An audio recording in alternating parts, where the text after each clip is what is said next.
Stephen King once wrote that nightmares exist outside of logic, and there's little fun to be had in explanations.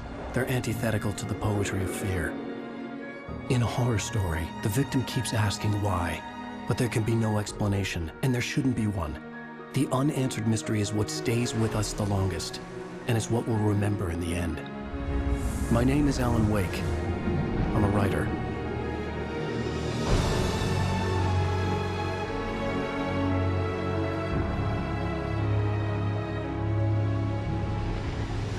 I've always had a vivid imagination, but this dream unsettled me. It was wild and dark and weird, even by my standards. So yes, it began with a dream.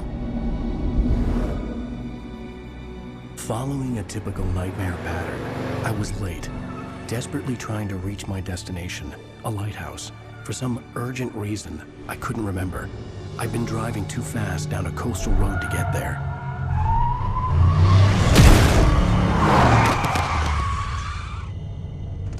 I'd seen the hitchhiker too late.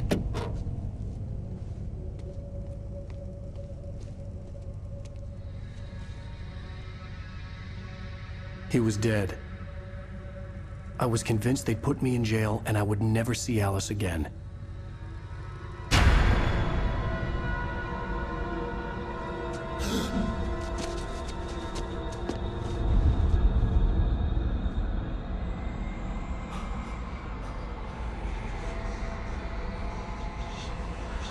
Suddenly, his body was gone.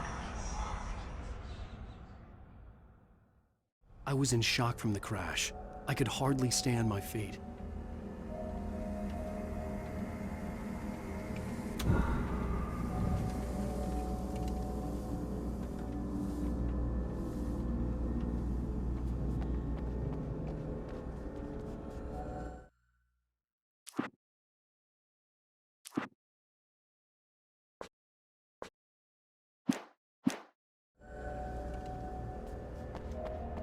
I was certain I had just driven from this direction, but now the road was blocked.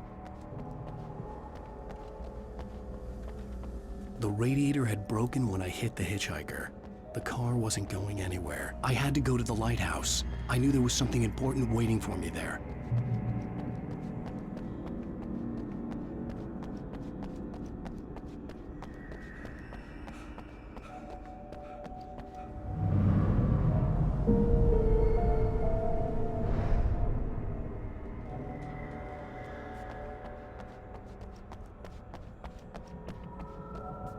The bridge had collapsed. I'd have to find another way to the lighthouse.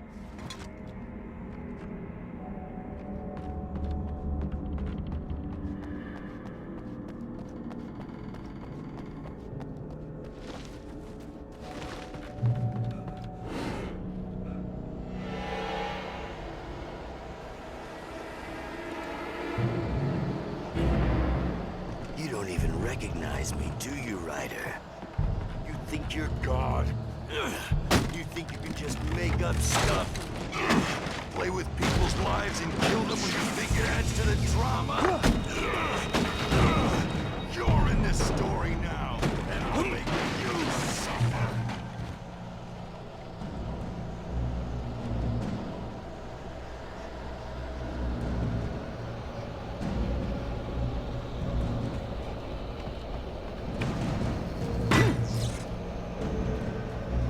You missed your deadline! Damn.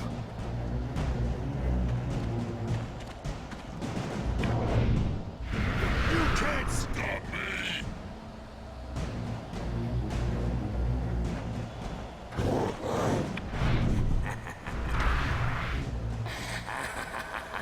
I realized that the hitchhiker was a character from the story I'd been working on. How does it feel to die by the hands of your own creation?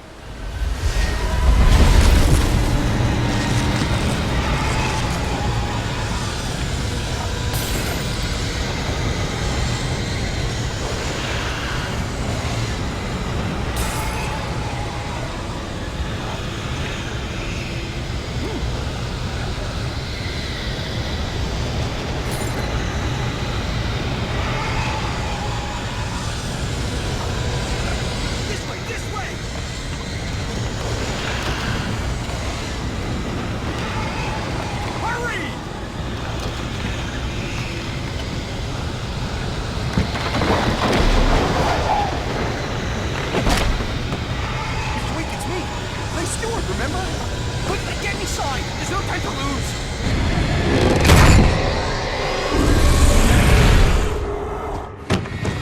Oh no! Stop! No! Damn it, die! No! No! No!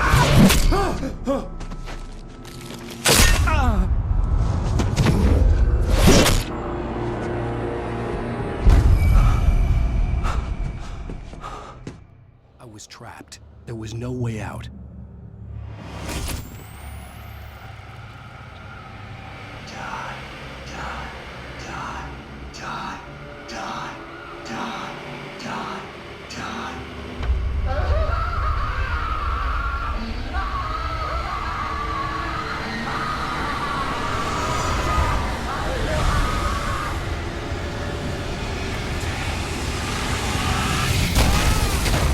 Was a death trap. I had to get out.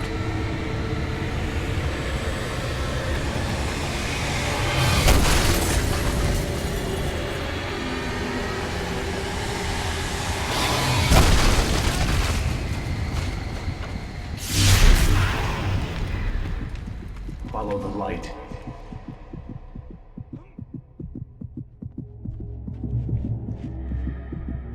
You are hurt. You should go into the light. You are only safe there.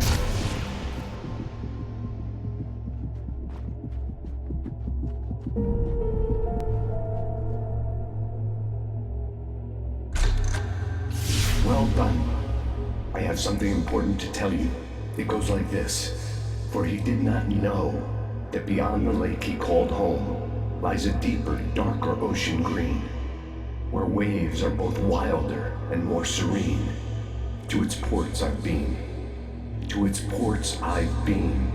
Do you understand? No. Follow my light.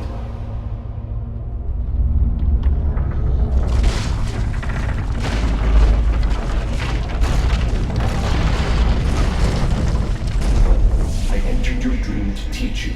The darkness is dangerous. It's sleeping now. When it feels you coming, it will wake up. There's no time. I can only show you the most important thing. The hitchhiker has been taken over by the dark presence. You can't hurt him now. The darkness protects him from all harm. Only light can drive the darkness away and make him vulnerable again.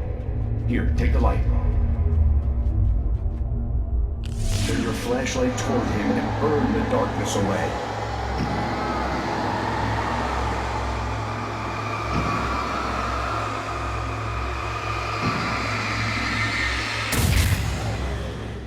You did it.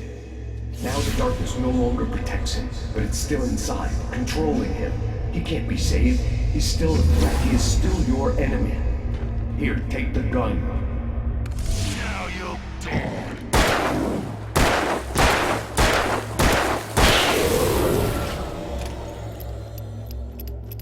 Good. You've done well. Remember what I've taught you. That is all. I will give you back your dream now. In the nightmare, a terrible darkness was taking over the world. The lighthouse was the last safe place on Earth.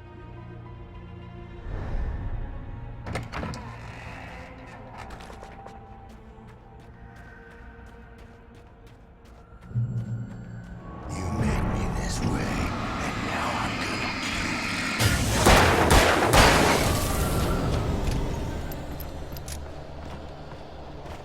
you. This isn't work.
this up forever!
Baby, just another nightmare. Everything's fine. You dozed off. Right. Anything more than dozed off would be news for everyone. Cheer up, handsome. We're here.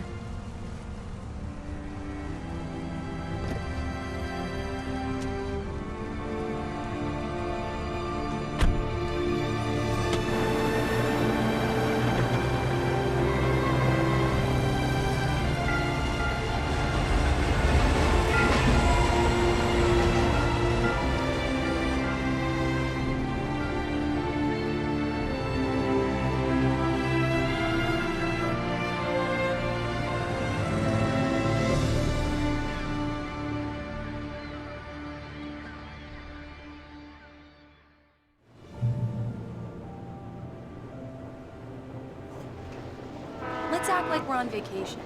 Go stand next to that old gentleman there. I want a shot of you with the town in the background. Sure. I'll even give you a title for the shot. A city boy, moments before he got eaten by a bear. Hi. Hello there. You picked a good time to visit our town. Deerfest is just 2 weeks away. Deerfest, huh? Did you hear that, honey?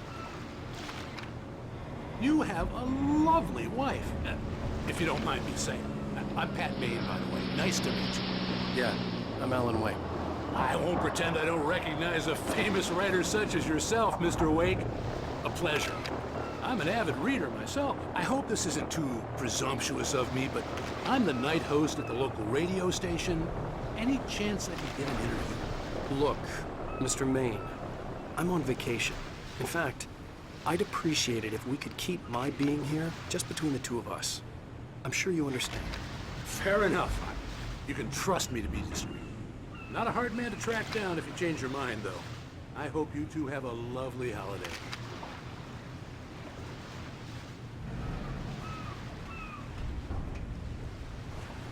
Very nice. I got a couple of really good ones. And I see you made a friend. That's cute. Right. Yeah? Hey, bestseller, how's my favorite writer? Are you there yet? Barry. Yuppies. Yeah. We just got here. Are the locals giving you trouble?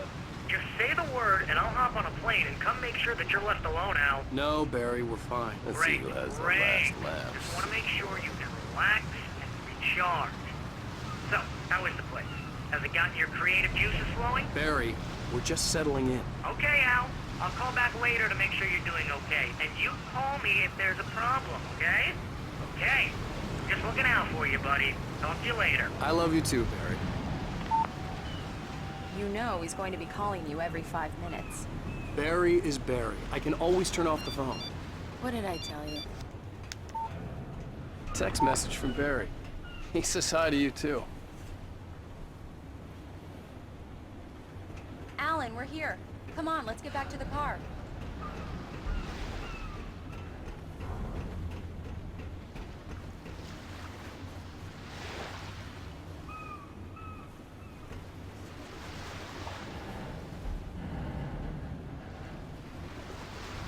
on, Slowpoke. You get the full service here. I've made all the arrangements. I drive the car. I'll even carry the bags. All you have to do is drag your cute butt into the car and enjoy the ride. Yeah, sounds like you've got... We need to stop at the local diner to get the cabin key from the landlord, a Mr. Carl Stuckey. He's waiting for us. I'll go fill her up while you get the key. I'll pick you up here in, say, 15 minutes? Sure. Alan, thank you for coming here with me. I love you too. Go on. I'll promise to behave.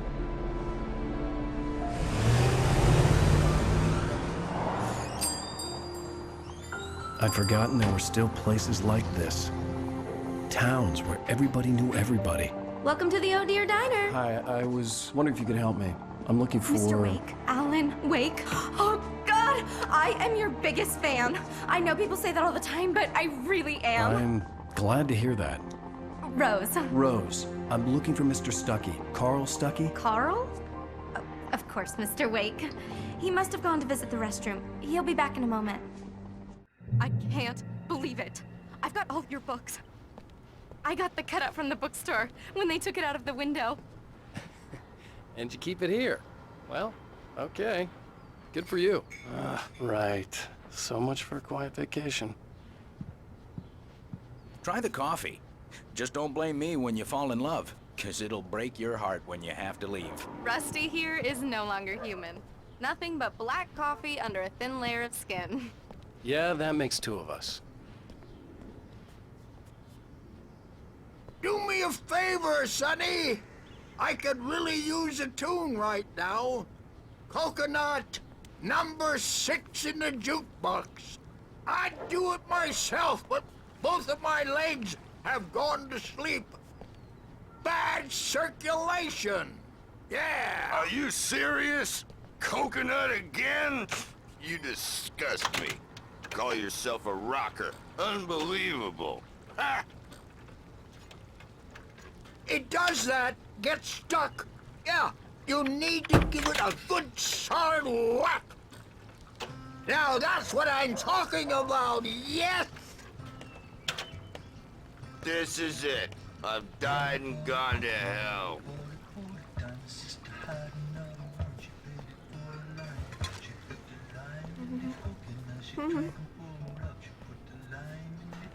Don't go in there, young man. You can hurt yourself in the dark. I think I can handle it, ma'am. I didn't want to wait. I wanted to find Stuckey, to get the key and get out as soon as possible. The waitress was giving me a headache. Overeager fans always did.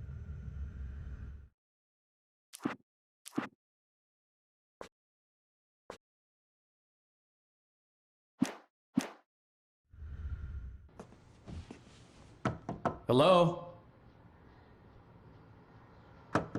Mr. Stuckey? Carl couldn't make it. Unfortunately, he was taken ill. But I have the key for you and instructions on how to get to the lake. Okay. I wish you a good stay in my cabin. I'll come by later to check how you've settled in. And to meet your wife. I insist. Thanks.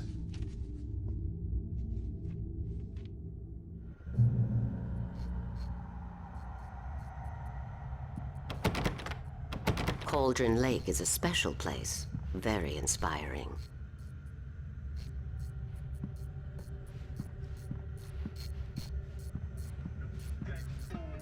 You got lucky this time, young man.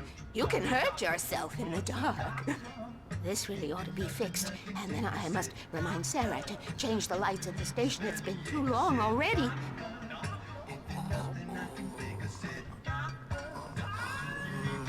Even that sounds better than your singing. Are you all right?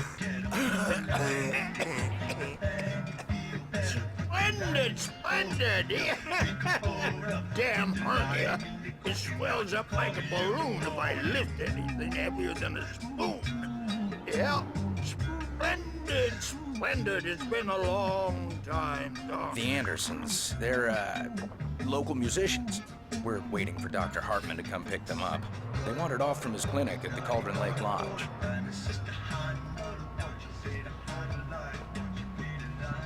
Bye, Mr. Wake.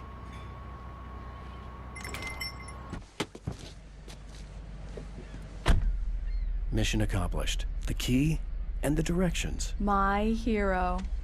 I got some flashlights, just in case. Hey, wait! Mrs. Wake! Your keys!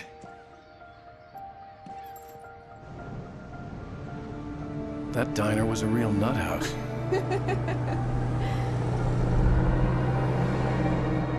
Can you believe this place?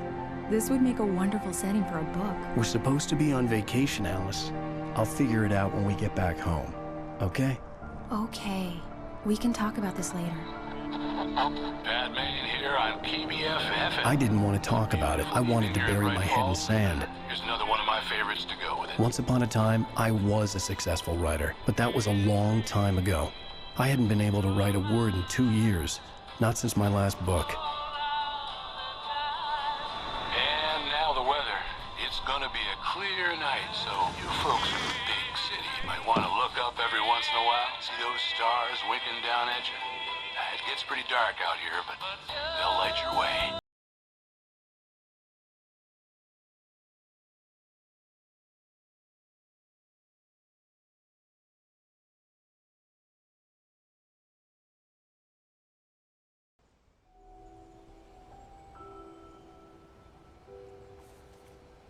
Wow.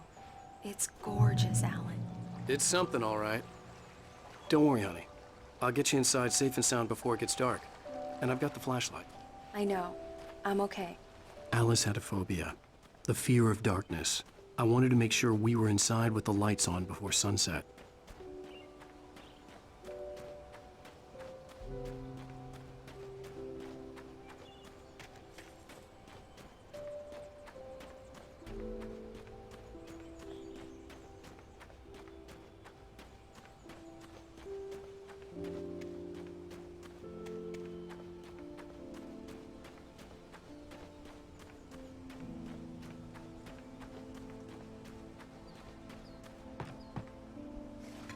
The cabin obviously got its name from the shape of the island.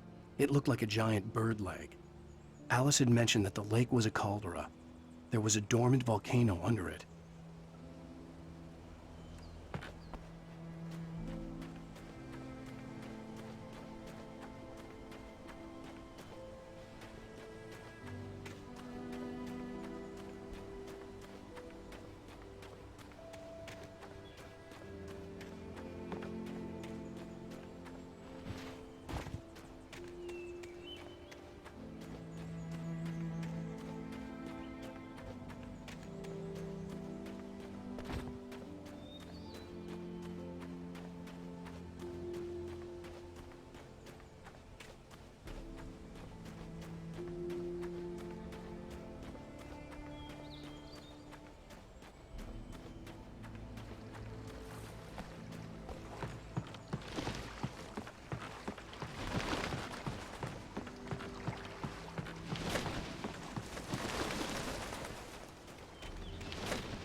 Here we go. Let's take a look inside. It's dark in there. We need lights. Can you figure out how to get the power on, honey? Hello? Anyone here? The Deer Fest guests have already started to arrive. Just ran into one on the ferry. A famous artist, no less. But we'll see if we can rope him into an interview later on. Now, let's go to the phones. Caller, you're on KBFFM. Hi, Pat. It's Rose. Why, hello, Rose. What's on your mind? I know who that famous artist was. It was Alan Wake, wasn't it? He's my favorite writer. Well, Rose, I just saw him at the diner. Oh, I am so excited he's here. I'm sure he's glad to be here, too. Well, folks, I guess the secret's out. This is Pat Maine on KBFFM. And now, some music. Great. So much for keeping a low profile.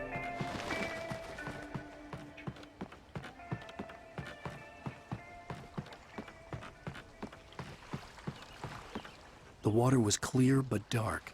It looked very deep.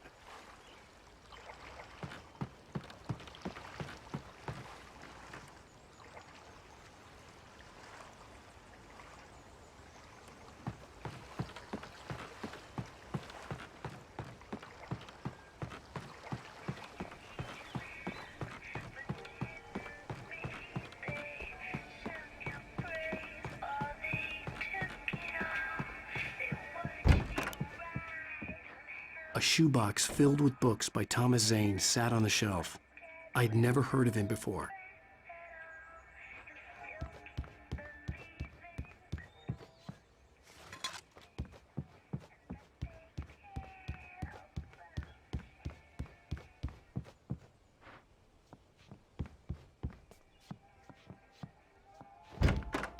The cabin looked like a time capsule from the 60s, or even earlier.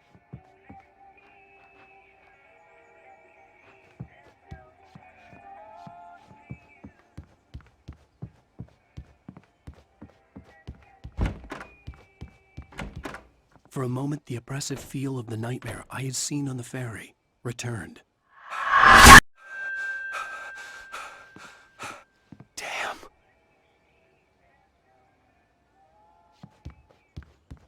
I needed to get the power running in the cabin. There had to be a fuse box or a generator somewhere on the island.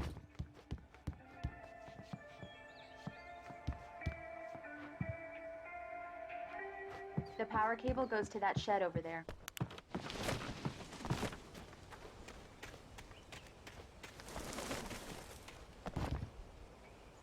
The island had once been the site for a love story. Maybe it would be that again.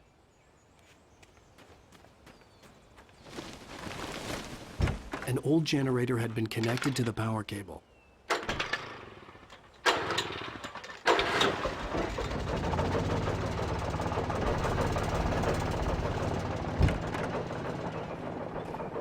lights are on! Good work, honey. I'll freshen up a bit and start settling in. Okay, I'll look around a bit. Sure thing. Have fun.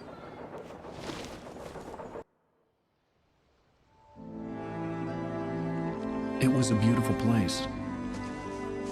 I told myself I could rest here, sleep here, and forget about my work.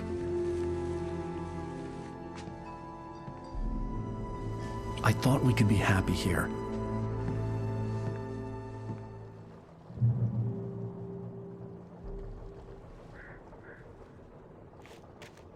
Alice had told me about Cauldron Lake Lodge. The old building used to be a hotel, but these days it was no longer open to the public.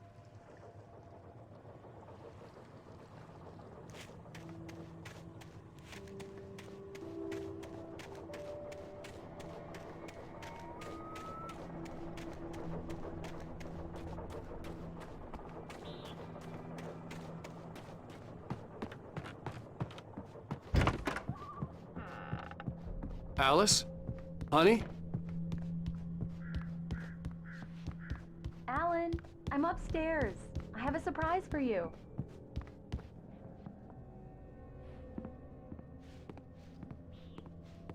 Well, hello there. I'm not the surprise. It's in the study. Go take a look. Okay.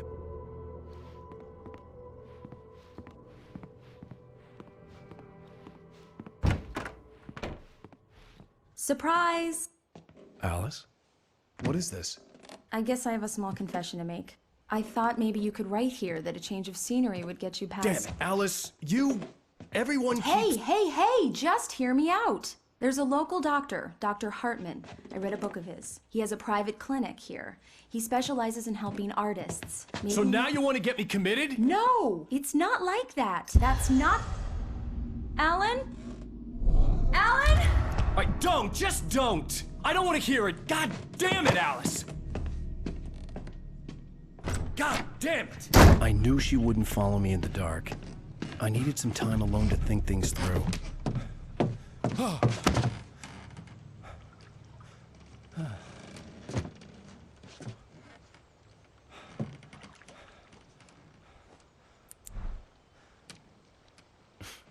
Damn it.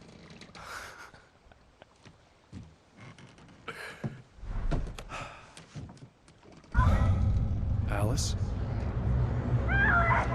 Alice? Alice! The cabin had gone dark. All the lights were out.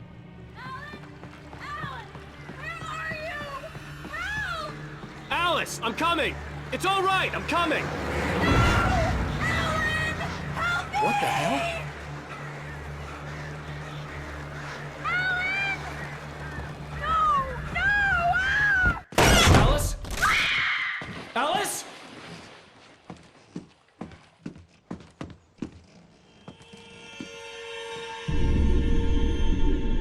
Oh no!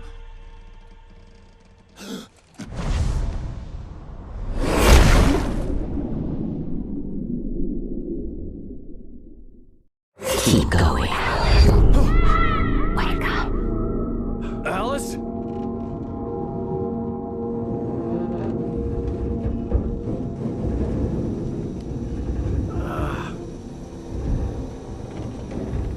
Waking up in the crashed car felt like I had woken from one nightmare and entered another. I couldn't remember how I got there. All I knew was that something terrible had happened to Alice. The phone was dead. I'd have to find help on foot.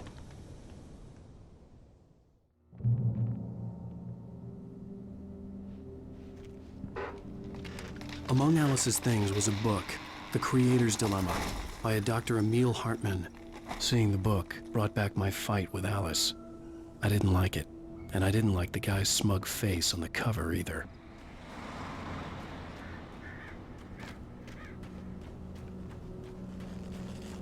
The gas station was my best bet. They'd have a phone I could use. It looked like a long hike through the forest to get there.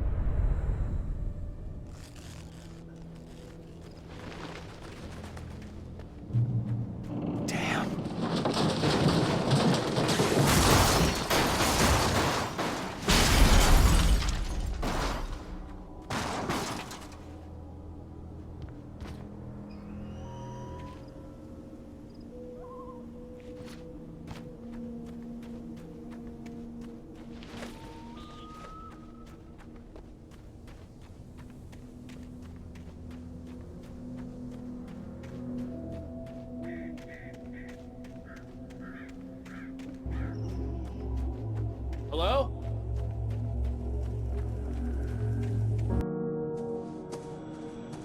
Hello? Is someone there?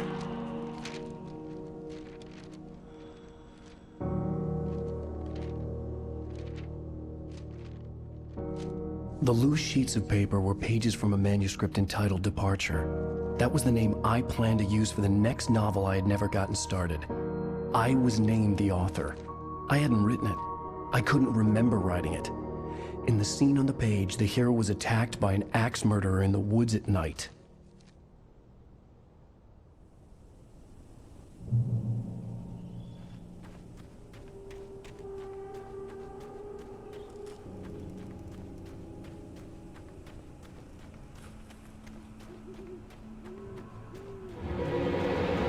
Anybody there?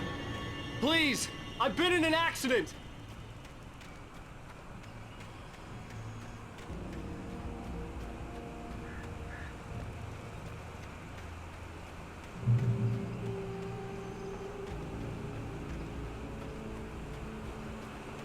The lights up ahead were a good sign. Maybe I wouldn't have to hike all the way down to the gas station to find a phone.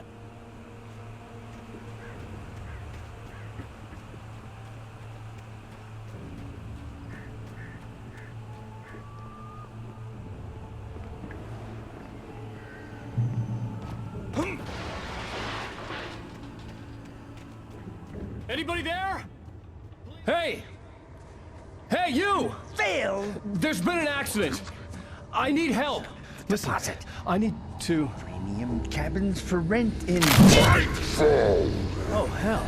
Carl Stuckey. Pleased to meet you.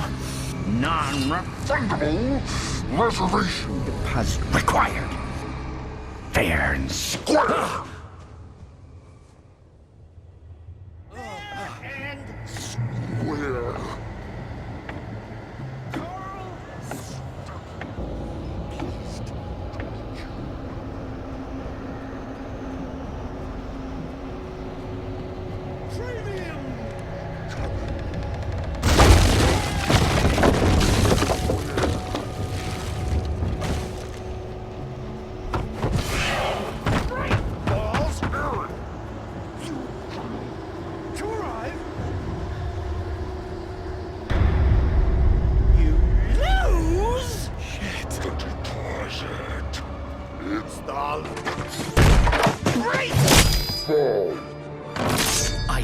figure a way out of this.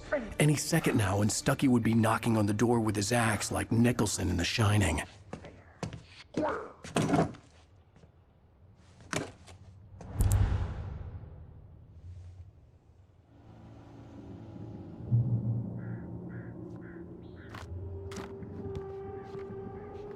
During your trying walking, it's the latest thing in Yes. testably proven. Bright Falls Sheriff Station. How may I... Hello? Stone. You can see the sights and keep those cholesterol levels.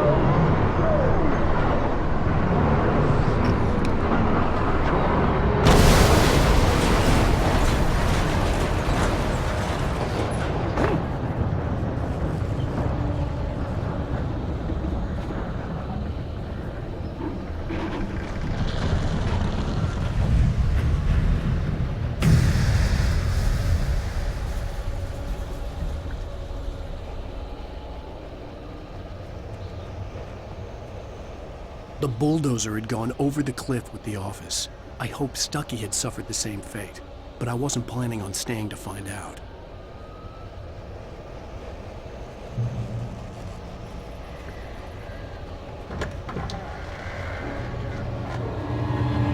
There were more of them.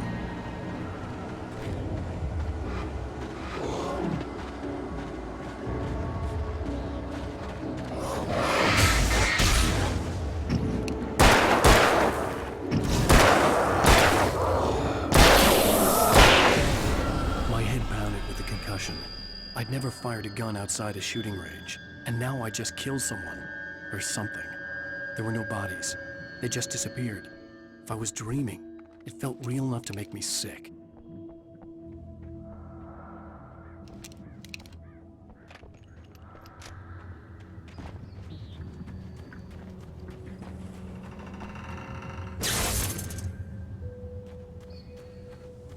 The dark forest was the last place I wanted to go, but I had no choice. I had to get to the gas station.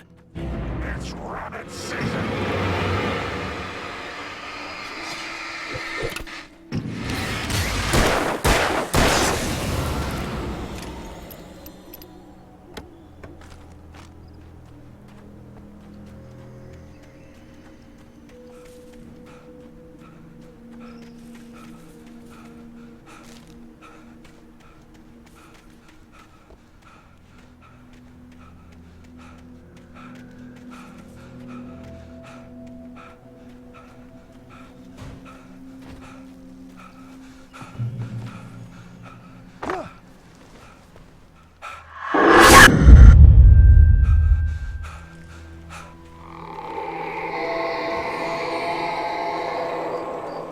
What the hell was that? When I saw the river below, something uncoiled itself inside my head. I realized that I'd have to find a way across. I didn't even want to look at the water.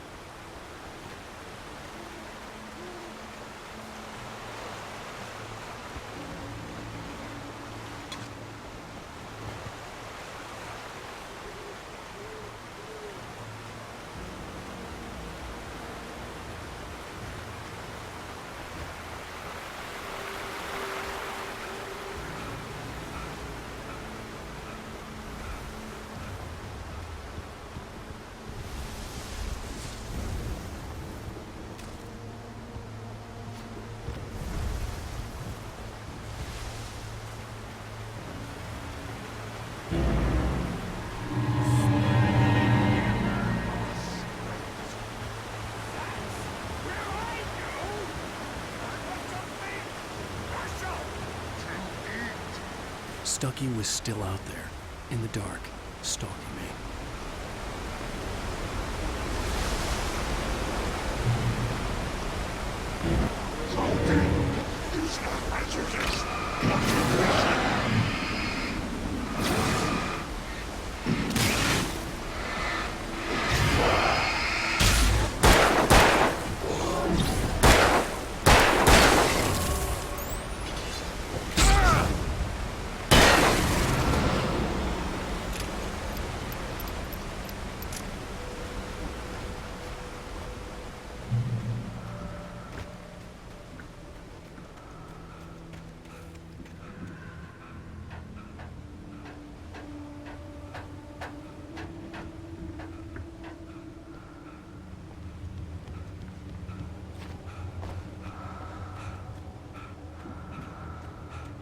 taken.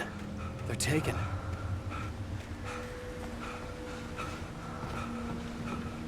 Eerie hand-painted graffiti was revealed by my flashlight. Someone had hidden a chest of supplies near it.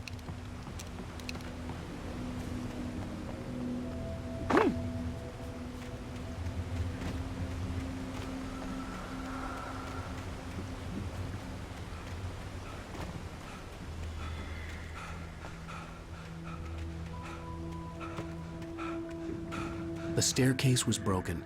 I had to make my way up some other way.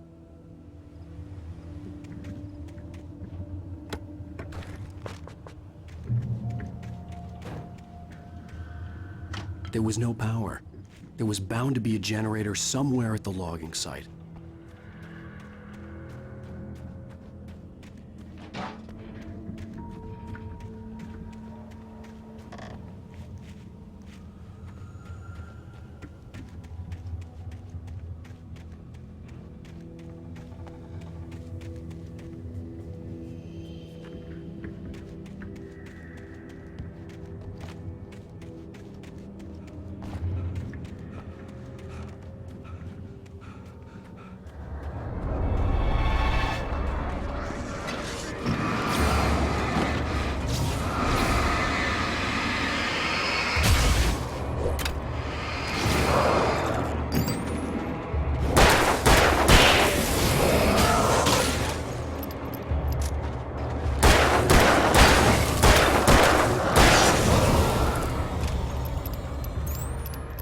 With all this forestry equipment around, there had to be something I could use to reach the top.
I was just outside for a breath of fresh air, and what a night. I know most of you are probably in your beds by now, but if you're still up and around, take a moment. Step outside for a spell and breathe in deep. The weather is absolutely still. The sky is crystal clear. It's like the forest is quietly breathing along with you. As you listeners know, I'm a night owl, and it's on nights like this I wish I wasn't cooped up in the studio. Makes an old man like me wish I could just roam wild. But here I am, and it would keep you company all night long if I weren't. It looks like I'm not the only one staying up late. Caller, you're on the air. Hey, Pat, it's Maurice Horton. Hello, Maurice. What are you up to? Well, I was just taking Toby on his walkies. Oh, isn't it beautiful out there? Sure, but Pat, the reason I called is that Toby heard something rustling in the undergrowth and took off after it, and I couldn't find it. Probably a rabbit. Sure. Toby loves rabbits. Well, sure. Anyway, I figured that, if anyone runs into Toby, they could grab him. My number's on his collar. And Toby's a friendly dog? Oh, Toby loves people. Usually he comes back, but we were pretty far from home, and it sounds like he went pretty wild there. Great dog, but he's just too dumb for his own good. Well, Maurice, it's out there now. Hope Toby comes home soon. Yeah, thanks, Pat. You have a good night now.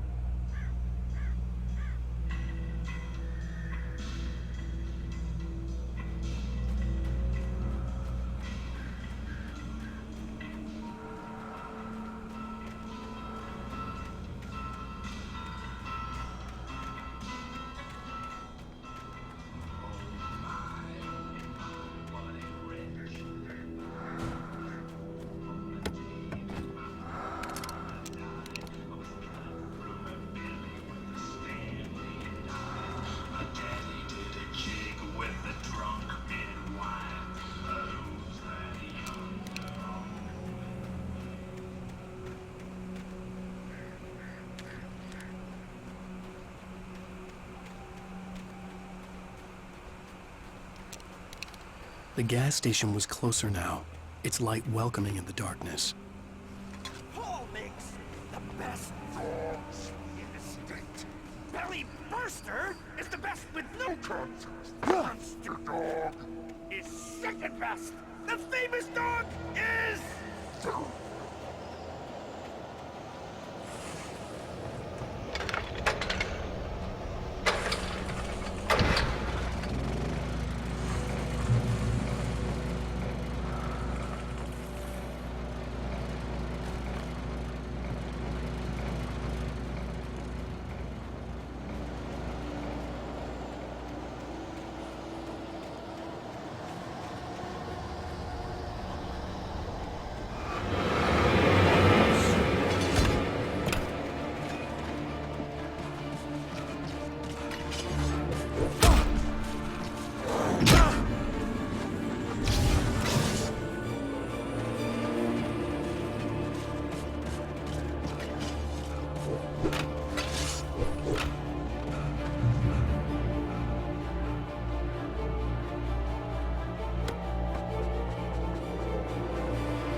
For the day!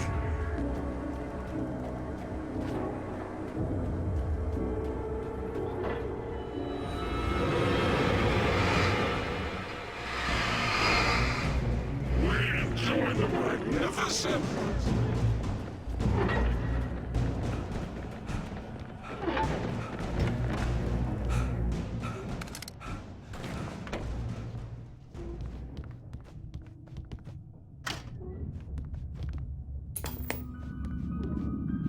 Science.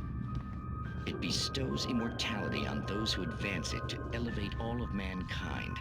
Newton, Einstein, Sagan, princes among men. But the price for such a legacy is steep indeed. In Night Springs. Tonight's episode, a quantum suicide. If our lives are already written, it would take a courageous man to change the script. Having called a press conference, Dr. Barclay Colvin is about to demonstrate that very courage. Ladies and gentlemen of the press, I am Dr. Barclay Colvin, and I'm glad so many of you could join me here at the Moorcock Institute. Tonight, I'm going to give a practical demonstration of the many worlds interpretation. As you can see, this is a loaded 9mm pistol. It shall be part of a thought experiment. And now, a real experiment, known as a quantum suicide. Did he say suicide? Is that a real gun? He's kidding, right? Please, stay calm. There is no risk. Observe what occurs when I place the weapon against my own forehead. Now, you might think this round is merely a dud. Not so. Observe the flower pot. And yet, I myself cannot be harmed with this gun. With each pull of the trigger, two new realities branch off. One in which the weapon didn't fire, and one where it did. With my machine here, I have ensured that this reality is always the former. I have bestowed upon myself quantum immortality. Under no circumstances can this gun kill me. So wait. What you're saying is that every time you pull the trigger, in another reality, you die? Yes, of course, but that's completely trivial. There's an infinite number of things that could happen at any moment, and they always do happen somewhere. The point is, this one thing did not happen here. You're insane, Colvin. Insane? Insane? Hey, was this thing supposed to be plugged in? I stumbled on it. You fools! Gaze upon quantum immortality.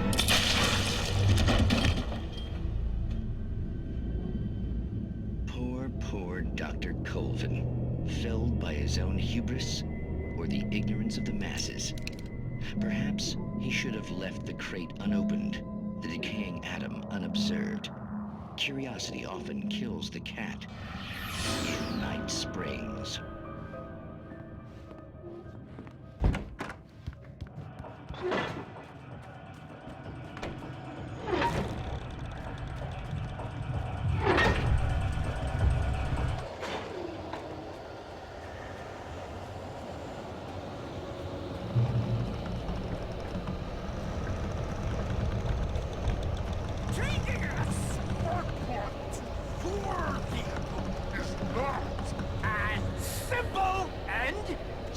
As you might think, it can be dangerous. It requires patience.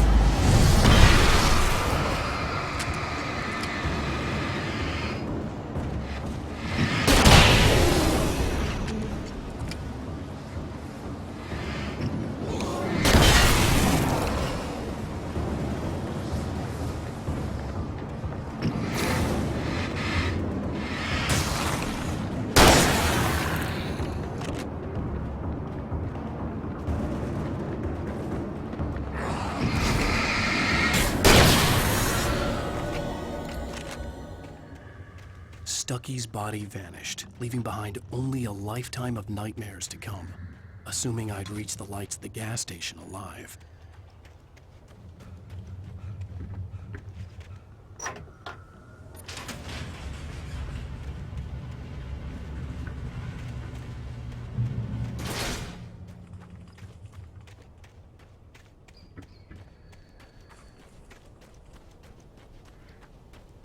I recognized the parade float I had seen in Bright Falls when I first arrived with Alice.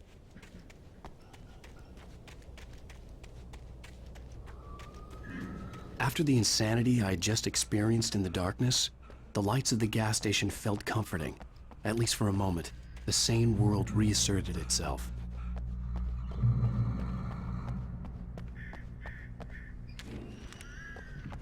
The Deer Fest had been 2 weeks away when we arrived. If the day count on the banner was right, I was missing a whole week between the night we got here and now. The garage was a mess. It looked like someone had trashed the place, or that there'd been some kind of fight.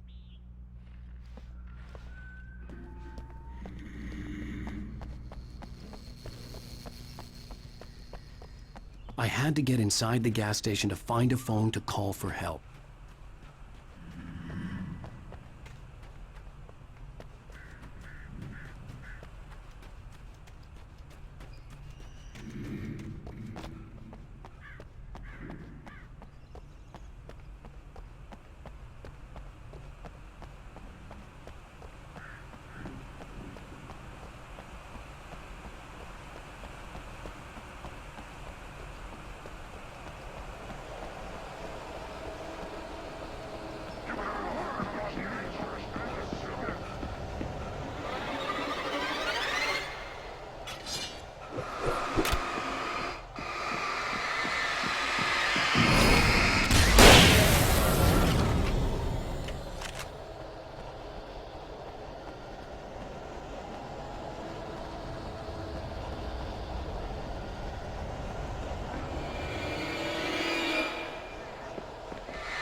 keep writing.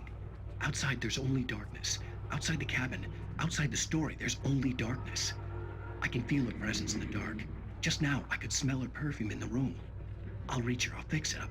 I'll bring her back. The story will come true. If I stop, she's lost.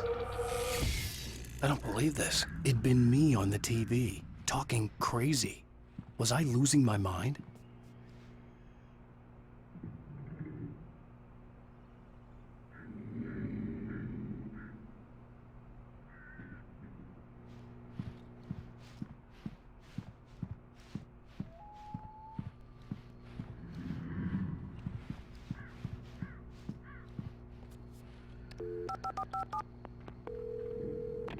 Bright Falls Sheriff Station.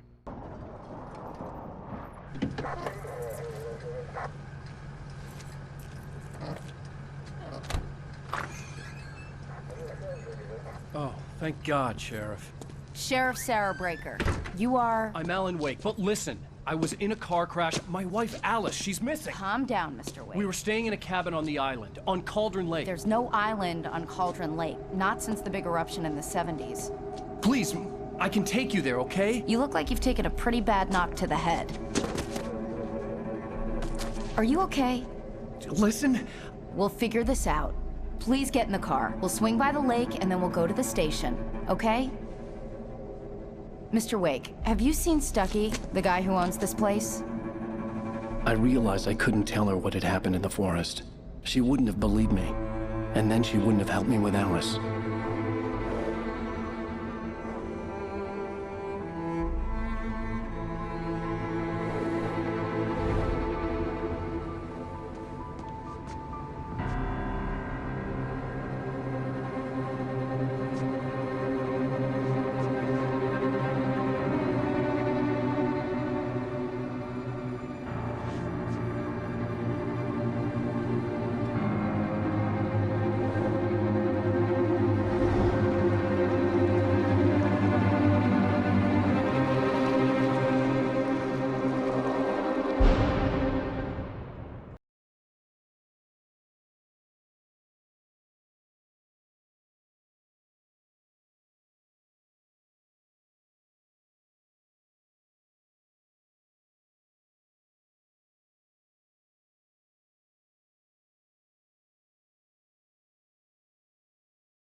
On Alan Wake. I came to Bright Falls with my wife, Alice. Thank you for coming here with me. I thought maybe you could write here. I don't want to hear it! God damn it, Alice! Now, she's missing. Alice? Alice? I woke up behind the wheel of a crashed car. I'm missing a week. I was attacked by shadowy men straight from a nightmare. The sheriff took me to the lake Alice and I had stayed at. But the cabin had disappeared.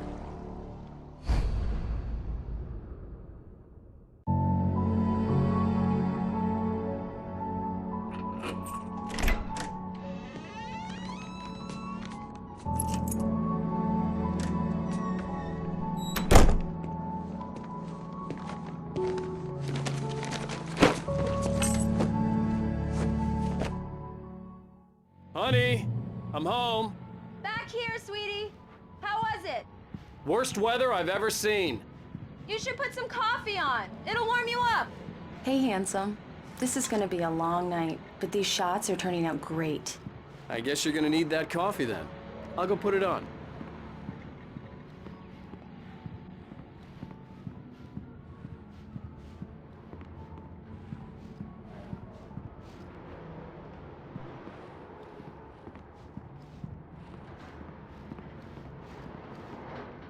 Coffee's on. Great, thanks. I'll need it if I'm gonna finish this by tomorrow.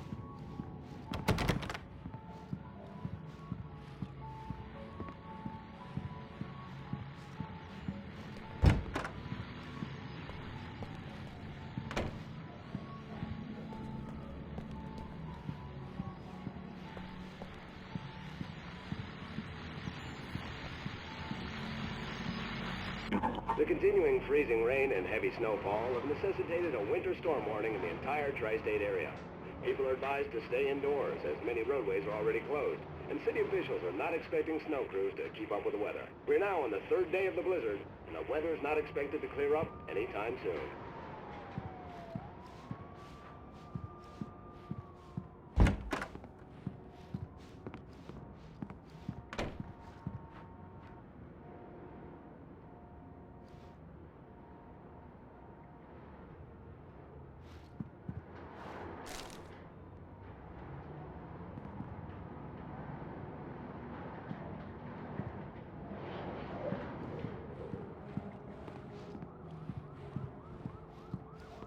Oh, hey, I just finished those cover mock-ups. They're on your desk. Tell me what you think. No kidding. I didn't think you'd get them done this quickly.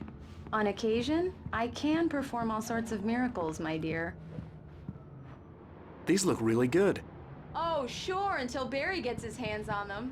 Which, by the way, will happen over my dead body. The last time was the last time. Oh, and speaking of Barry, he called. Alan? Alan, please check the fuse box. I'm right here. I'm on it, honey. Please, hurry! Honey, it's a power outage. I've got the flashlight. Okay. Hi. You okay? I'm sorry. It just really spooked me. Don't worry. We'll just break out the candles. I know it's stupid, but it's just... Especially when I'm not prepared for it, you know? It gets to me. I love you. Tell me a story, writer. Okay. I used to have these nightmares when I was a kid. The dark really spooked me, too. When it got really bad, my mom gave me this old light switch. She called it the clicker. The clicker, huh? Yeah. If I ever got scared of the dark, I could just flip the switch and a magic light would scare the monsters away. Oh, sure. Here it is. Alan. Maybe it'll help you, too. Yeah, nice story, writer boy. You made that up right now, didn't you? No. Seriously. I love you, even if you are a liar. Thanks for this.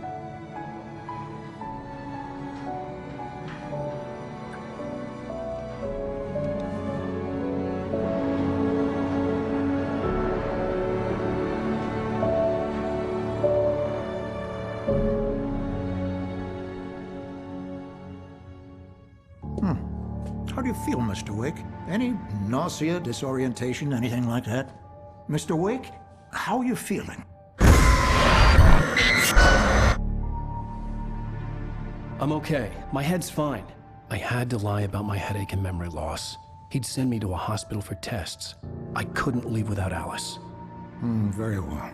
I don't think you have a concussion, but you've obviously been through quite a shock. You should take it easy for a couple of days. Thanks. Well then, Mr. Wake, we're done here. If the pain gets any worse or you experience any other symptoms, you should come see me. I'll let you get on with it then. Sarah, Sheriff Breaker, is waiting for you. She's very good at her job. I'm sure she can locate your wife in no time.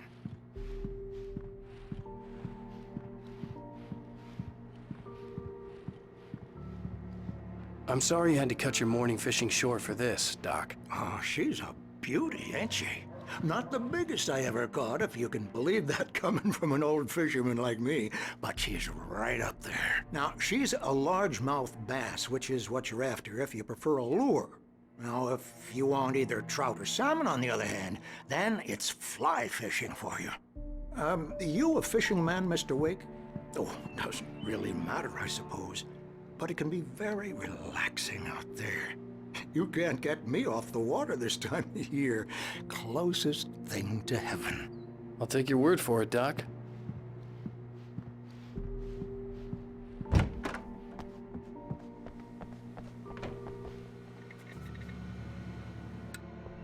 Thank you for testing the lights, Miss Weaver. Everything seems to be fine. I don't have the luxury of being complacent, Deputy Grant. The bulbs will need changing soon. You can't change them in the dark. I'll be sure to take care of it, Miss Weaver. Have a nice day now. Very good. I'll come back later on to remind you, just in case. Yeah, it's Mulligan here. I'm at Stucky's gas station with Thornton. There's no sign of him. Over. Wait. Yeah, this is Thornton. Look, we've located the parade float. It's here. That's some good news, right? Stucky was supposed to be driving it at the rehearsals today. Over. Oh, give me that. Mulligan here. Looks like someone really thrashed the garage. Over. Okay, roger that, guys. Keep looking for Stucky. Jane's out. Mr. Wake, the sheriff is waiting for you in her office down the corridor. That was Cynthia Weaver. I guess you can call her the town eccentric. She used to be the editor of the local newspaper, but she's focused on, other things these days. She'd fit right in where I come from. As you can see, she's a little obsessed with maintaining the light bulbs of the whole town, refuses to step on shadows, things like that. Back in her day, she wrote about all sorts of weird things in the paper. Bright Falls has a colorful history. Of course, what small town hasn't? Alice was missing. I needed help to find her. I wasn't ready to leave.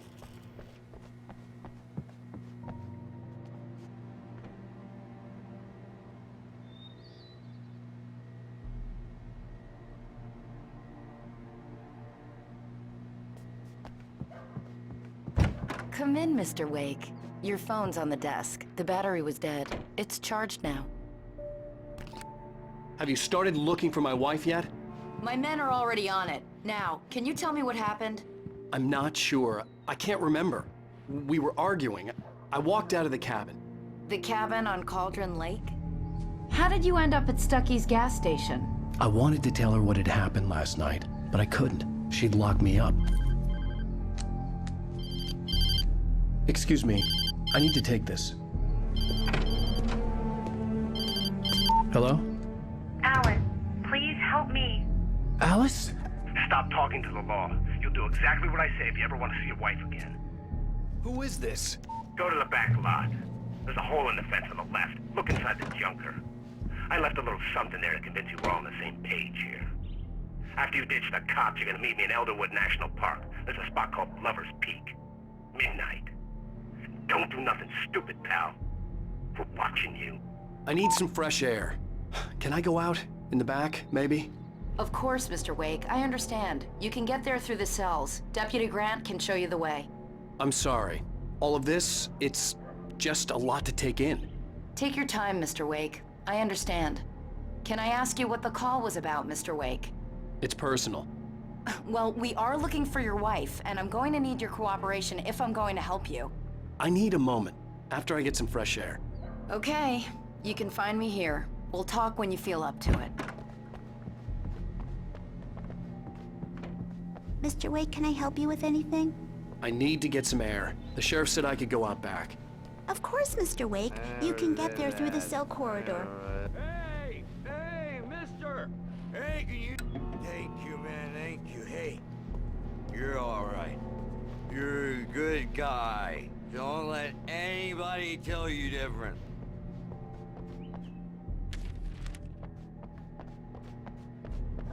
The early morning light hurt my eyes and made my head ache. The man on the phone had said, go through the fence on the left. Well, folks, it's been another long night, and it's about time for me to sign off for a while. God knows I need my beauty sleep. Just one more item before I go. It's been a busy night for the sheriff's department. We've had a few broken windows, even a report of shots fired on Main Street. Deputies Mulligan and Thornton had to deal with two intoxicated young men who were celebrating the completion of their Deerfest float. Now, folks, we get this every year. I know it's exciting that the big day's almost here, but let's save it for the party and leave the gunplay for the shooting competition, huh? There's no point in getting all worked up yet.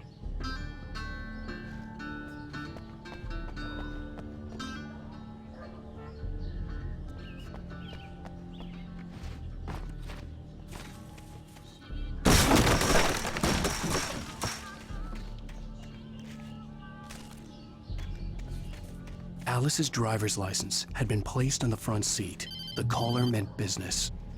Barry? Ow! Ow! Thank God! Where the hell have you been? I've been trying to reach you for a week, you and Alice.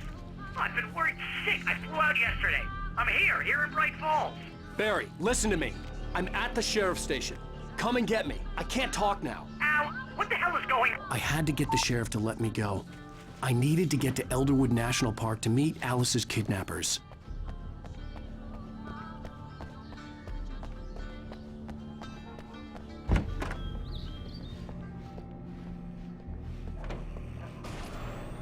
A writer is a light that reveals the world of his story from darkness, shapes it from nothingness.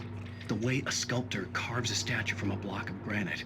If I stop, the world I'm making dies. Darkness will reclaim it. It's a long, hard journey into the dark. Alice's life is at stake, but I can't think about that, or I'll lose it. The dread lingers at the edge of perception. I'll push on. Anything is possible here. I'll write the story. I'll save her. Marvelous, Sarah. I just wanted to settle all the damage the Anderson brothers might have inadvertently caused on their recent and regrettable little outing. They are not accountable for their actions, of course. I can assure you that my staff has been reprimanded. Tor and Odin never caused any trouble to anyone when they were still living at their farm. Indeed. All we can do is to slow down the progress of their dementia. Are you feeling any better, Mr. Wake? I'd like to leave. Am I free to go? Well, we still need to talk about... Am I under arrest? No, of course not. But I need to know where you'll be staying so I can get in touch with you. I'd avoid the motel. The Majestic is known for its roaches. The cabins at Elderwood are pretty nice, though. That sounds perfect. I'm Dr. Emil Hartman. I'd like to invite you to stay at Cauldron Lake Lodge. Did you talk to my wife? I had the pleasure of discussing your situation with her on several occasions. Did you set something up with her? I invited her here. My clinic is a place where... Oh! Hey! Oh, my! Take it easy. Hey, nobody move! Get your hands off of my client! Who are you? I'm Barry Wheeler, his agent. If you have business with Mr. Wake, you talk to me. You yokels won't know what hit you once I sick my lawyers on your asses. No harm done, Sarah. I'm all right. I don't want to press charges. Mr. Wake, my offer still stands. Get me out of here. What the hell was that about, Al? We don't need a replay of that thing with the paparazzi. I thought they were gonna lock you up. I had to talk to someone. I told Barry everything. He thought I was certifiable, but when he heard about the manuscript, I had him. The fact that I'd written something, even if I couldn't remember it, was enough for him. He smelled money. And he believed that Alice had been kidnapped. Anything beyond that was another story. I had a midnight appointment with the kidnapper in a place called Lover's Peak, somewhere in Elderwood National Park. The plan was to rent a cabin. I don't like it, Al. I don't like any of it. It's not good. In fact, it's the absolute opposite of good. Mr. Wake! Barry, you found him! Hi, Rose. Oh, wow. I was just thinking about you, too. Great. I was just bringing Rusty some coffee. He's on the balcony, looking after Max. Poor thing. I really need to go. Great to see you again, Mr. Wake. Later! Who's Max? What an airhead. Jeez, Mr. Takes a swing at everybody. This is not her fault. She's a very nice girl and, more importantly, a fan. She even has a fan site dedicated to you. And she was very helpful when I was looking for you. Seriously, Al, what you were saying in the car, just listen to yourself. What, you shot a guy and his body just disappeared? When was the last time you slept? What, are you high? Have you been drinking? No! Look, Barry, I'm missing a week, and someone's got Alice, and everything's just... Do you understand what it sounds like when you say stuff like that? Don't get me wrong, it's a good story, could be a bestseller.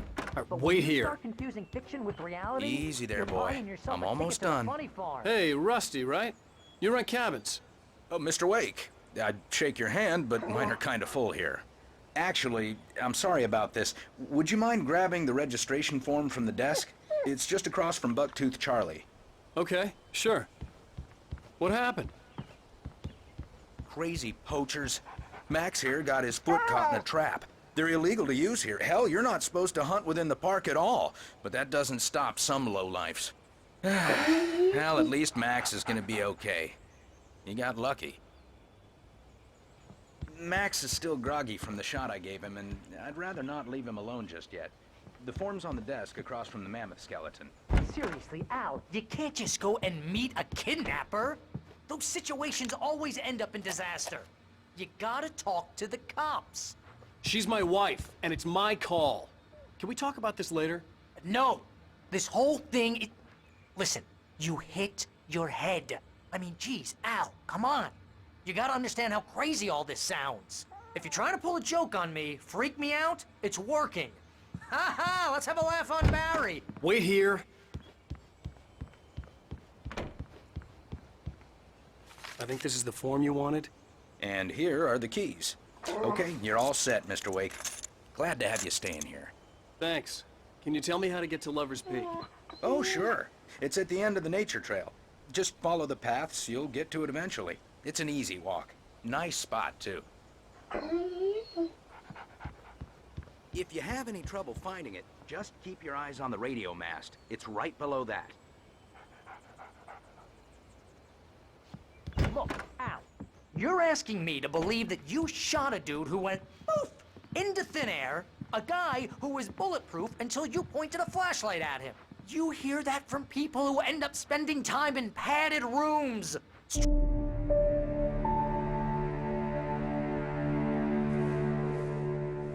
That's just crazy talk, Al.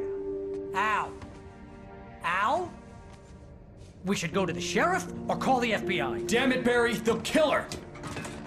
This is not a goddamn debate, Barry. I'm going to Lover's Peak. He said to come alone. Okay then. I understand. You're my best friend, and I'm worried that you're not right in the head. Tell me what to do to help, and I'll do it. You stay here, and if I'm not back by morning, call the cavalry. Achoo!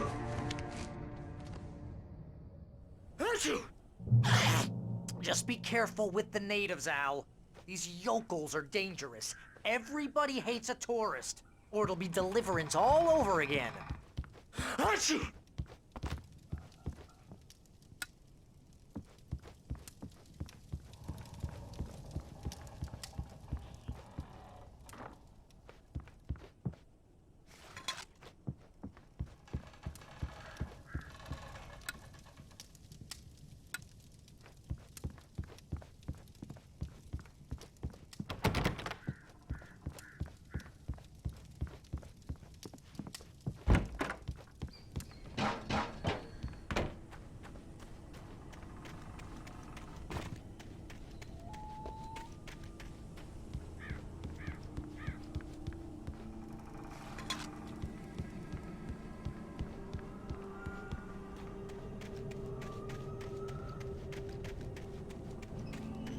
I'll wait here, Al. I'll hold down the fort.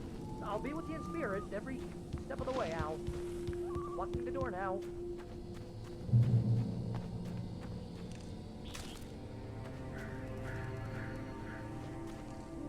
Barry had the keys to the car he rented.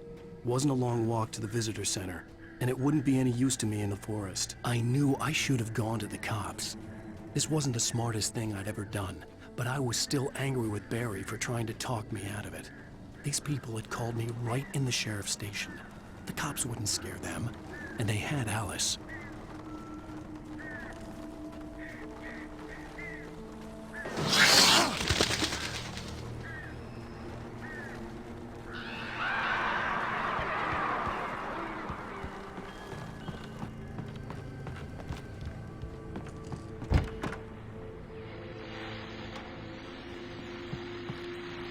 Welcome back to the show, folks. As promised, our very own Dr. Nelson has just parked his rear end in the studio. Doc, what's your Deerfest plan like? My plan? You make it sound a lot more organized than I ever seek to manage. Oh. No plan, really. Just taking the atmosphere. I'm getting a little too rickety to do much more than that, you know. Oh, tell me about it. No sack race for us older gentlemen, huh? Yes, exactly, Pat. But I'm gonna check out the parade, of course. And I'll be one of the pie contest judges, too. Well, that takes a different kind of constitution. Oh, yeah, it's my kind of exercise. Now, Doc, seriously, you're in pretty good shape, though. You're the outdoors type. I know for a fact you're an avid fisherman. That's right. Matter of fact, just caught a heck of a largemouth bass early this morning. But you're not taking part in the fishing contest? No, not this year. See, Pat, I'm just not that competitive anymore. Now I just like to take my time and enjoy the peace of it. It's no fun if I need to worry about what I'm catching, you know? Well, considering your track record, the participants are probably pretty happy you feel that way. Well, Pat, that's kind of you to say.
Crime and punishment. The cancer and cure of civilization. But some crimes are impossible to punish, especially in Night Springs. Tonight's episode, The Man in the Mirror.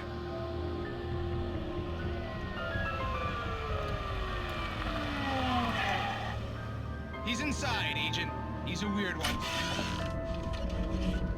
So, you're confessing to killing that guy, huh? Why? Had it coming?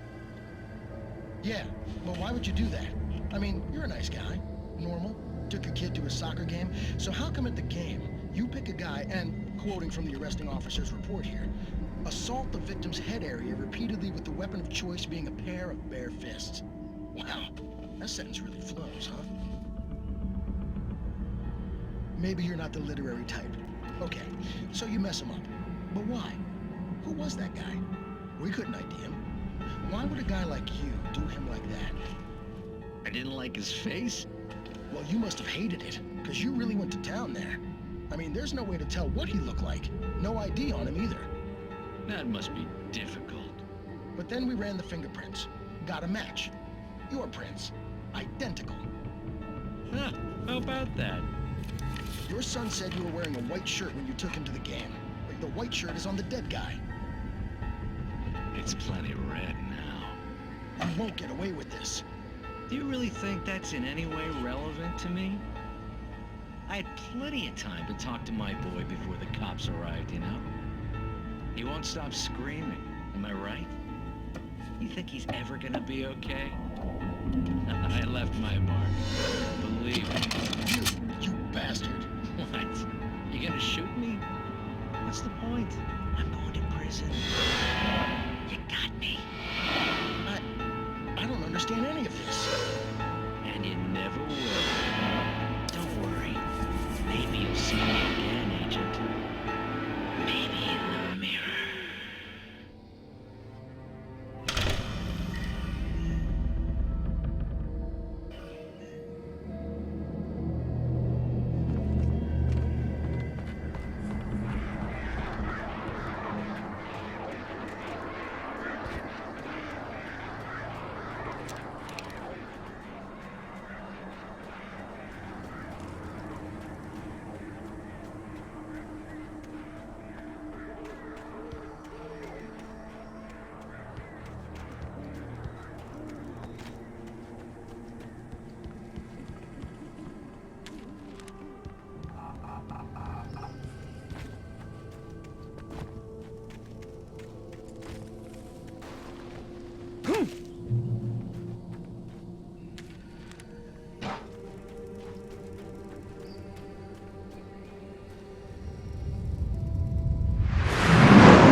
Mr. Wake? Oh, hell. It happened just the way it was on that page. I found. Came true. It knew. So dark. It'll come back for me. You must... The lights. In the office. I have the key. Okay, Rusty. Hang on. I'll be right back. Whatever did this couldn't be far. Rusty had found a page from the manuscript. It would help me understand what had happened.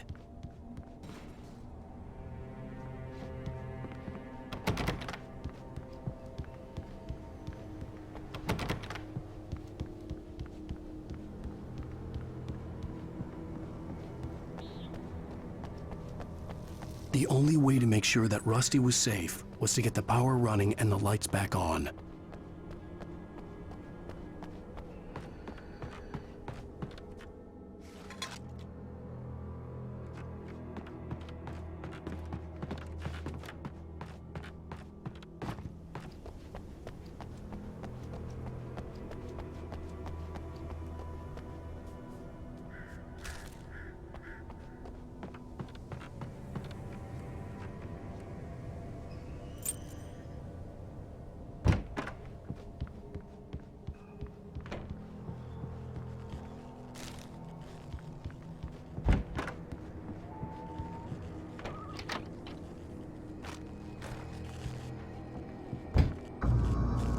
I was too late.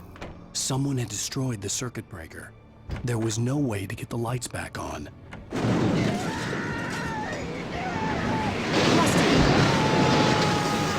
Rusty! The ground was covered with oily patches.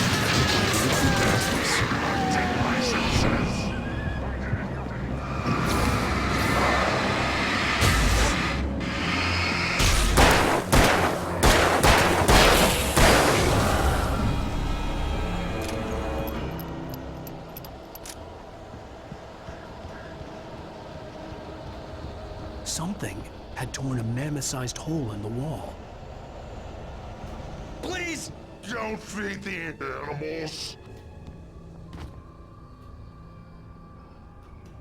Fishing is only permitted for those visitors who purchase a park fishing license. Obey the park ranger's instructions at all times.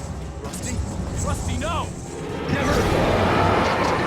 Yards. 2 bears and wolves never approach any other wildlife closer than 25 yards. Pets must be leashed at all times. Never leave your pet unattended.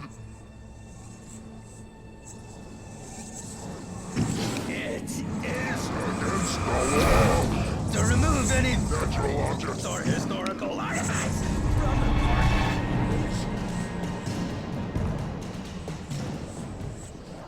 This includes even you may even simple berries.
Forget about it, Barry. It's just me going crazy. Oh, jeez. Oh, jeez. You're not crazy. I wish you were crazy, but you're not crazy. stay in the cabin. Don't open the door for anyone. I mean it.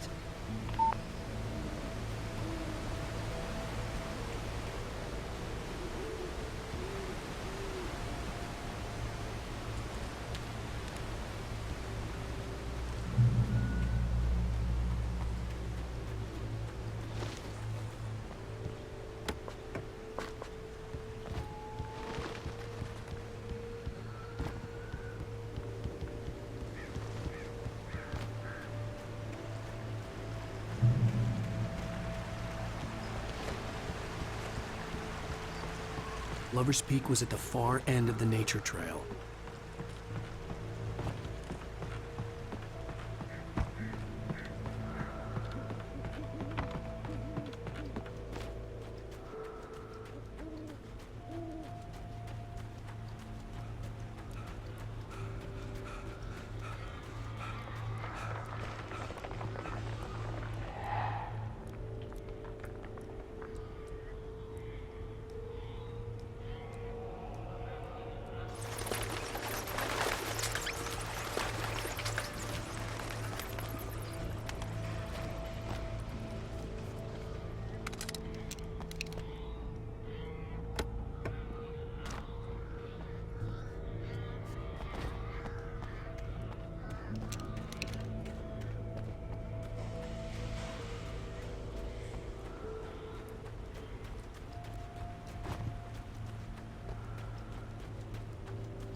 We gotta get moving. More of them coming.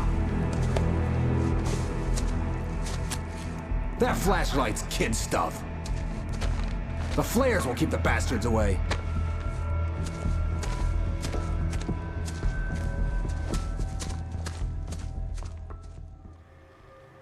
You can see them too?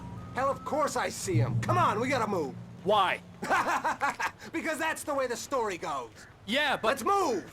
I lost my gun back there. Oh, I've got a gun. Just keep that light steady on him. It took a moment, but then I recognized him. He'd been on the ferry when I first arrived here with Alice. He knew my name. We were headed in the direction of Lover's Peak. There was no way this was a coincidence. He was the kidnapper. Come on, Wake! You better keep up.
Right up these stairs, Wake.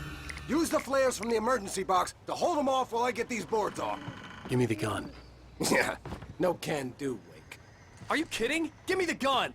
No time for back talk. Pull them off, damn it.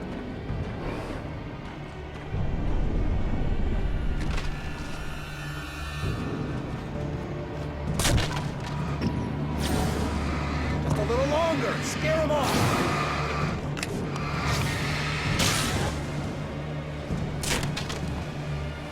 Get some light on those bastards. That'll keep them off us.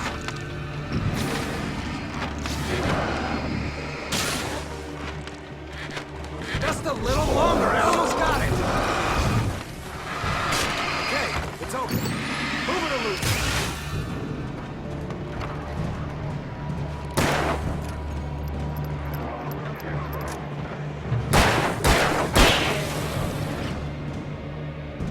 Wake, where'd that one go? Oh, you feeling better now, Wake? All cozy and safe.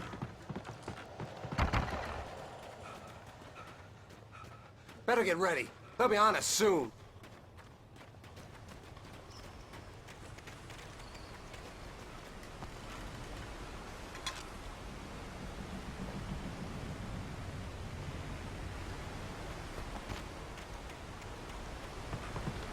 This is it, Wake. Last stand. There's more flares here. Get ready. We fight them as long as they keep coming. Give me the goddamn gun! They're coming! That's not how this goes. Get with the program, Wake.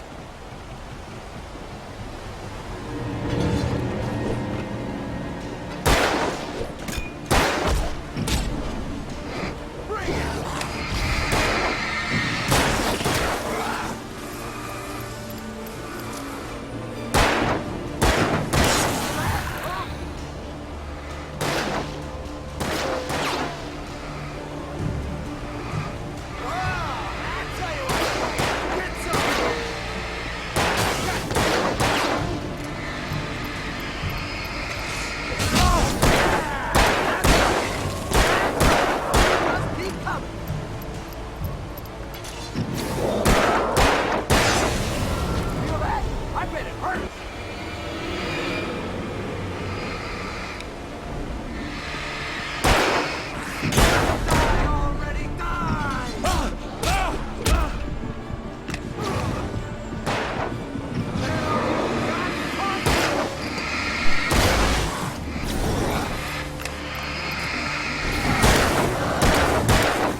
Let's cut the act now.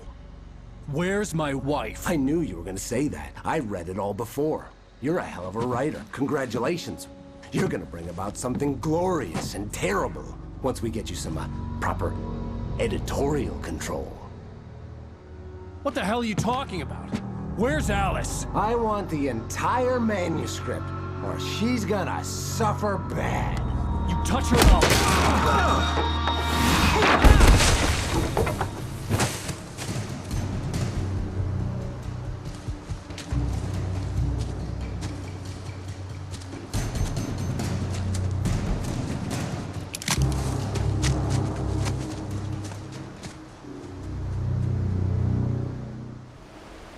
You're gonna give me the manuscript, or you'll be sorry. No! Come back here! I swear I'll kill you if you hurt Alice! Do you hear me? Come back here! He had Alice, and he wanted the manuscript because he thought it held some magical power. but I had no manuscript to give him. I had to get back to Barry and figure out my next move.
I had heard the plane fall. It made no sense. It was clear that it had just fallen here, but it was very old and obviously hadn't flown in decades. Looking at it sent a shiver down my spine.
This occupation.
Barry? Ow! The porch is covered with birds. They've got all Hitchcock on me. Stay out of sight. I'm on my way. Don't open the door. What am I, crazy? Stay hidden. I'll be there soon. Just make sure you keep the lights on.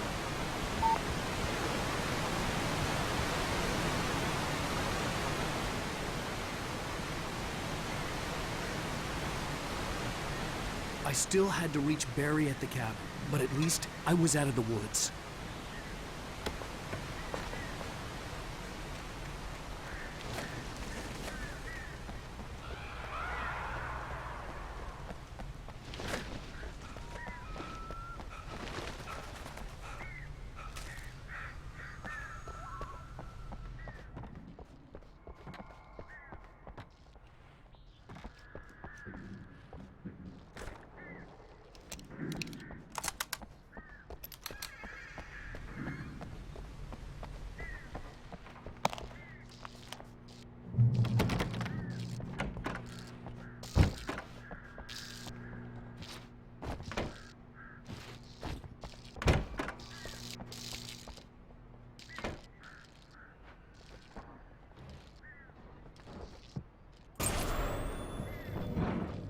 A story is not a machine that does what you tell it.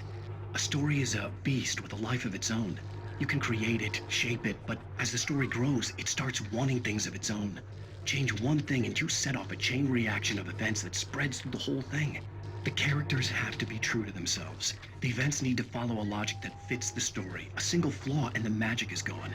The story dies. Alice dies.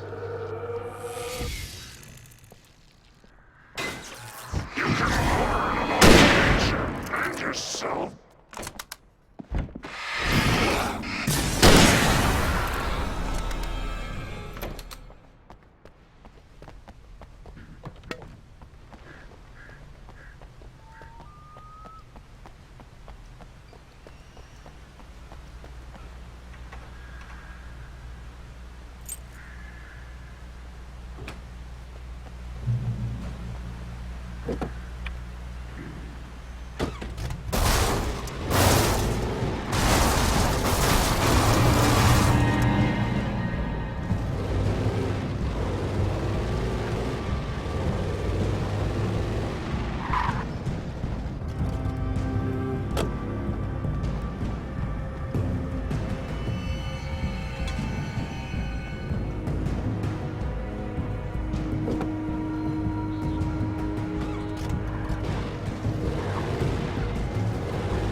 The flare gun was probably the best weapon I could imagine against the dark things I was facing.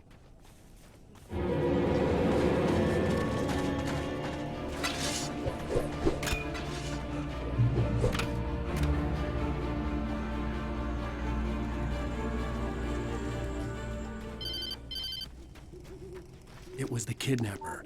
You son of a bitch! Where's my wife? Enough horseplay, Wake. You deliver the manuscript, and you can have your woman back. Simple as that. I don't... Listen. I'm gonna need time to finish it. I still need to write the ending. I need a week. It's not done? I need a week. 2 days.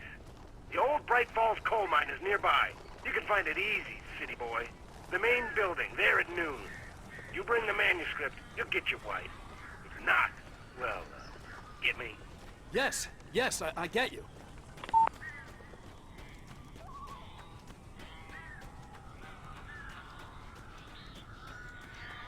Barry had talked about birds over the phone.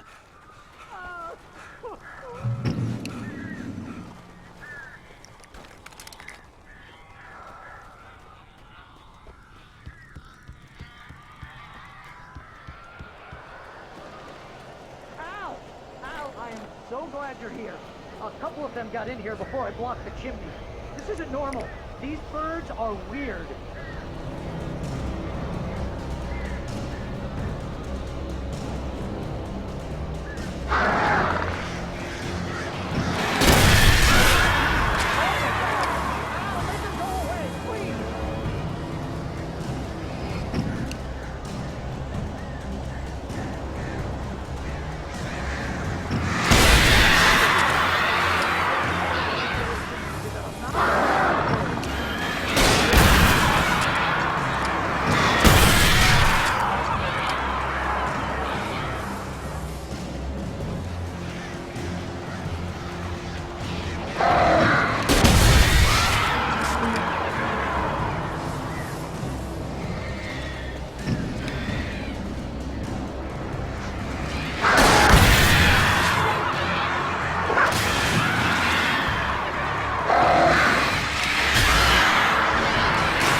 Hey, Al.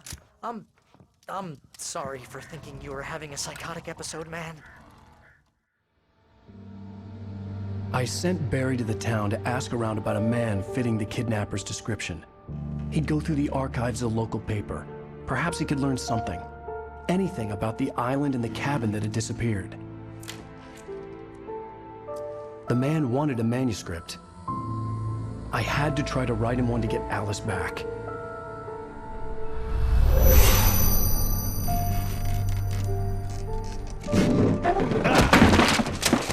For me, the supernatural had always been nothing but a metaphor for the human psyche, a tool to use in writing fiction. Now, it was happening for real, and I couldn't put a single word on paper.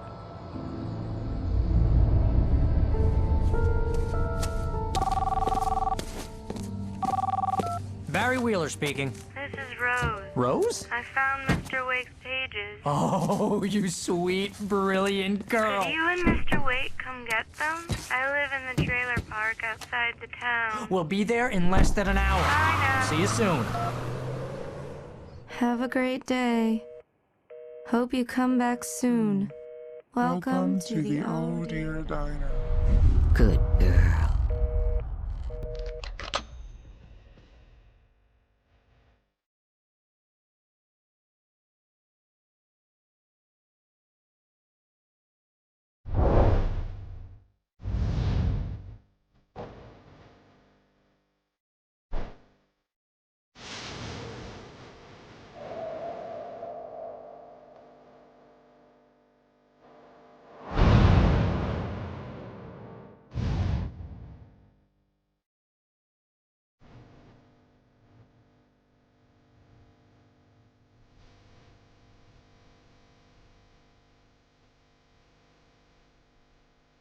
Previously on Alan Wake, Alice has been kidnapped. Alan, please help me. Alice? You'll do exactly what I say if you ever want to see your wife again. I can't tell anyone except my agent Barry. Damn it, Barry, they'll kill her! You're my best friend, and I'm worried that you're not right in the head. The ransom is a manuscript I supposedly wrote that's coming true before my eyes. It happened just the way it was on that page. So dark. I have found only a few scattered pages. I want the entire manuscript. The deadline is in 2 days. I found Mr. Wake's pages.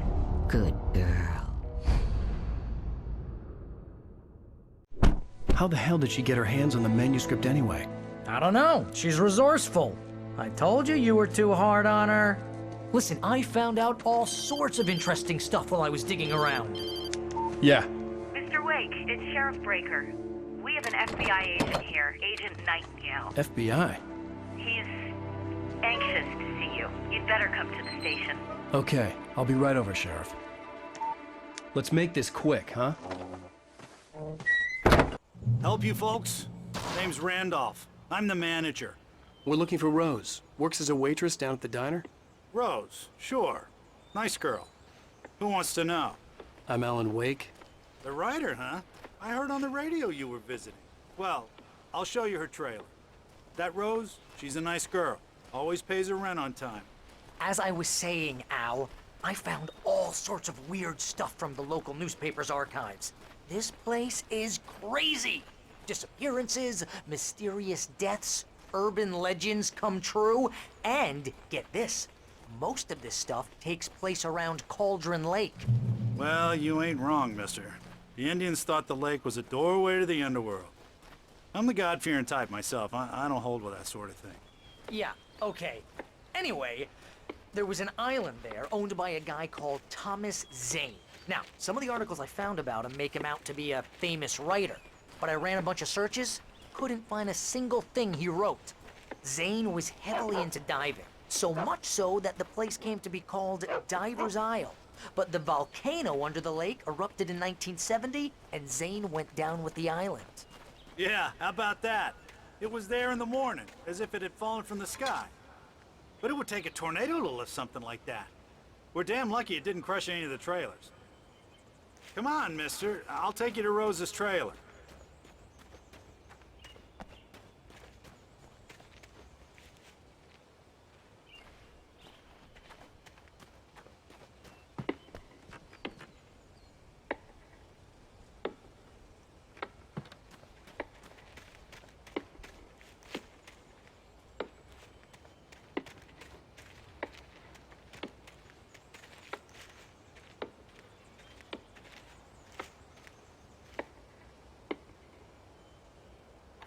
Gets better.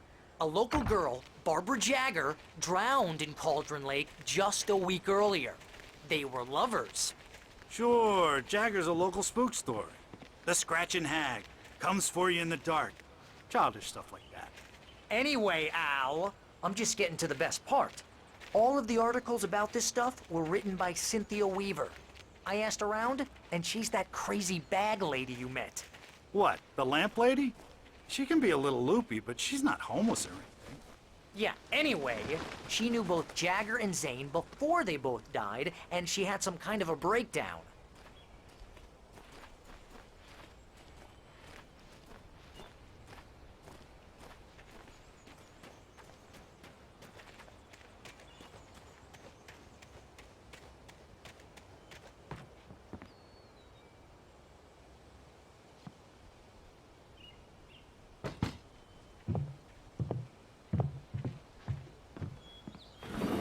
Welcome to...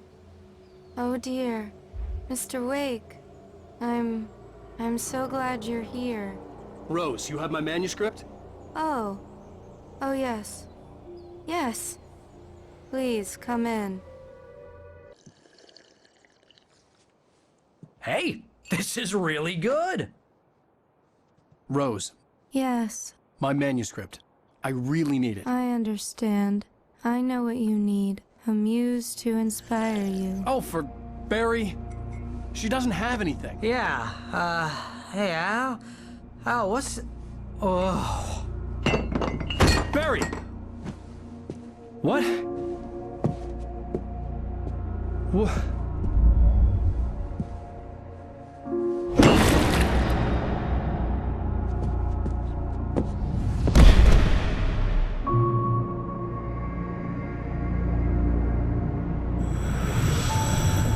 It's coming for you, hiding in my barber's skin. I'm too weak to stop it. You must turn the lights on. I promised I'd come visit you and your lovely wife. You must finish what you started. I insist. You must turn the lights on. Turn the light on. Back to work, boy.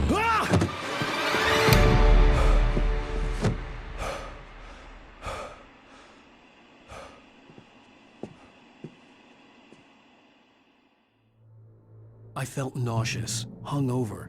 Only anger kept me going. I can't tell reality from dream anymore, but it seems I have an imaginary editor to help me. She's an old woman in a funeral dress. I call her Barbara Jagger. She's very strict. I'm writing faster and faster. My manuscript is being heavily revised. The edits are getting very aggressive, and each day there's less of me and more of her. I hate it, but I know she's right. She promises me I can save Alice this way. She knows more of this than I do. About the complex incantation I'm attempting. About this place. She's worked with another writer under similar circumstances, Thomas Zane. The genre of the story seems to be shifting. It's turning into a horror story. I'm getting close. I can feel it.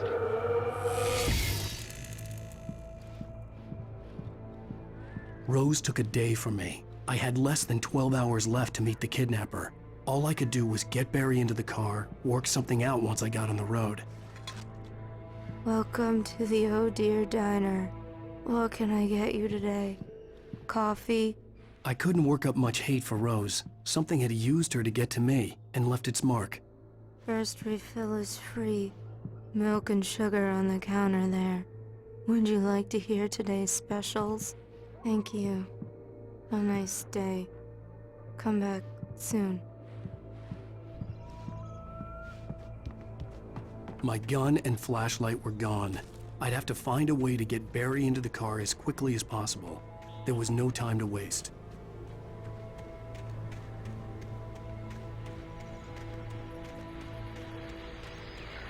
I just stepped outside to catch a breath of fresh air. Let me tell you, the weather's getting heavy.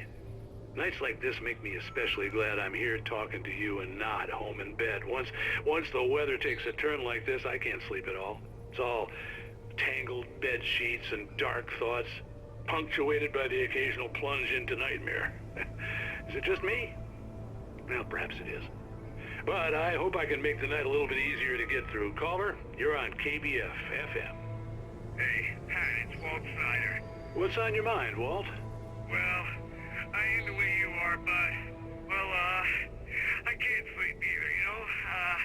I just been staring out the window here, trying to make sense of it all, but, I ain't been drinking either, you know? I just... Well, you sound like a man with a problem, Walt. I had argument with Danny.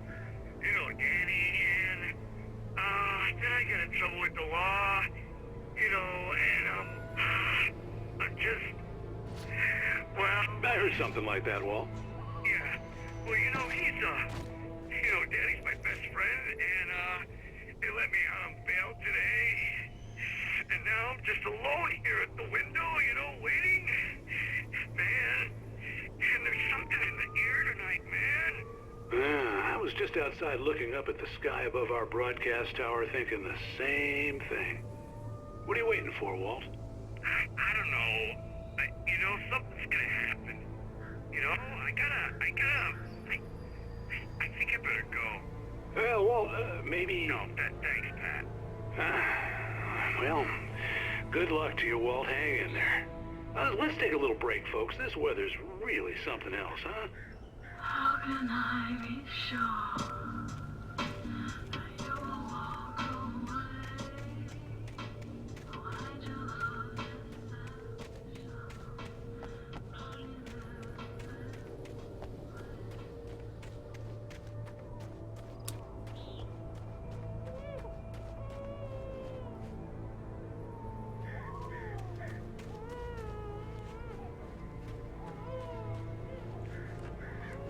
you're gonna get it now.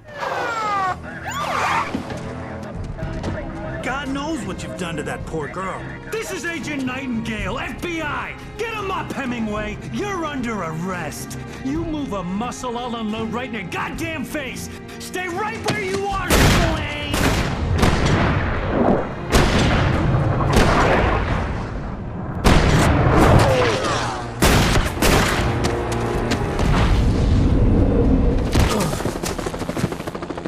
What are? I'm standing right here, you goddamn maniac!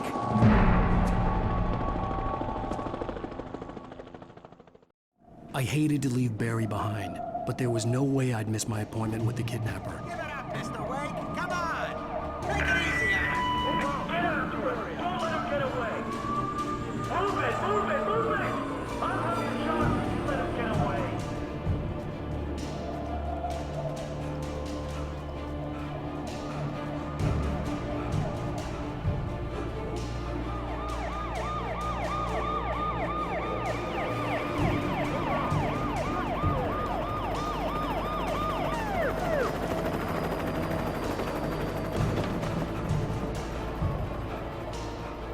Stop running! There he goes! Okay, men, keep your eyes peeled. He's gonna try to make it through here. Oh, damn. Fan out! No! Stop! He's not right here! God damn it, where did he go? Wait, keep an eye out!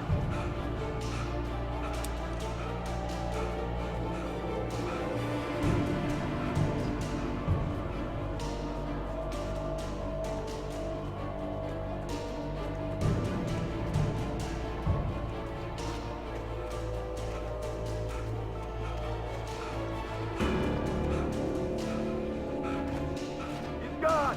Come on, guys! We need to head him off!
Search the area.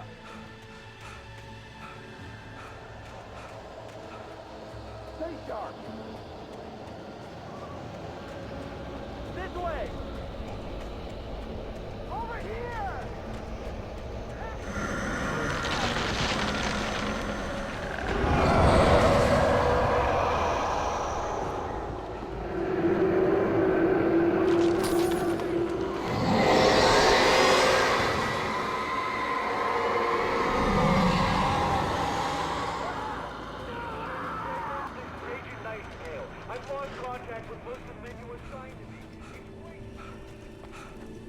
This horror was everywhere I went, circling me. The cops didn't stand a chance. They were after a writer, not a monster.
This is James. Mulligan, Thornton, come in. Over.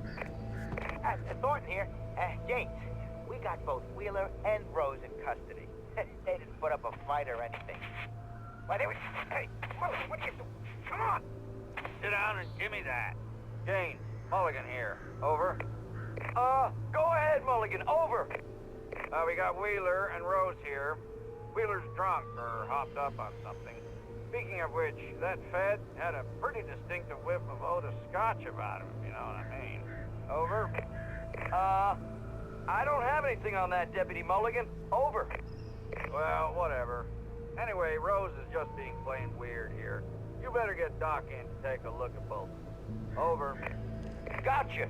You better get them here quickly. The, Fed's gonna want to interview Wheeler. Over. Oh, yeah, I bet he does. Looks like they have a lot in common. Mulligan out.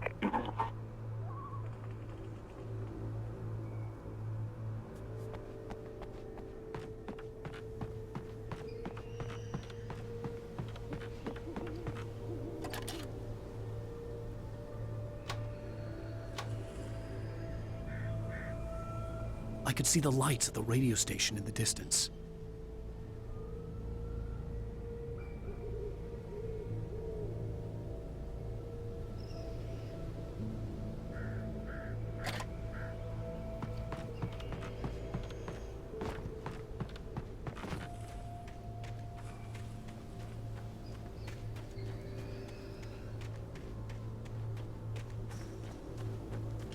I imagined that the broadcast tower in the distance was part of the local radio station. Maine seemed like a decent guy. Perhaps he could give me directions to the coal mine.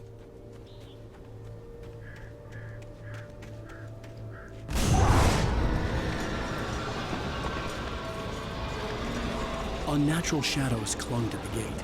The darkness that was after me was trying to stop me. I wouldn't get through without a light. There was no power to the searchlight.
It took me a moment to recognize the flashbang grenades. They were an ideal weapon for my situation. Team 1, come in. Over. Team 1, this is Sheriff Breaker.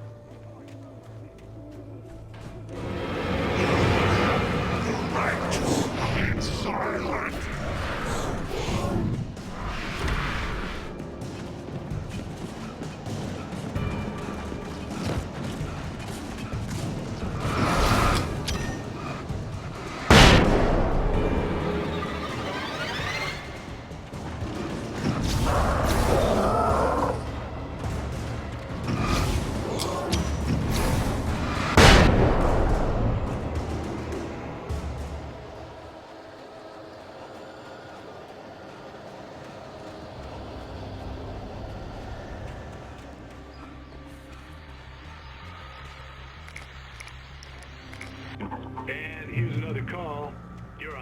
BFFM with Pat Maine. It's Milt Peabody, Pat. What's on your mind, Milt? Well, I live near the trailer park, Pat, and there's a big ruckus going on over there. Well, that's just up the road from me, too. What's going on, do you know? I don't know, but there's a bunch of police cars there, lots of sirens, a helicopter buzzing around, and I think I heard some gunshots. Gunshots? Yes, sir, like from a pistol. So can you find out what's going on? Because it's just next door and they're popping off guns there. They're still shooting? No, it was maybe 10, 15 minutes ago. It sounds serious, Pat. I'm telling you, it don't sound like no party. I'm certainly going to give the station a call, Milt. Okay. You'll hear it here as soon as I hear from them. Okay, thanks.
I hope Maine could lend me a car to get to the coal mine.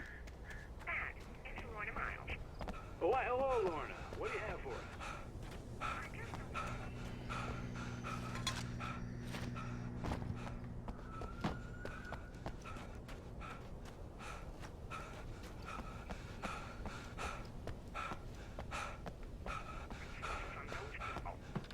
Well, let the try to sort themselves out. I'm sorry, but my granddaddy settled in Bright Falls in 1911. Well, thank you very much for that compassionate viewpoint, Lorna. Oh, here's a little surprise. The famous writer Alan Wake just walked in. Folks, I'm going to see if I can talk him into an interview. Come on in, Mr. Wake. Oh, I'm so glad you could find the time to do this, Mr. Wake. Nowhere to run now, Dan Brown. You back away from me. Don't hurt. Whoa. Everyone calm down. Put the gun down. We're all friends here, right? Cool your jets, Nightingale. We got him. Judas Priest! What the hell's the matter with you? There's a civilian in there.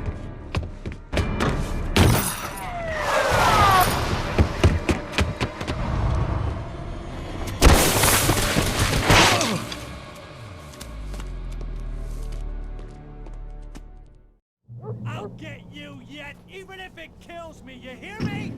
You hear me, H.P. Lovecraft? I had fallen off so many cliffs it was ridiculous. That's what you get for naming a book The Sudden Stop. It was probably good I hadn't had the chance to tell Maine where I was going. I'd have to lose the cops and find my own way to the mine.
was no sensible reason for the power company work lights to be here.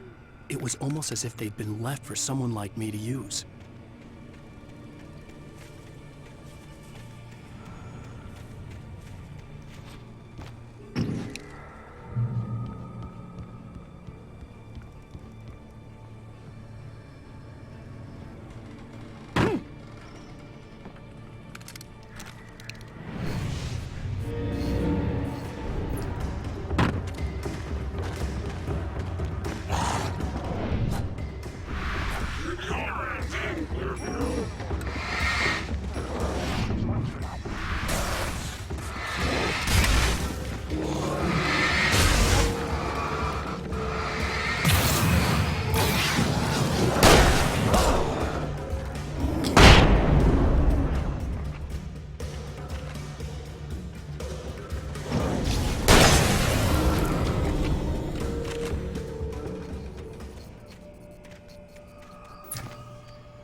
Hello?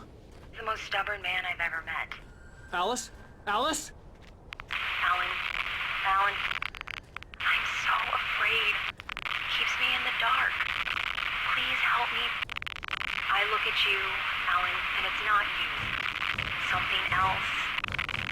Looking out from behind your eyes. Alice, I'm here.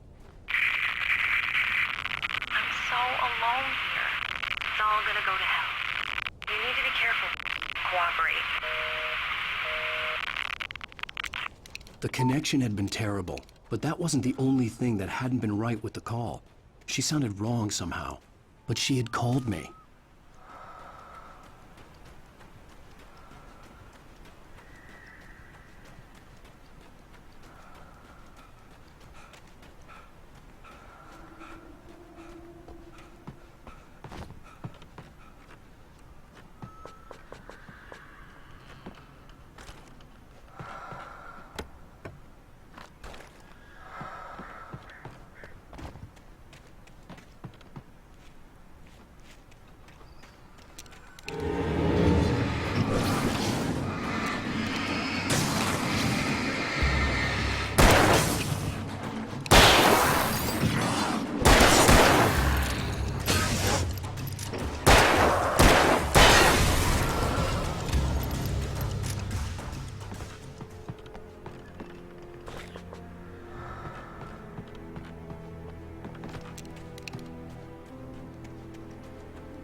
I could see a railway bridge up ahead, and a warehouse of some sort on the opposite shore.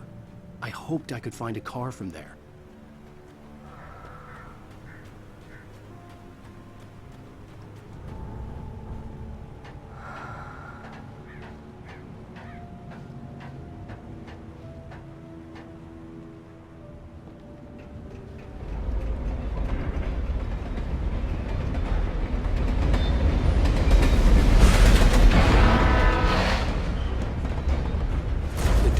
that was pursuing me was growing stronger, and it was taking over everything in its path.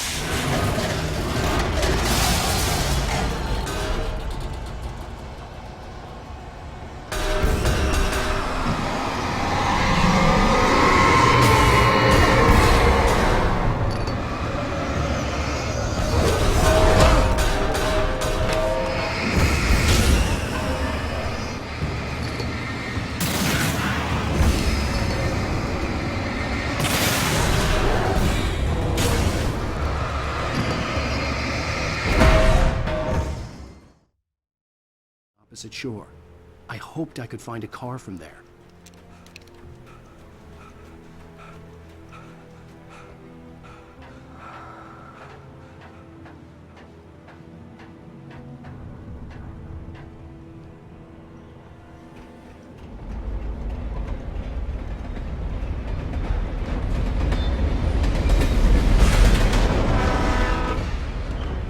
The darkness that was pursuing me was growing stronger, and it was taking over everything in its path.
As a teenager, just starting to get interested in writing, Stephen King had been a source of inspiration to me. I thought about all the inanimate objects that had come to life in his books. No one is safe in a good horror story. Certainly not the protagonist. That's what makes them fun. This was anything but. The darkness could possess anything, and it was getting closer.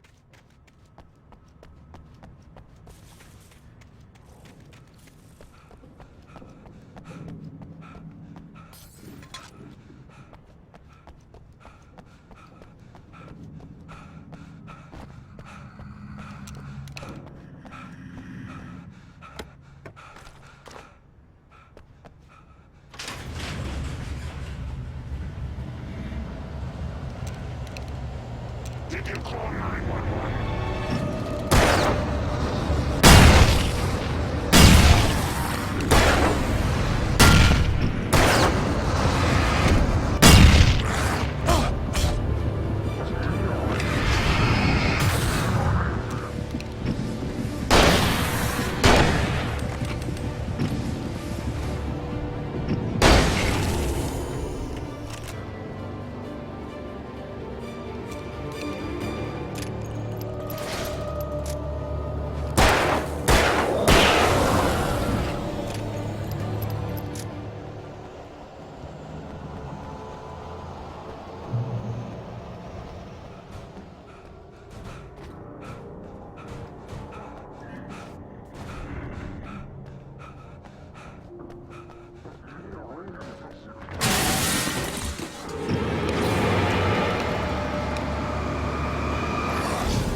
We take the facts of our existence for granted, unaware that they're merely a thin veneer of desperate self-delusion covering a vast cosmos of madness and horror. All too often, the stars are right. In Night Springs. Tonight's episode, A Family Occasion. Journalist Alvin Derleth's trip to study the local customs of an insular community in Night Springs has been less than successful. Until tonight. Well, I'm glad you changed your minds about this. Ancient customs, local mythology. My editor loves this kind of stuff. Well, Mr. Derleth, we don't want to feel like we're on exhibition. But you have demonstrated the seriousness of your intent.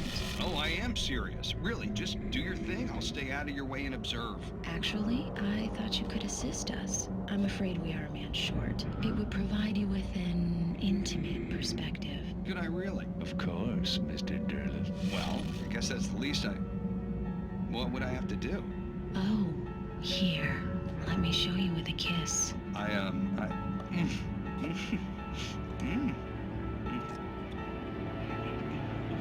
What did you...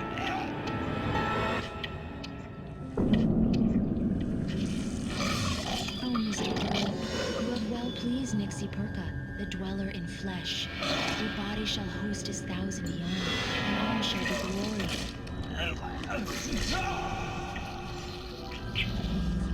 Shh, darling, be calm. Shh. Alvin Derleth learned a harsh lesson. If you go looking for mythology, it may come looking for you. And such quests always bear fruit. Night Springs.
Never been this glad to see the sunrise.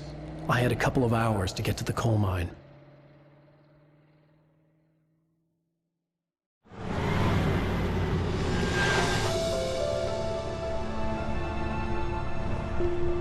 The coal mine wasn't far now.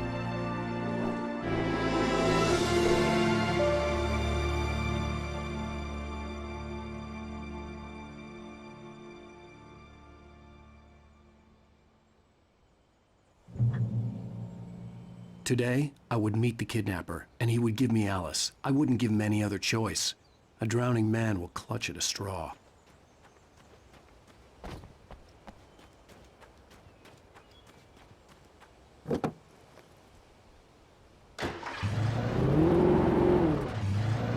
Little by little, without realizing it, I'd come to believe that the story in the manuscript was coming true.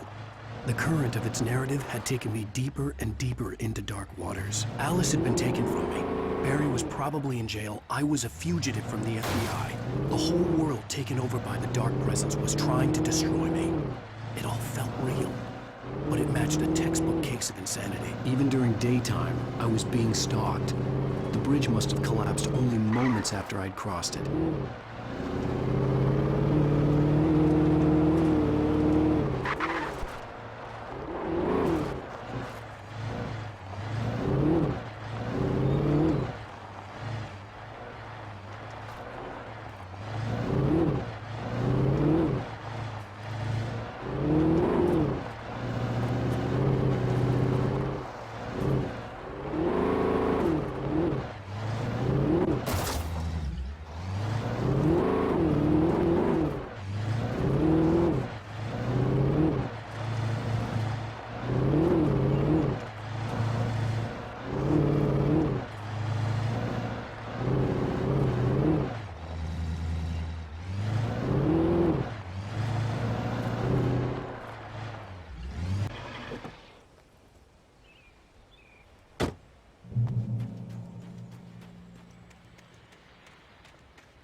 This is Pat Main, and you're listening to KBF-FM. Folks, I want to apologize for kind of abandoning you to that looping music track last night, but I was detained. You see, I encountered a big-shot G-man with an itchy trigger finger who could use a lesson in manners and a boot in the ass, not necessarily in that order either. Now, folks, I know I'm not being very informative here, and I apologize for that. I really should just keep quiet, but I'm just so peeved right now, because some people just shouldn't be carrying badges. I'm just glad that our Sheriff Breaker was there to straighten things out. And if someone I met last night is listening, let me just say, I'm sorry if my mouth got you in trouble. I'm pretty sure you're not the bad guy here. Godspeed, son. I hope you know what you're doing. Now, on a lighter note, I'll be talking to Dr. Nelson all morning. But first, a little music.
Welcome back to KBF-FM.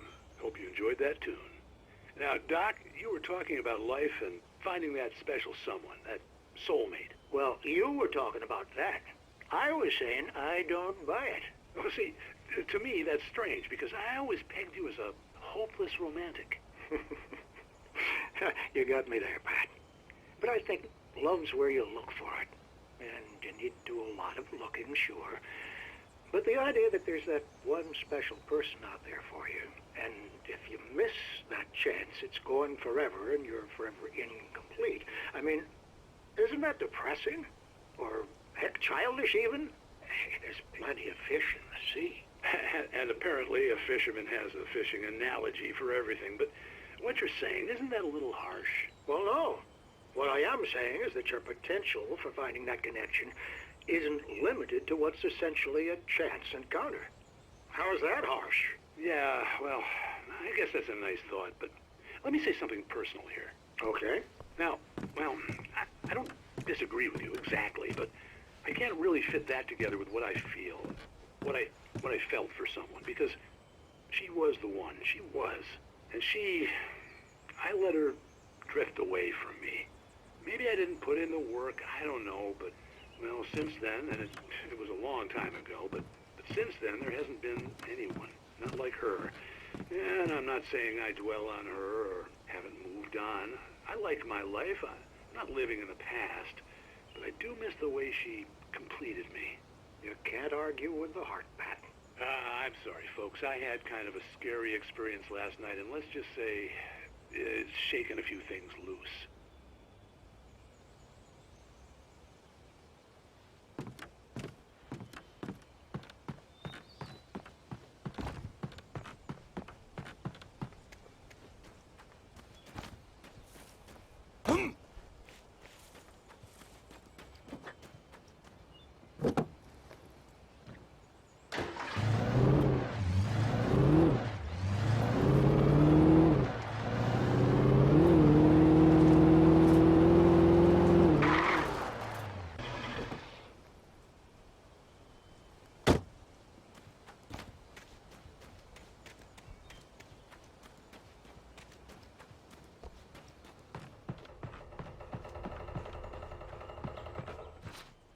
I was early.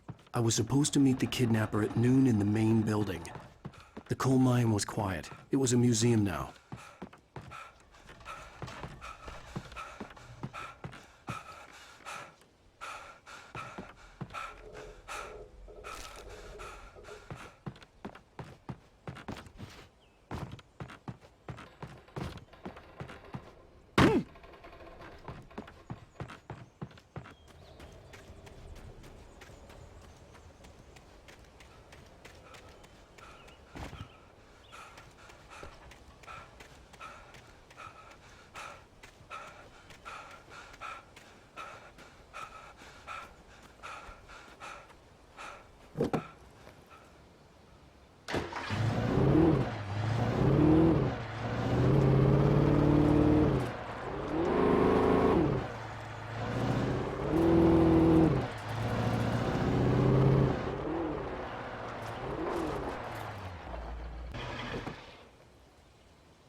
I didn't want to go outside.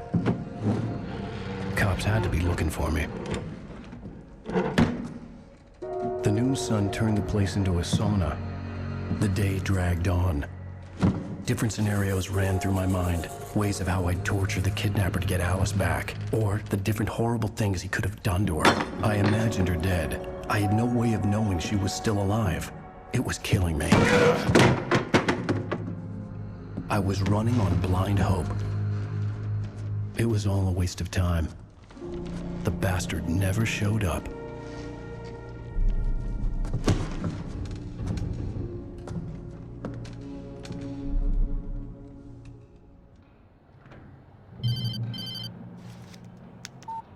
Where the hell are you? Change of plans. You know where Mirror Peak is? It's a big mountain north of where you are. You follow the path from the mine, you can't miss it. There's a lookout point there. I'll be waiting. I'm through being jerked around by You you. want to see your wife alive? Because if you do, you better watch what you say to me.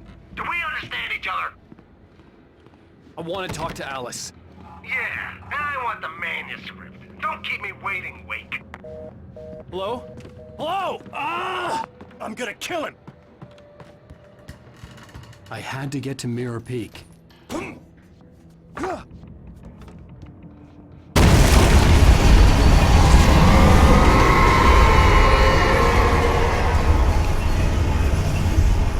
It was close. Maybe closer than ever before.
The only way to reach the hillside ahead was to go through the building. I had to find a way to avoid electrocution.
There was no way the flashbang grenades were standard power company equipment.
I had no real plan.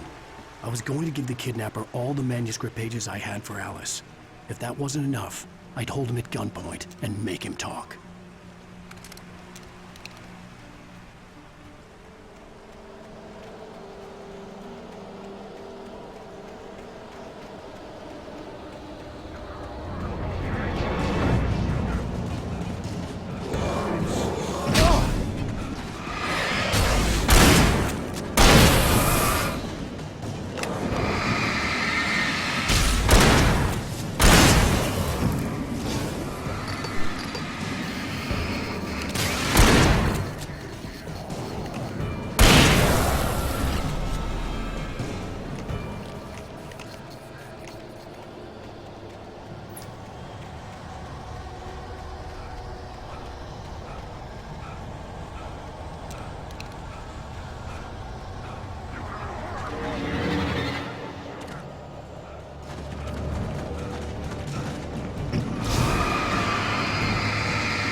The dark presence was moving ahead of me in the same direction I was going. A cold feeling settled itself in the pit of my stomach.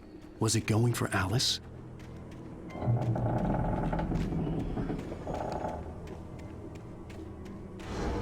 The graveyard shift may cause cancer.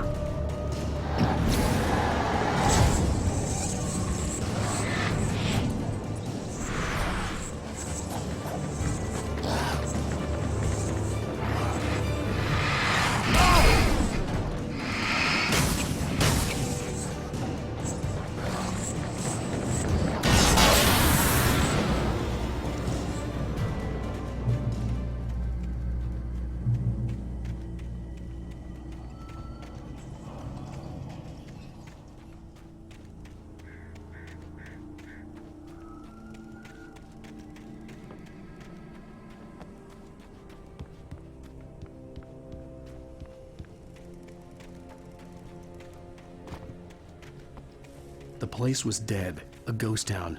Had been for decades, maybe a century.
outside of writing is a struggle.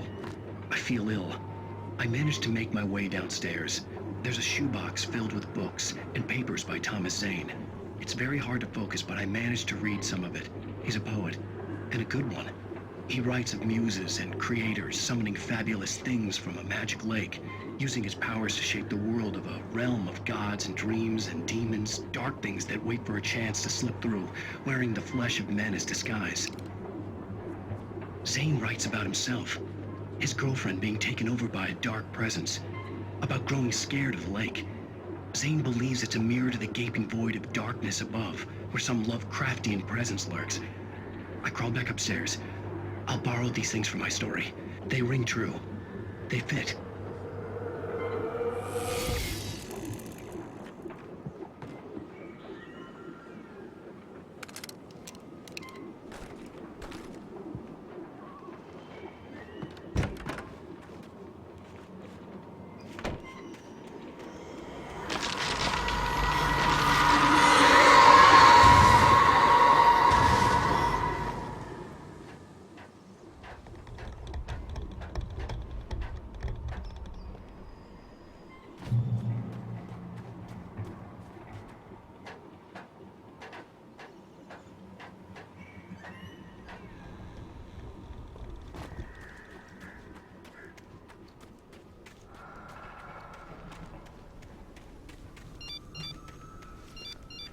The kidnapper had sent me a text. The message was full of spelling errors and insults. It was telling me to hurry up.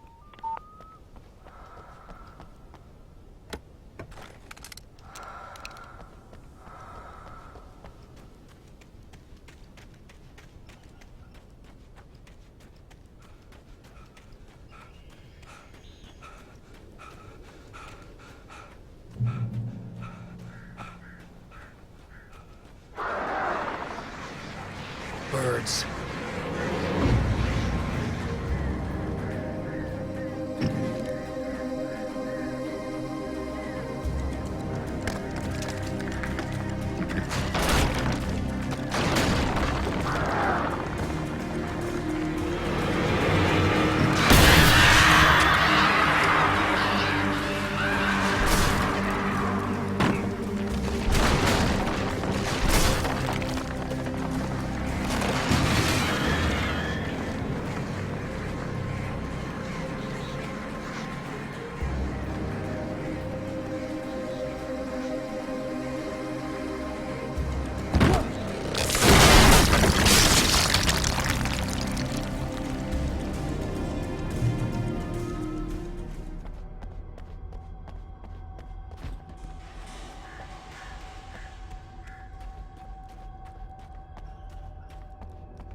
Without warning, the headache stabbed at my brain.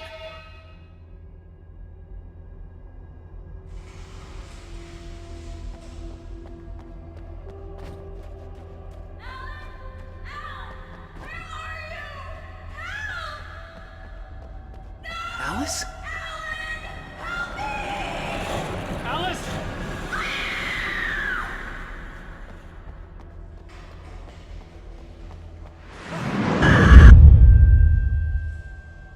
I'm losing it. I gotta get out of here.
I'd have to make my way up this mine shaft in order to go on. Maybe the machinery could help me with that.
Another cable car.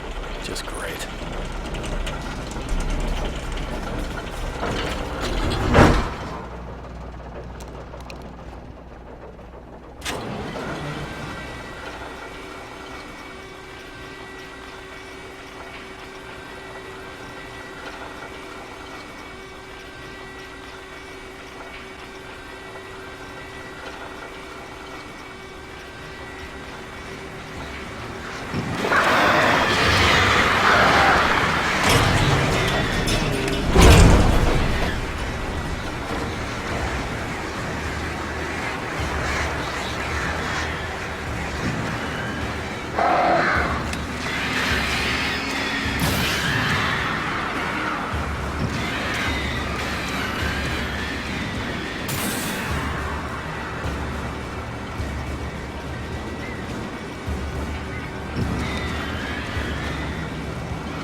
I could see Cauldron Lake. I thought I could make out the spot where the island and the cabin had been.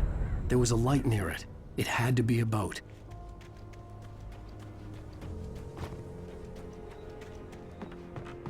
I was close now.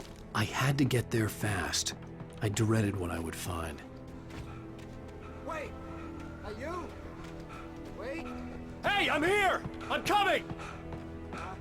No! Get away! Sorry. Please, lady.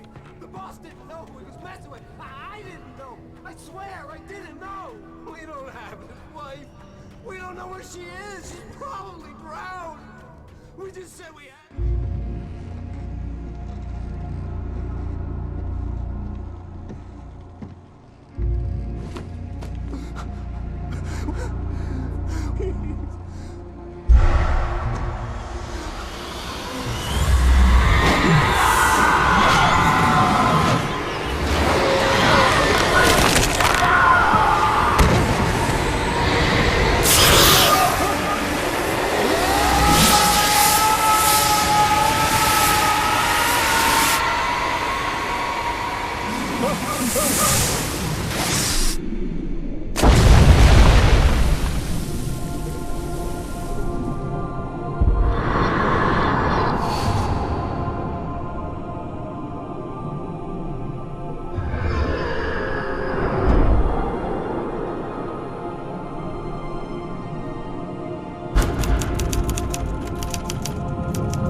Previously on Alan Wake, I'm hunted by the law. Sheriff, Wake's running.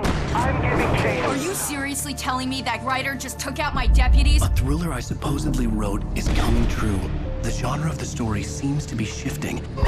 It's turning into a horror story. I was told that Alice had been kidnapped, but that was a lie. We don't have his wife. We don't know where she is. Her purported kidnapper was eaten up by the dark presence before it attacked me.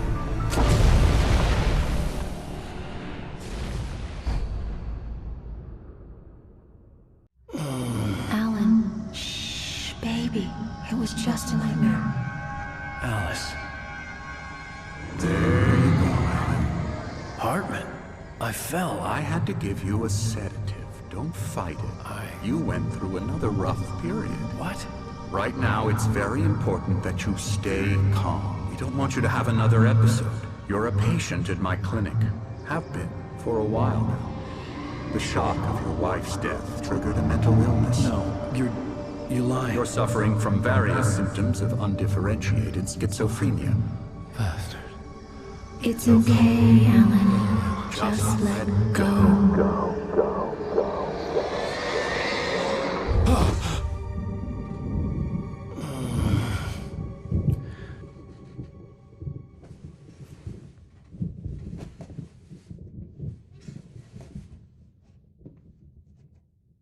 I felt groggy.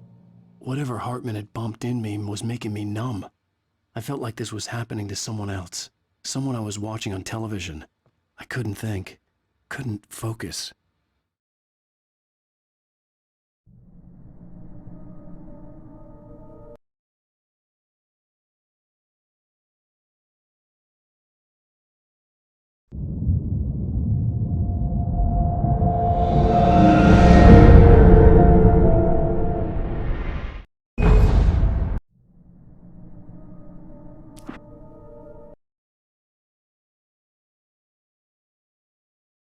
Groggy. Whatever Hartman had bumped in me was making me numb. I felt like this was happening to someone else. Someone I was watching on television. I couldn't think. Couldn't focus. The door was locked. I was a prisoner here.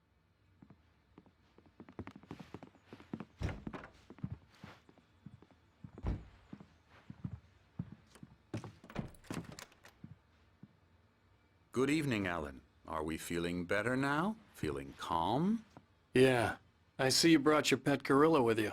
So sure, I'm calm. I get the message, loud and clear. Why, right. That's the spirit. You're being very brave, Alan. I understand you're confused. I would be more concerned if you weren't suspicious of me. I don't blame you for it. Big of you. Now, why don't you come with me? We'll reacquaint you with my clinic and go over everything you might have forgotten. Little walk and some fresh air? Yes, it will do you good. This corridor is for patients. Most of them aren't here right now. Jack took them out for a fishing trip, except for the ones who are particularly vulnerable, of course.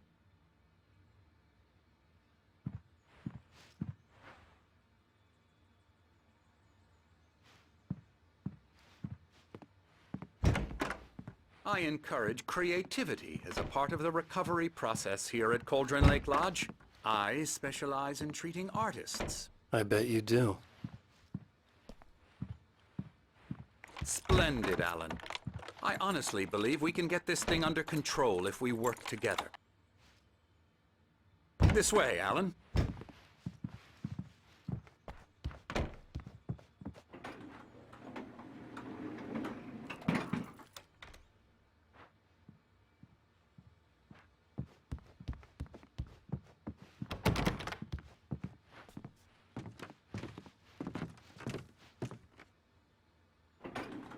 Now, Alan, from past experience with you, I know I need to get right into the heart of the matter as quickly as I can after an episode.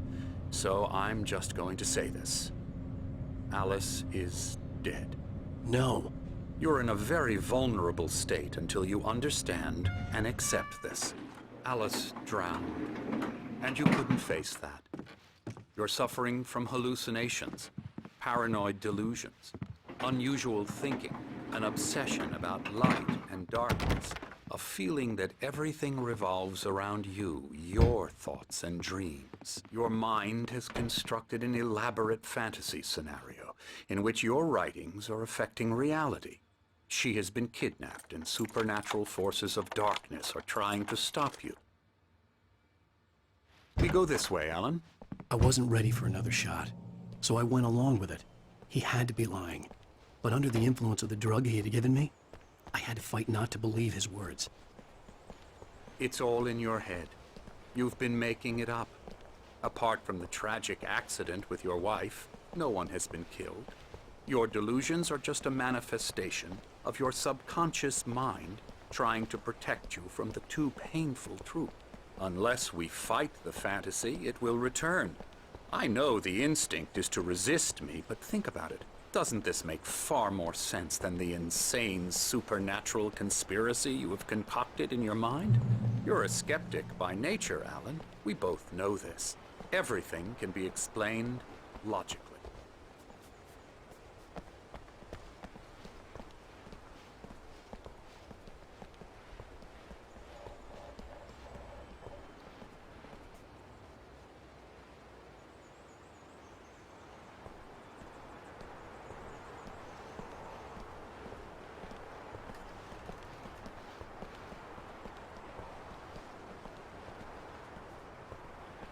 I never get tired of this view.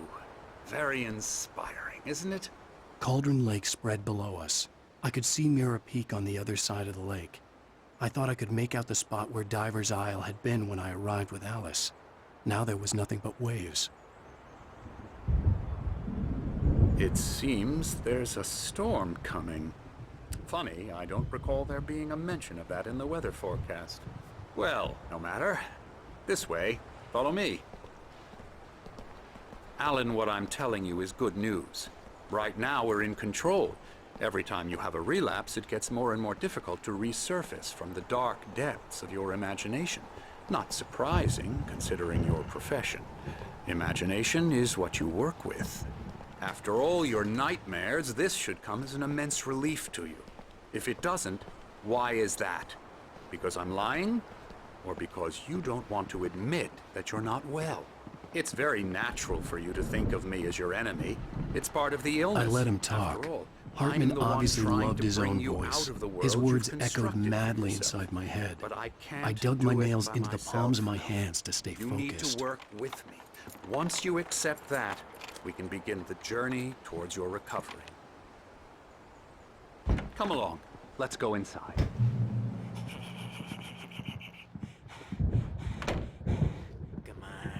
Now, here's the entrance to the office wing. That's for staff only. You were impressed by my trophies when you first arrived here. I do love to hunt. The great outdoors, man versus nature. It's wonderful stuff. Pretty damn wonderful, yeah.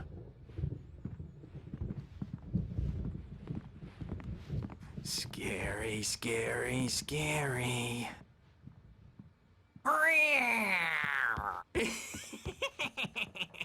Emerson.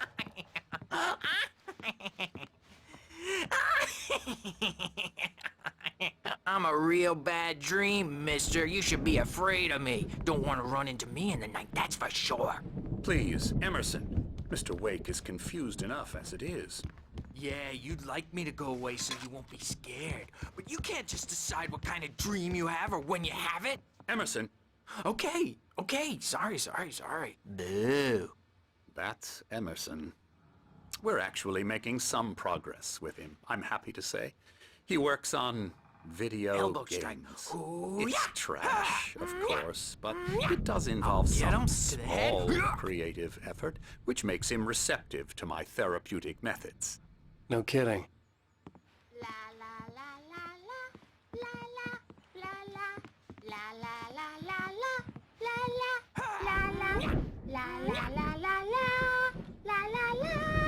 Come, Alan, this way.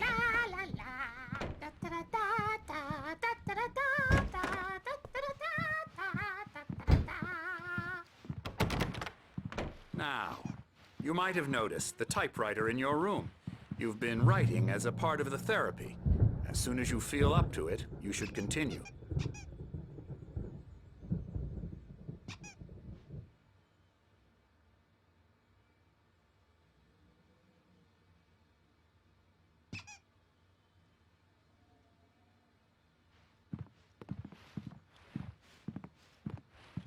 My rheumatism's killing me. There's a storm coming. Oh, what a storm. I hope it wipes this place off the face of the earth. And these two are the Anderson brothers, Odin and Tor. They had how should I put this? A heavy metal band in the 70s and 80s called Old Gods of Asgard. They even adopted new first names to complete the image of Viking gods. After the band broke up, they lived on a farm nearby. They are, well, in advanced stages of dementia. They're well cared for, TLC and all that. There's nothing more that can be done. I'm afraid that the rock and roll lifestyle has left its mark. Oh, that won't do. I'm so sorry to cut this short for now, Alan. The power has been acting up. I'd better go check on it. We'll continue this soon. Meanwhile, when you feel up to it, return to your room and try to write. It really is for the best. Don't you think?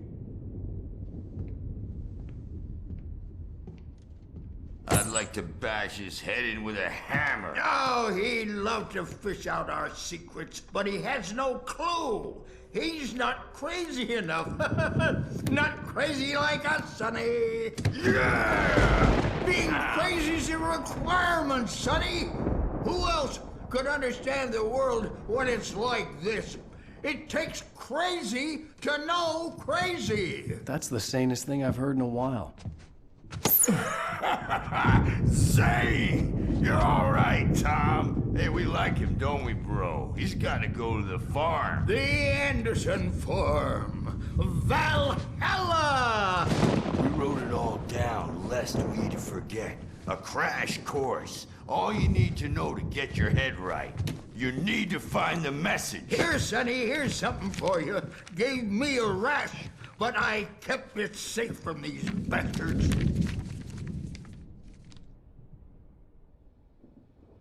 My head was clearing up, or according to Hartman, I was sinking back into the fantasy. I was convinced he was lying to me about everything. Crazy or not, the Andersons made more sense. I'm a bad dream, and you can't wake up. You can't hurt a nightmare because all dreams are only imagination. They're only in your head, and they're not there when you wake up. So you can't wake up because I'm in charge now, and I don't want to disappear. My nightmare is the publisher people who want to make a contribution so they can say they made a contribution. And then we end up with mullets in there because they think mullets are funny, but it wasn't supposed to be about mullets, and now it's about... Oh, hello. I've painted you. Okay. I was just struck by inspiration a couple of days ago. Dr. Hartman wanted me to paint landscapes, and that's what I was doing. But now I've been doing these things, a lot of them. The images just keep coming. Dr. Hartman likes them. He has them in his office.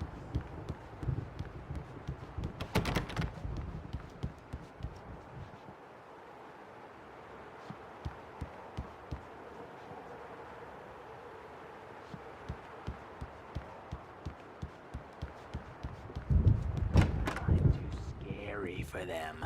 I take 2 pills every morning and 1 with every meal and 4 when I... Hey, Wake, why don't you humor Dr. Hartman and give the writing a shot, huh? Typewriter's in your room. You can get to your room by those stairs, Wake. Something's wrong. I'm not myself. It's hard to think that there's a shadow inside my head.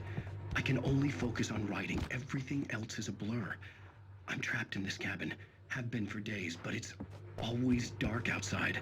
My editor is real. I saw her again. She's not human. It's not human. A dark presence is wearing the old woman's face. She was covered in clinging shadows. There's a hole in her chest where her heart should be. I think I've made a horrible mistake. I don't think I'm any closer to saving Alice. It's been lying to me, using me to get the story it wants, and the story will come true.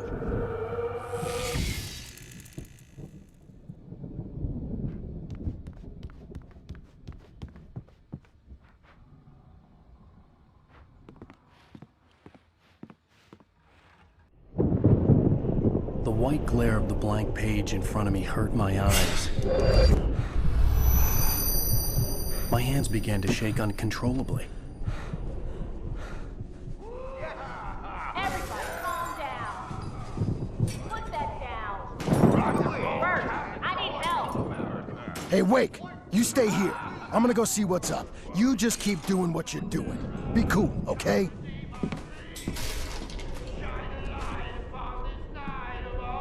I didn't know what the chaos was all about, but it could be my only chance of getting out of here. Where the hell did he get a damn hammer? I don't know. Here's a friendly poke from Mjolnir, wench. Oh, afraid of the crazy brothers, are ya? Not so weak now, are we? Well, things are unraveling fast. Sinclair looked bad. That wasn't a love tap. The crazy old fart hit her hard. If she was one of Hartman's goons, she had it coming. I had to get to Hartman's office. He had taken all my manuscript pages. That's where he'd been keeping them. We're on a comeback tour, baby! Come out and face the music, Birch. It's time to pay the piper. Hammer's Way will have it say, rise up in their name. The markings on the tape said they were recordings Hartman had made at the sessions with his patients. Now, Mrs. Wake, I saw Alice's name on one of them. Alan's For a moment, problems? I couldn't breathe right. More and more out of control all the time. The parties, he's so angry all the time.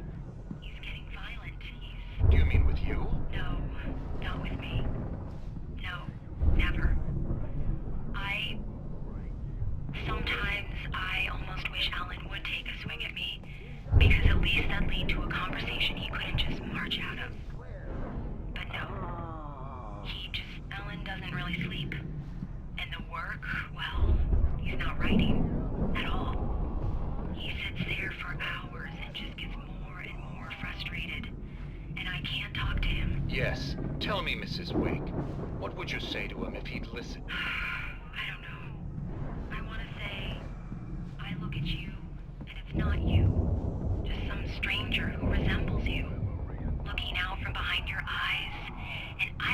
that guy much. And now it's all gonna go to hell. But you don't ever say this. No. I've tried, but he's not listening. He's too deep in his own problems, always going on about something else. I'm so afraid I'm gonna lose him, and we're not even talking anymore. He doesn't let me in anymore. He just keeps me in the dark. I'm so alone here, even when he's home. Please help me, Doctor, because I'm at my wit's end. Well, if you can just get him here, I'll absolutely do my very best. Yeah, but Doctor, you need to be careful with him. He's not just going to listen to you and cooperate. He's the most stubborn man I've ever met. Well, I'll be sure to bear that in mind. Hearing her voice, what she was saying made me happy and sick and guilty all at once. Rudolph Most of Lane's all, case is I interesting. recognized the He words. was completely The blocked, phone and call frankly, from I her. was about to It had discard been a him as cut-up of useless. this, However, just a once recording. Wake arrived and started writing, something changed in Rudolph. He's producing extraordinary work, increasingly dark pieces. Unfortunately, he doesn't respond to direction at all, and it's my belief that he's not so much a creator as an illustrator, perhaps, a recorder of sorts. I hadn't considered the existence of such a role before, let alone its implications, but the paintings he has produced are informative. At least he's easily controlled and useful. I wish I could say the same about Wake. It's frustrating that the best subjects are always so damn difficult to deal with. Not buying that. I was tailing Wheeler, and this is the only place he could have gone. That means Wake is probably there too! Agent Nightingale, this is private property, and I will not allow you to disturb my patients. Yeah? I can get a warrant. How would your fragile little patience like that? Oh, I'm thoroughly intimidated by your mighty authority now, Agent. Listen, you smug snob. How would you like it if I busted through this gate and knocked you around a little? Agent Nightingale, first of all, I'm recording this conversation, so you might want to watch what you say. Secondly, you're not dealing with a hick now. I know the law, and if you can get a judge to grant a warrant, I'll be glad to cooperate. But you won't get one. Be advised that any further communications with me are to be made through my lawyer. I don't believe this. Good day, Agent. Yeah.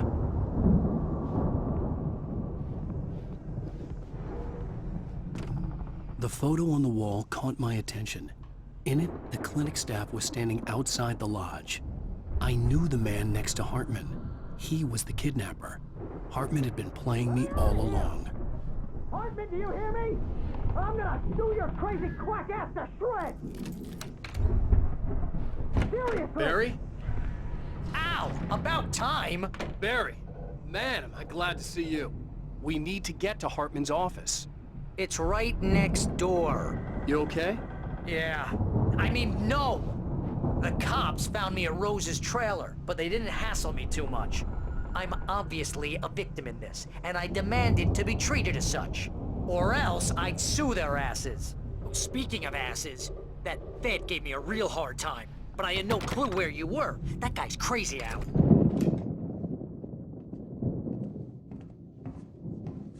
These were all the pages I had on me. And more.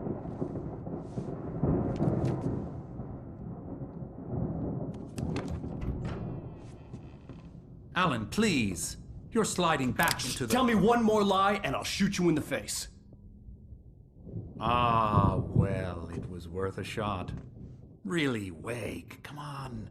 Let's work together on this. You have no idea... Hartman, shut up! Barry, get out of here. I'll catch up with you. Get a car. Oh, Al, let's just... Go!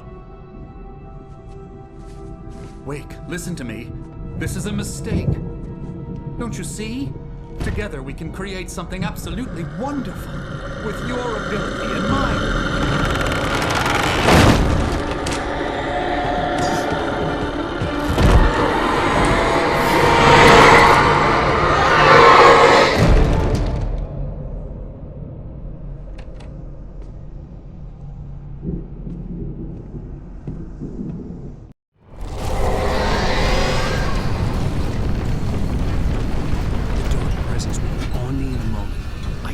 Find a way out.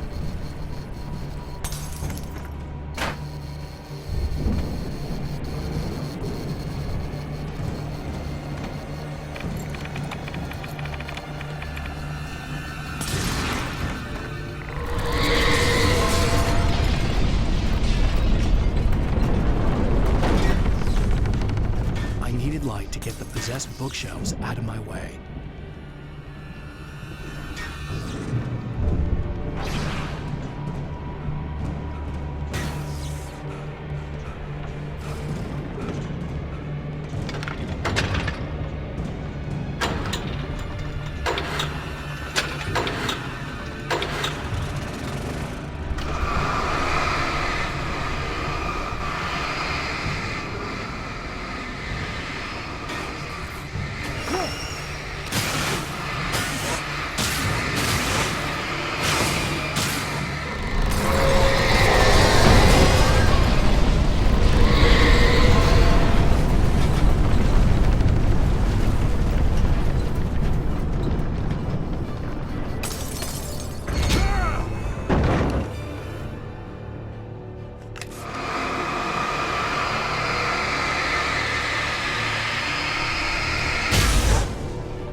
Social networking, sports scores, news, it's all at your fingertips.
I found the car, but the gate's locked. You're gonna have to go through the hedge maze over there. Barry, I don't have a light. Take this, Al. Oh, God! Look at the house, Al! Look out!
be nice and calm all day long.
You're alive! Let's get out of here. Can you open this gate? Maybe. Barry. Well, I slammed it shut when the nasty showed up, and the key fits kind of loose in the lock, so, Barry! I'll find it! Don't worry about it!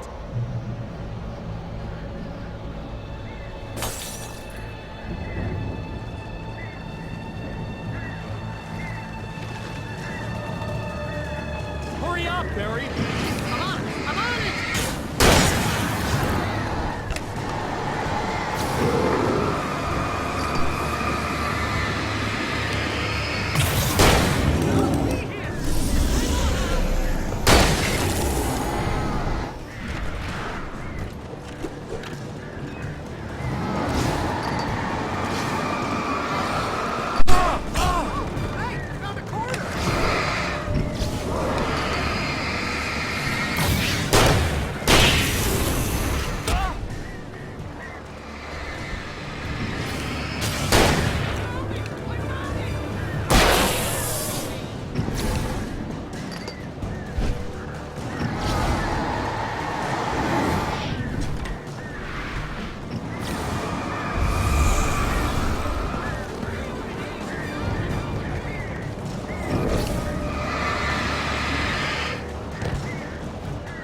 For the nearest, "You're now leaving Bright Falls. Come back soon" sign.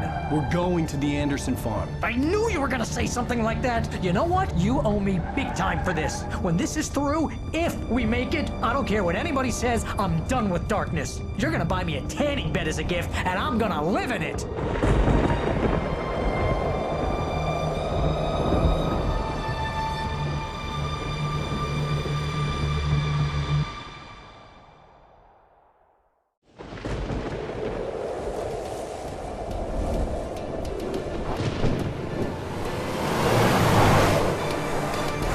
Crazy, but that's fine, Barry. Oh, you got that right, Al. You're barking mad. You are by far the craziest... But maybe that's inevitable when you deal with crazy stuff like this.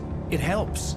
This is happening, Barry. Alice, they never had Alice. She's trapped in the darkness at the bottom of the lake, but she's not dead. Al, how can you know that? I know, Barry. I can... Al, No, listen. I can bring her back. I can find her. There's something special about this place. The lake, it does something to the works of art created here. It makes them come true. But there's a catch. The dark presence, whatever that thing is, twists it to its own ends. That's why all of this is happening. It's using my manuscript to take over everything. Al, I believe you. It happened to Thomas Zane before, it happened to the Andersons. I believe you. Crazy or not, you're not delusional. Weird shit's going down. That's a fact. I'm on board, man. I'm with you. The Andersons knew about it, but they were too far gone to tell me with all the drugs they were on. But they wrote it down. There's a message somewhere at their farm, Barry. We just need to find it. Look out!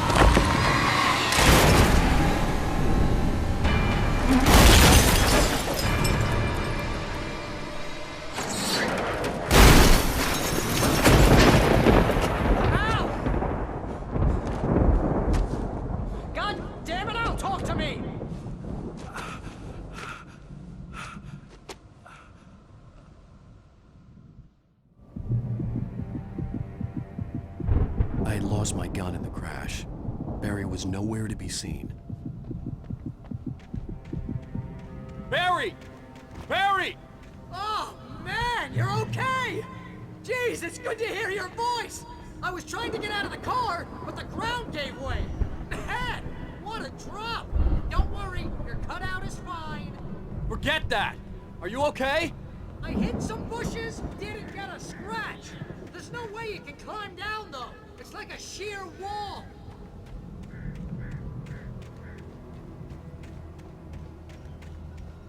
Ah! Al! There's some something moving down here! Barry, it's a taken! Use a flare, Barry! Yeah! Barry, are you alright? I'm good, Al! I'm great! Guess you never messed with anyone from New York City before, huh?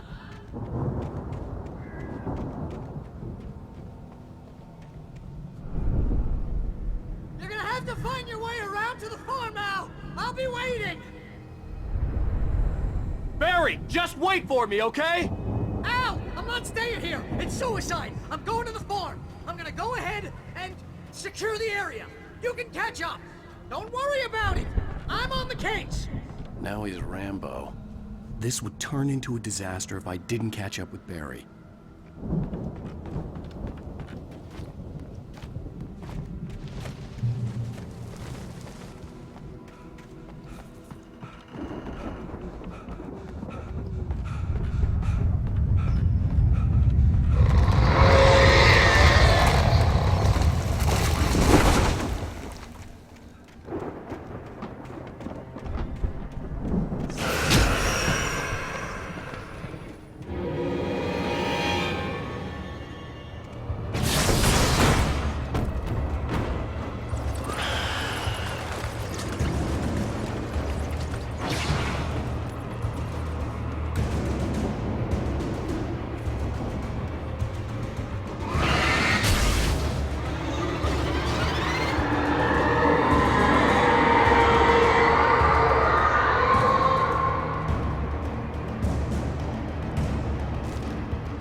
Destroy them to get through.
I could sense the movement in the woods ahead. Facing the enemy without a weapon was dangerous, but I had no choice.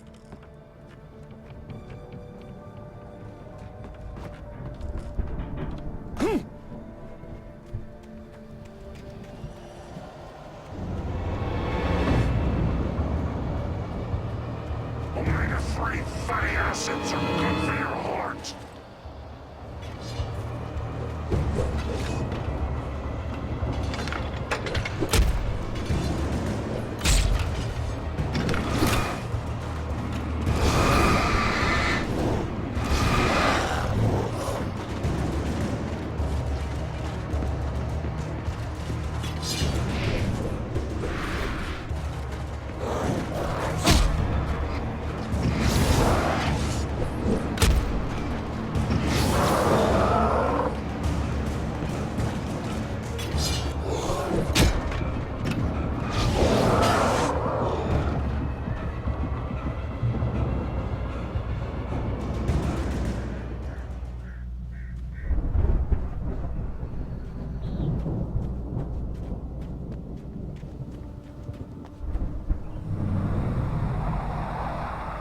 car was driving away from the farm, headed in the same general direction as I was.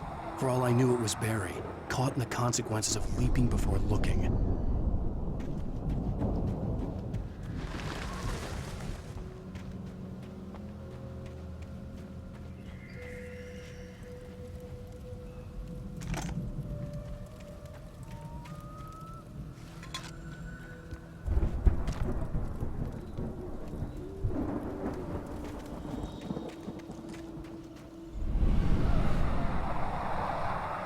The car was heading for the cabin up ahead. It wasn't far. If it was Barry, I would see the damage soon.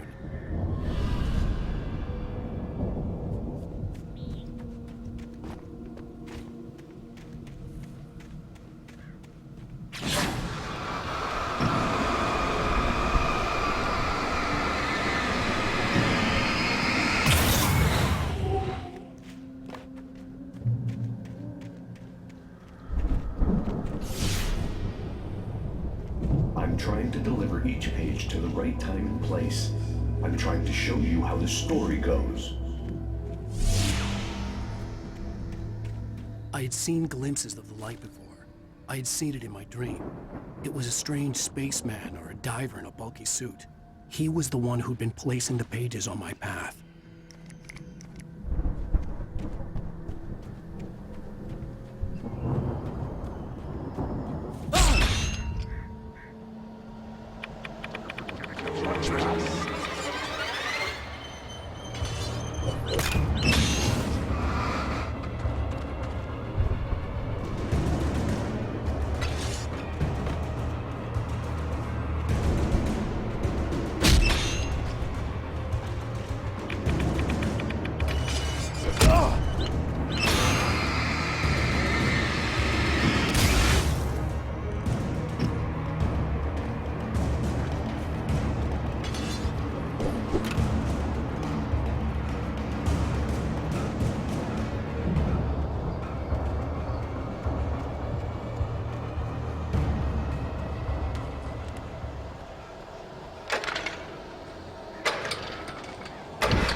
Someone had left a gun behind.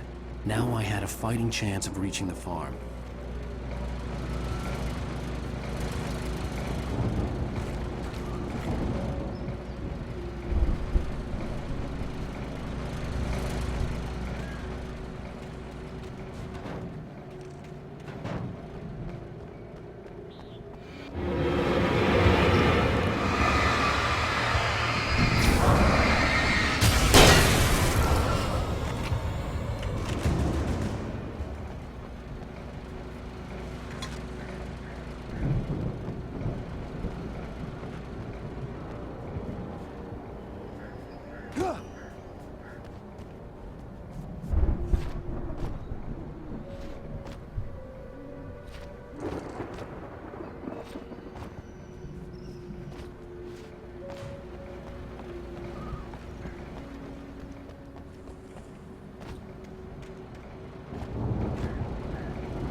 could see the car, but there was no sight of the driver.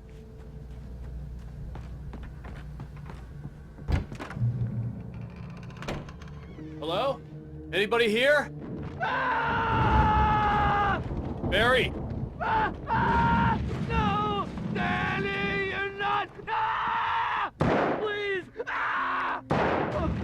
The front door was locked. No! Don't! I'm sorry!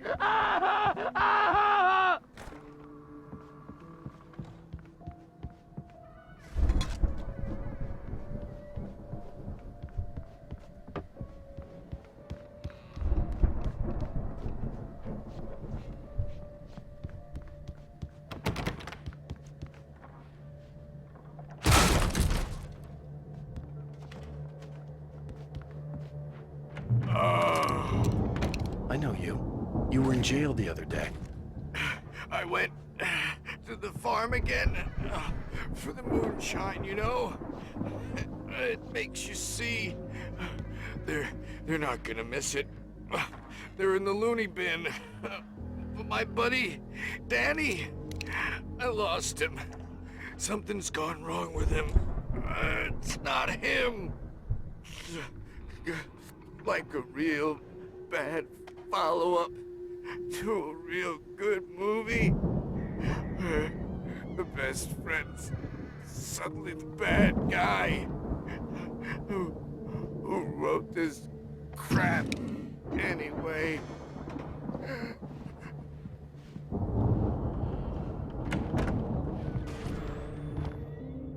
I've run through every possible course in my head.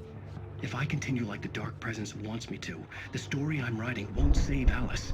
It's a horror story, and it's going to kill her, and me, and everybody in this town. No one will survive.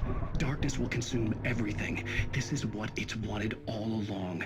It will be free, unstoppable. It used Alice to get to me, dangled her in front of me to keep me going. It was never going to release her. I'm going to change this. I'll escape. I've written myself into the story. I'm now the protagonist. This feels like a terrible risk, but it's the only way to save Alice. I'll be bound by the events of the story just as much as anyone else who's been woven into it. The story must stay true for this to work. There have to be victims along the way, near escapes, cliffhangers. In a horror story, it can't be certain that the hero will succeed or even survive. He almost has to die. I'll write my own escape into the story next. I need help. Zane's going to be the one who'll help me. I'll make it happen.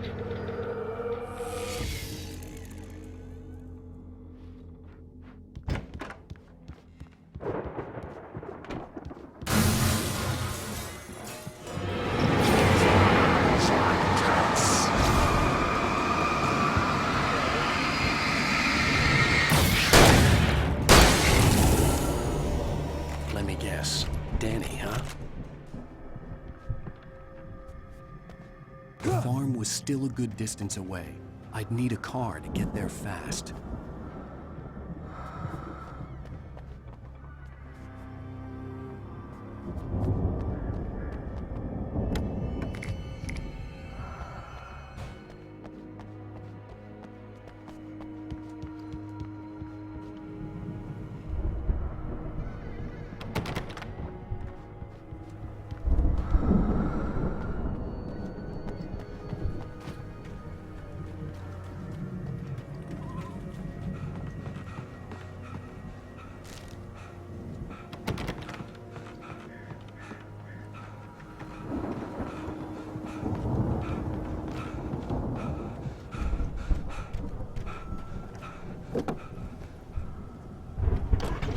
Wasn't up here, he was probably in trouble down at the farm.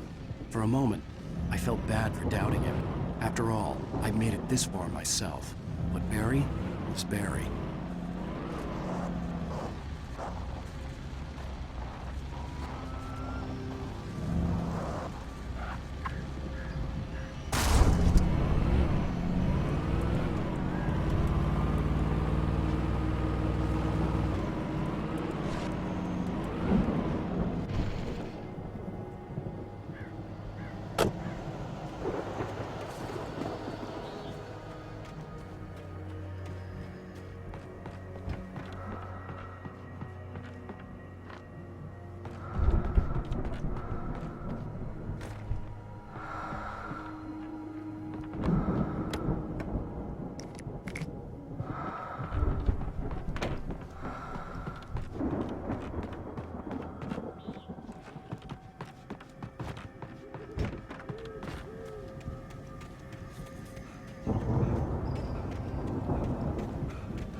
Well, as I'm sure everyone's noticed, that storm we all felt coming is finally here. The boys at the Weather Service reckon it'll last until morning at the very least. Pertaining to that, let me read that missing persons alert again. The Sheriff's Department is still looking for a Caucasian woman, 30 years old, slim and blonde with blue eyes. She may be lost in the woods, and it's possible she's been injured in a car accident. If you see her, please make sure you get her indoors and call the sheriff. It's bad weather to be caught out in, so if you see someone in the area who maybe looks a little confused, give them a hand, all right? This is Pat Maine on KBF FM, hoping you're all safe and warm tonight.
I'd known the brothers used to be some kind of rock stars, but it hadn't really sunk in until I saw the stage.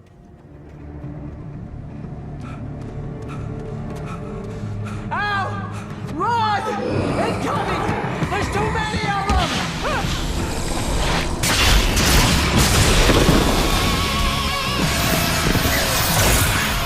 God damn!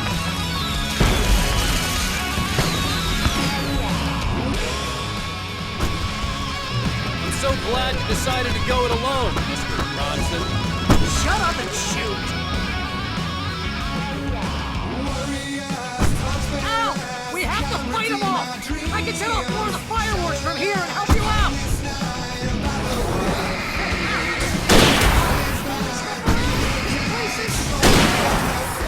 Hold on! I'm trying to get the stage lights up!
Bright Falls, rock and roll capital of America.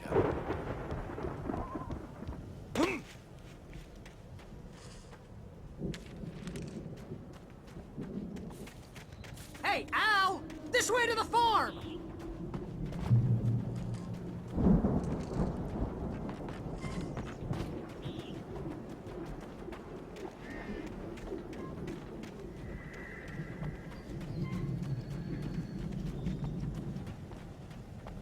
See, bestseller? No reason to worry. Your cutout's good as new, right where I left it.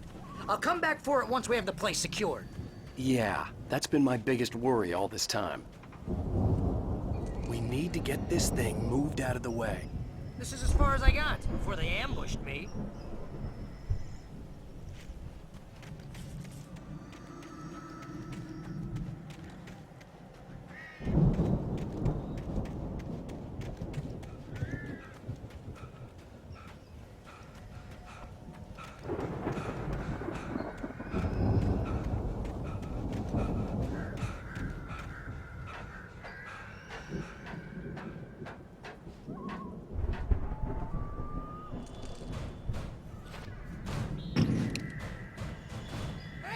Alan Wake here has something to say.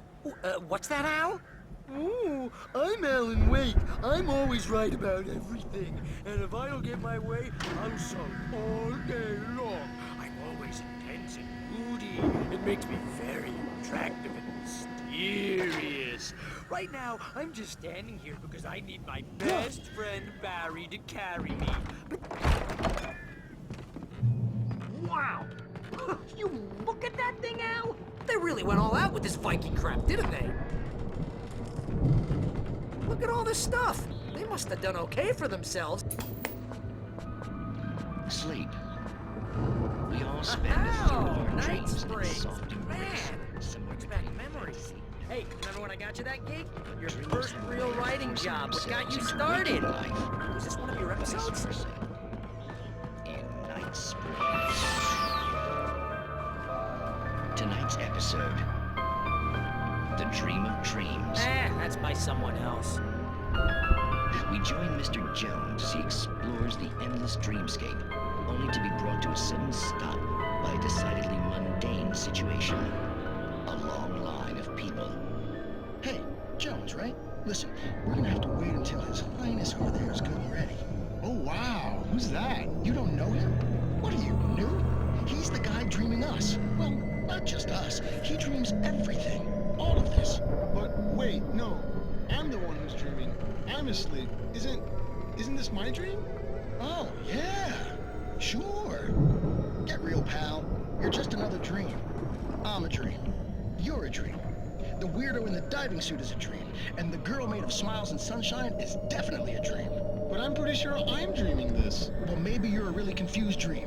What am I, a shrink? All I know is I'm going with the smart guys, and they say that's the guy doing the dreaming. Right there. I don't know what that means. It means we keep him happy. No sudden falls. We make sure he has his clothes on when he goes out in public. No chases where the monster is nipping at his heels and he runs like crazy, but his legs don't seem to get him anywhere. None of that. Because if he wakes up in a cold sweat... Yeah. Precisely. So we wait till he wants to move on. Keep things nice and calm. Hey, something's happening here. Yeah? What's that? What? Can't you hear that? Oh, God help us. It's an alarm clock. Oh, it's you, isn't it? Please, man, I got a wife and kids. Please don't wait.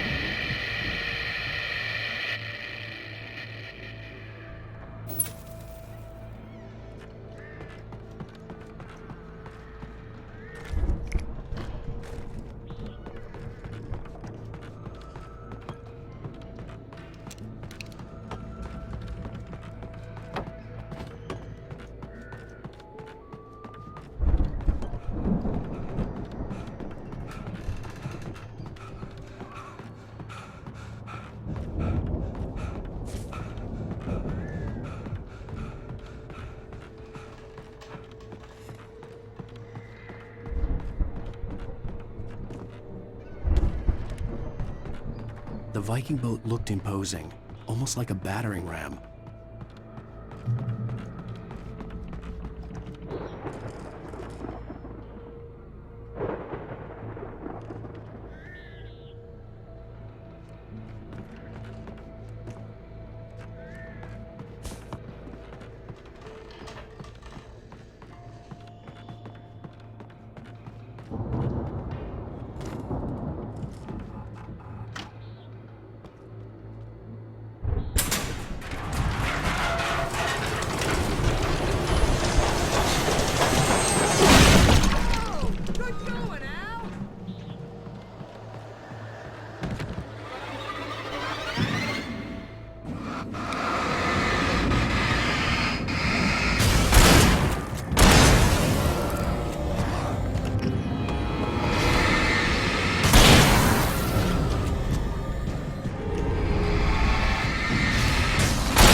dark. I think we can make it through here, Al!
Those geezers had quite a production going on.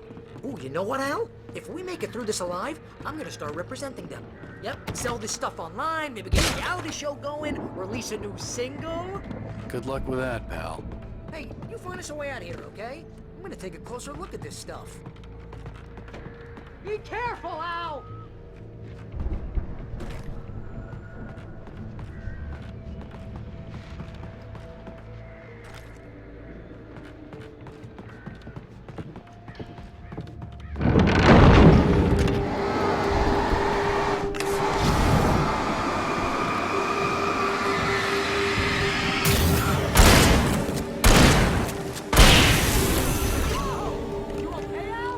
I'm good. Keep your eyes open, okay?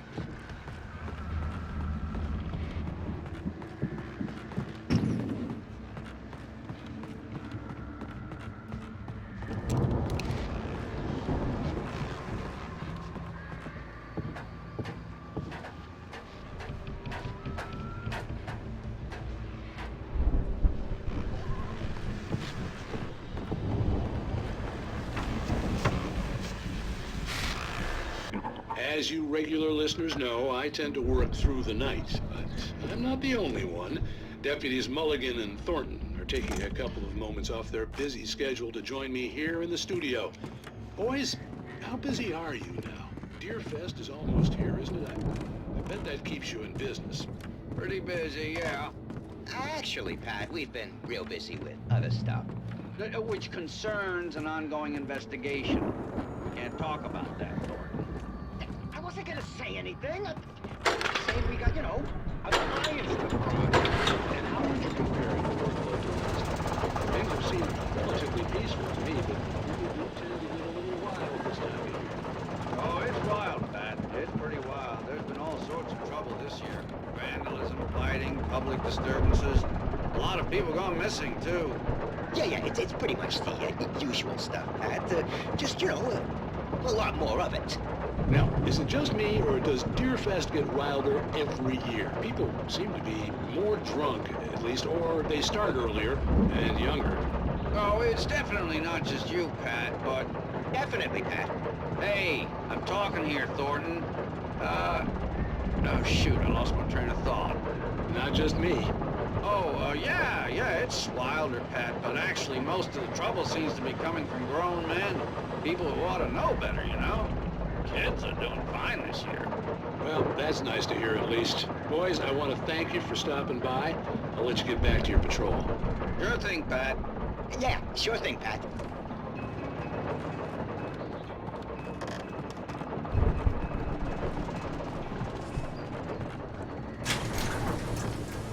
I could see the building that had to be the Andersons' home on the other side of the field.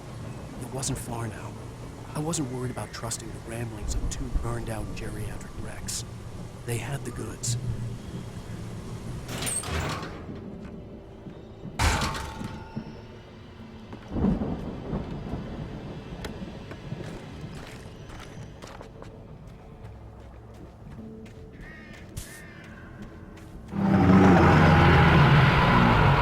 You've got to be kidding me.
Al? Is that you out there, buddy? Yeah, it's me. Hey, let's go, man.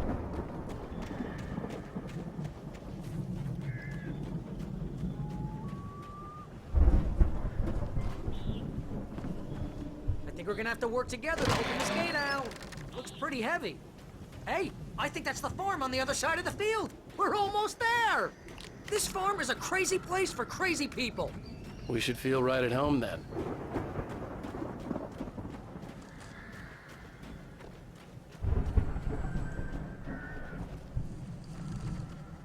Come on, one more gate. Let's do this thing.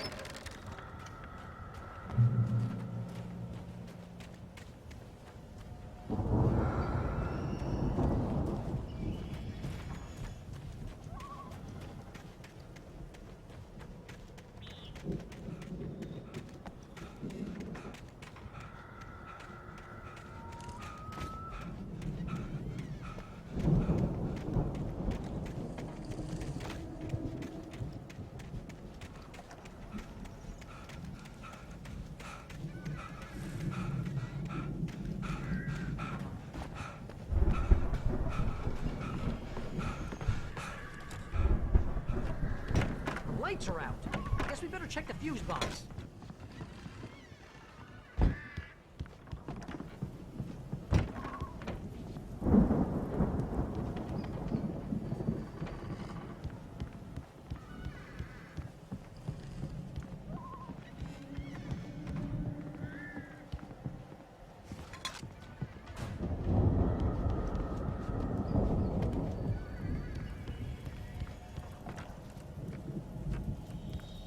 The power downstairs was out, but I was sure I could fix that at the fuse box.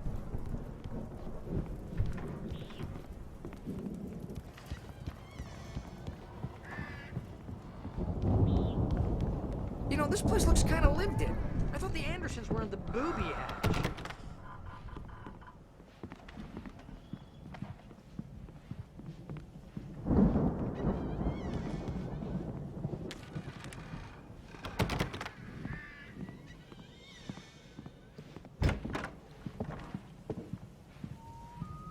Come on, Al, let's get the lights on, huh?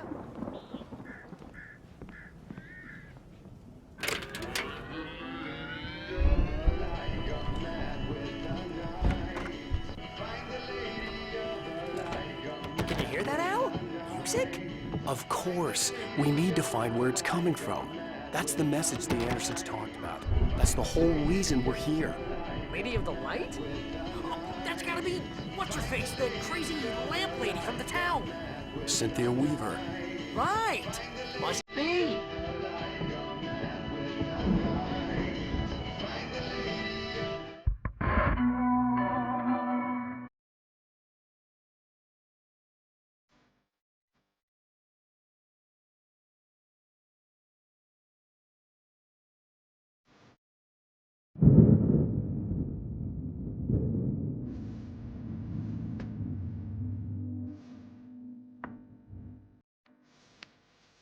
Okay. We need to find Cynthia Weaver. We'll stay here for the night and head back to town as soon as it gets light.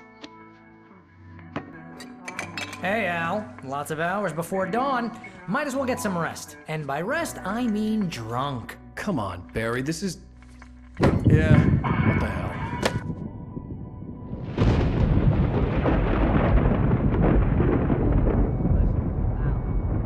I'm sorry about this. No, seriously, because I know we don't get along, but we're gonna find her, right? Even though you're a crazy bastard, I'm gonna stick by you, no matter what, ever, Al. Sure, like a brother. I'm a writer, goddammit. Correct. If I just wanted to, I could write 10 books a year. And they'd be the best books that year. No, you couldn't. That's right, I couldn't. But I could, because I'm a writer. What? What do they put in this stuff? I feel like my brain is coming out of my nose. I'm gonna get the recipe off those coots and be a booze millionaire. I just miss her, Barry. I just want her here with me. I know, Al. I know. It's gonna be okay. We're gonna make it okay.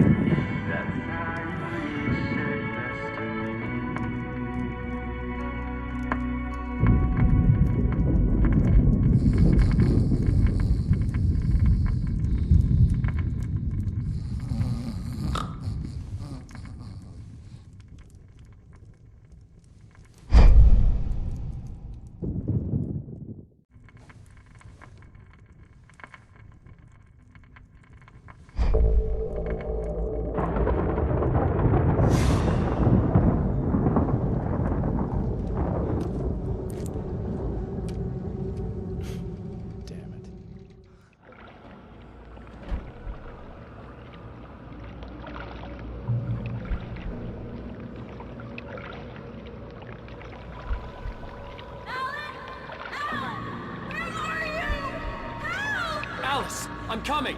It's all right. I'm coming. It was a crazy drunken dream, and yet it was more than that. It was the truth, a suppressed memory unearthed by the Andersons' moonshine.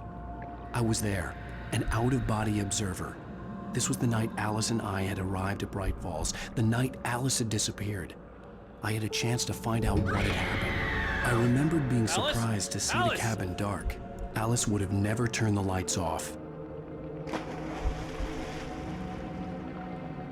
I remembered thinking I caught a glimpse of her form underwater, sinking into the darkness.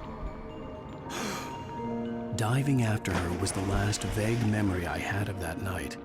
After that, the next thing I could remember was waking up behind the wheel of the crash car and finding the first pages of the manuscript.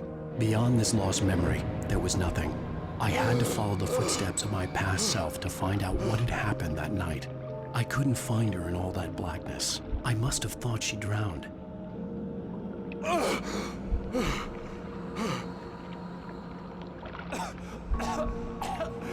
Alice! Jagger had Alice, and so she had me. Alice!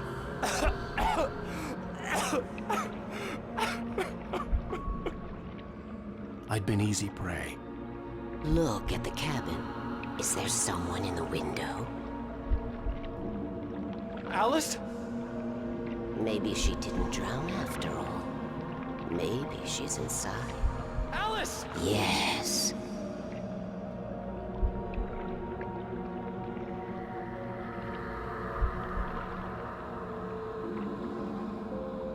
The dark presence had touched me. She had dug her nails into my brain and used me, made me her puppet.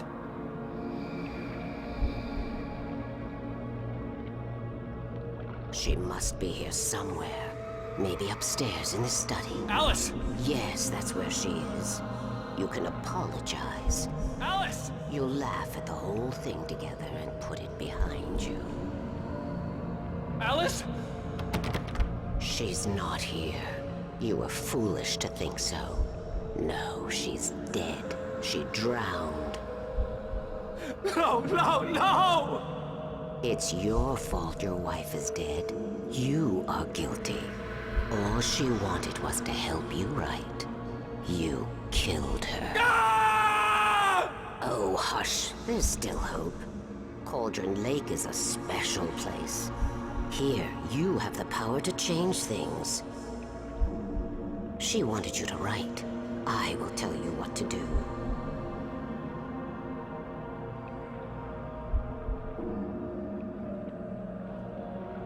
You can write her back. The story will come true, and all will be well again. She had Alice, and the manuscript was the ransom for her.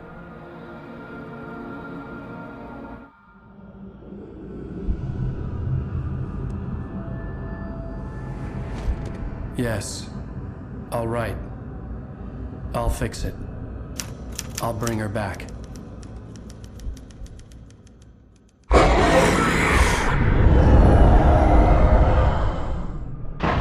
No. I wrote it. I remembered it all now. In the dark, I'd written for days, a week, almost a complete manuscript of a novel entitled Departure. Jagger had been my editor, whispering in my ear, making sure that the unfolding story would make her more and more powerful. I thought I was saving Alice. Even with the cobweb she put in my head, some part of me had been aware enough to write my escape into the story, to bring a light into the cabin to release me before I could finish, to interrupt the horror story before the ending, where darkness consumed everything and everyone. Zane was weak and far away, but I had written him into the story, and his light had been enough to set me free. It isn't here now. I'm here because it was written. I brought the light to set you free. You must hurry. It will know I'm here. It will be back soon. It stole the skin of my Barbara a long time ago. She looks so old.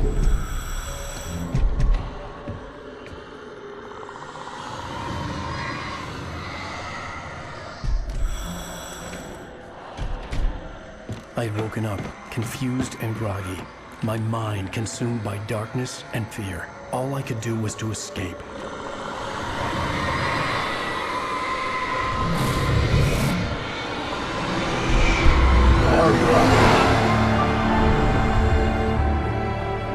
The week spent in the cabin had taken its toll. I was barely conscious and fading fast. It had to have cost Zane terribly, thrown him even deeper into whatever dark place he now haunted. but he had managed to weaken the dark presence, kept me safe that night.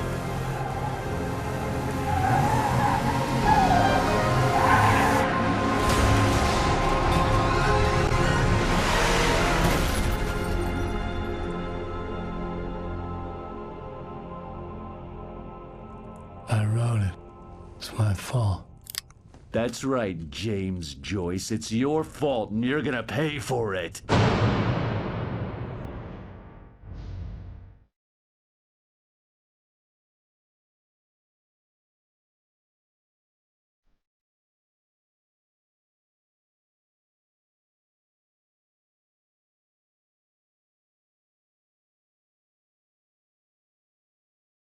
Previously on Alan Wake.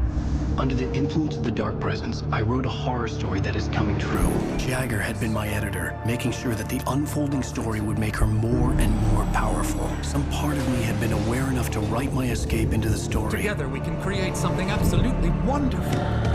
The lake, it does something to the works of art created here. It makes them come true. My mom gave me this old light switch. The clicker. Alice is being kept in a dark prison. I need to find Cynthia Weaver to fix this. It's your fault, and you're gonna pay for it. Well, we're expecting a record crowd from the neighboring counties. Naturally, we hope to break the record set by last year's Moose Fest in our neighboring town, Watery. Ladies and gentlemen, some people have asked me, what's the big deal about Deer Fest? And I think that this sums it up. It's about friendship and community. We've got a great party coming up, but let's try to hold it in until tomorrow and get through the night in one piece, all right?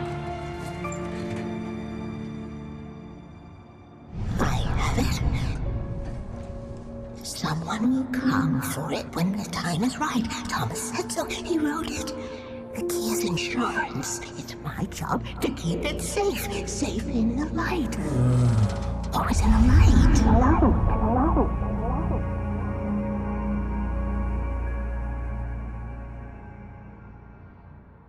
All the manuscript pages were gone. The FBI agent had taken them.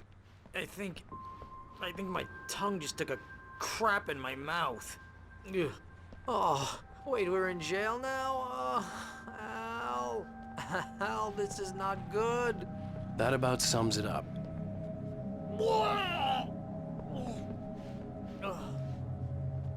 Oh, I am never drinking again. I need to talk to Weaver. She's the one in the song. The Lady of the Light. What, the crazy lady? Ugh, whatever you say, Al, but we're stuck here. They're not You gonna... even interviewed Wake. I had some reading to do first, Sheriff. And let me tell you, it was an interesting read. Well, I've got you now, Raymond Chandler. It's all here. All the evidence, including conspiracy to murder a federal agent. There's no way you're walking out of here.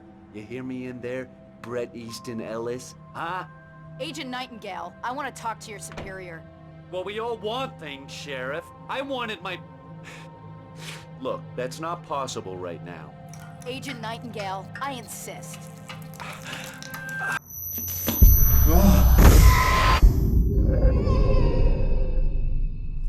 Wake, what's wrong? Lady, are you stupid? It's a trick. It's an obvious trick. Okay, I've had enough of this crap. Wake, I'm gonna trust you with this. You're joking. Agent Nightingale, your opinion would matter more if you were sober and if I actually believed you were here on official business. Whoa! Get back in the cell, Stephen King. The only way you're leaving this place is over my dead... Wait a minute. I know... Oh my God! Light. We need light. It's the only way to fight this thing. In my office. I've got your things there. Follow me. Oh man, we're sitting ducks with the lights out. Stay cool. I can get the emergency power on.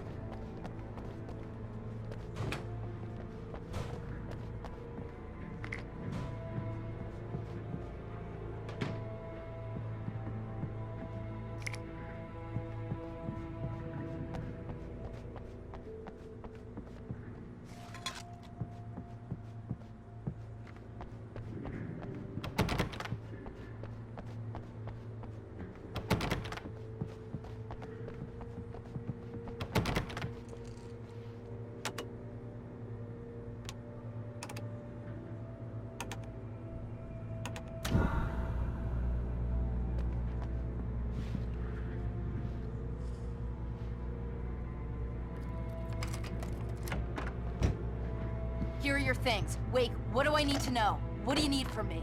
They can be hurt in the light, only in the light. And I need to find Cynthia Weaver. She can help me stop this. Light. Check. Cynthia. She lives in the old decommissioned power plant. I can get you there pretty quickly in the rescue chopper. Come on, let's get back to your friend.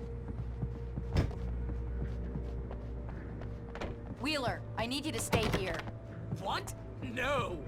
We're going to fetch our ride, but I have friends who need to be warned about this, and I can't be in 2 places at once. I need your help. Well, okay. Here's a list of people and phone numbers. I need you to call them and tell them you have a message from me. Night Springs, okay? They'll know what to do. Night Springs? Like the TV show?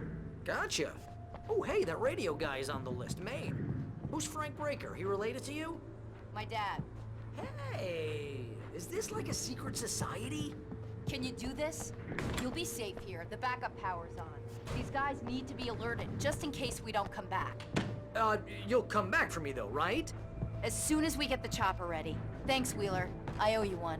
Okay, let's go, Wake. Through the back. My hangover wants a pizza. You think there's any way I could order one, Al?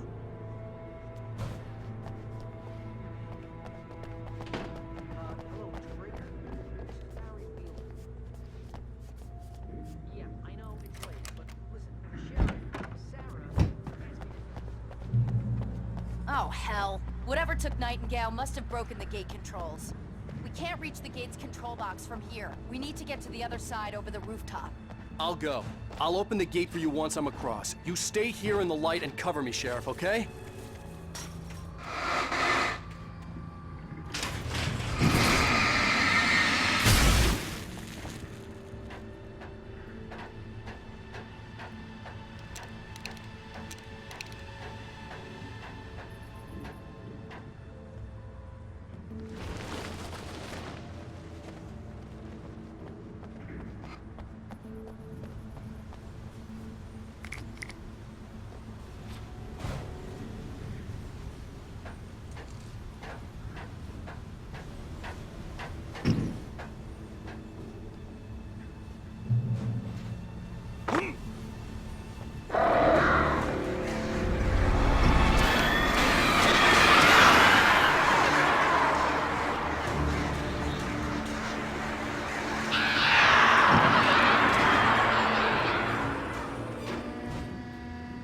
Hey, Sheriff! Your password. Night Springs? What's that all about? It's a stupid joke we have. That Bright Falls is the original inspiration for the TV show. This town can get weird at times. Never this weird, though. You need to bypass the damaged control box. What am I, an electrician? Hold on!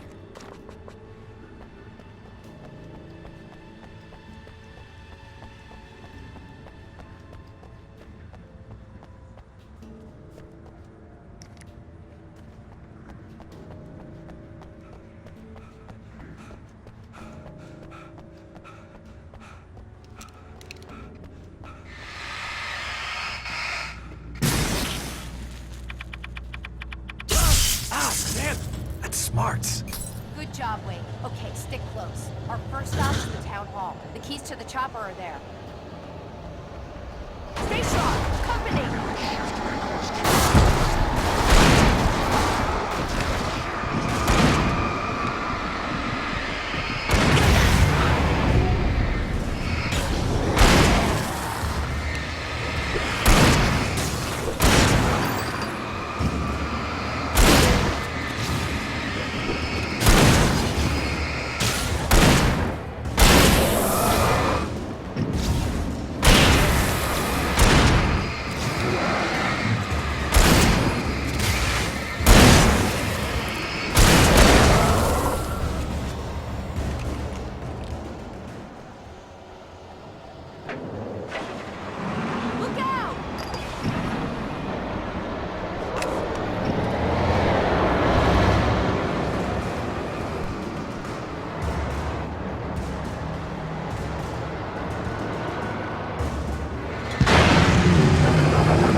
over here, Wake! The chopper's in the other direction!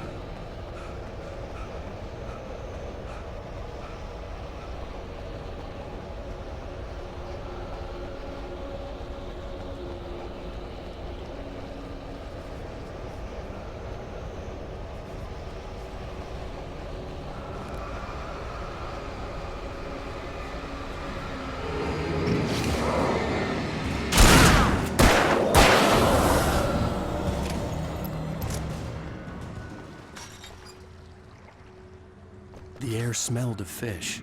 This was Bright Falls industrial area. There was probably a cannery nearby.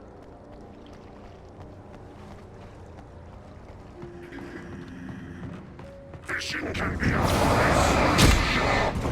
I love it.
I'm gonna want explanations, you know. For example, what the hell happened to Rose? She's seriously messed up now.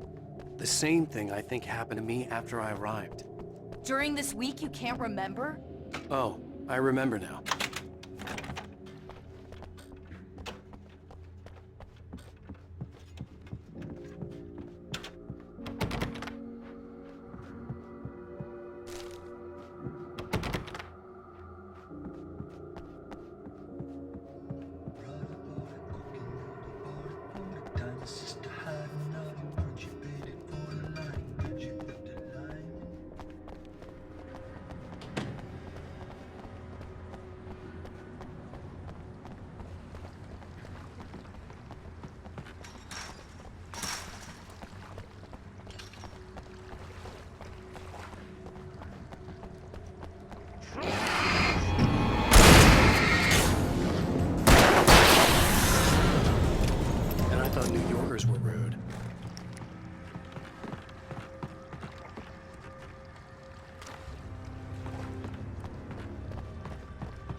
Wait, over here! There's light!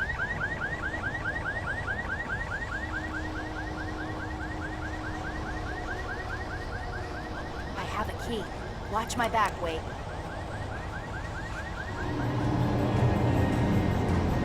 It's an ambush.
Let's go, Wake.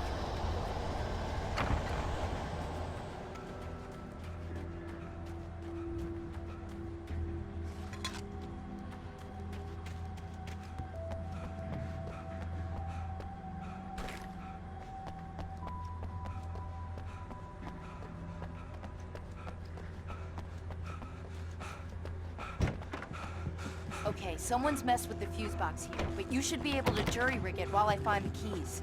I already got electrocuted once today. How about I look for the keys and you get burned for a change?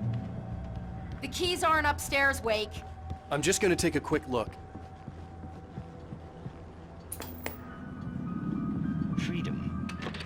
A fusion of vigilance, conscience, and uncompromising clarity of vision.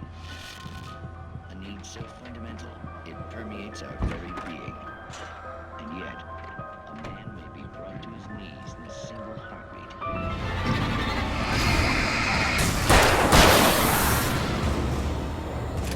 Tonight's episode, taken in his prime. For young Manny, the night hasn't been kind. He's a marked man, selected for a lifetime of servitude after answering an ad in the newspaper. But first, a little field surgery is required. Well, well, look what I found. Please, no! Yeah, I think you're just about ready for it. Best if you don't resist this, kid. We gotta beat it out of you. What? I don't understand. What did I do? I just wanted to get a job in the service industry. Wow, you're gonna serve all right. There it is! It's coming out now, right between the self-esteem and the childhood traumas. What are you doing to me? It's working. There, I got it. Believe me, kid, this free will thing is more trouble than it's worth.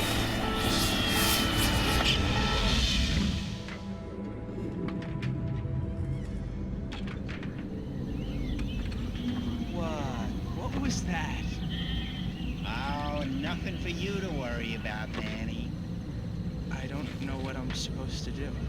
We'll tell you all about that. Don't you worry. Another vacant worker ant, birthed in fury and violence for the pleasure and convenience of ruthless and malicious men. Stranger things can happen in Night Springs.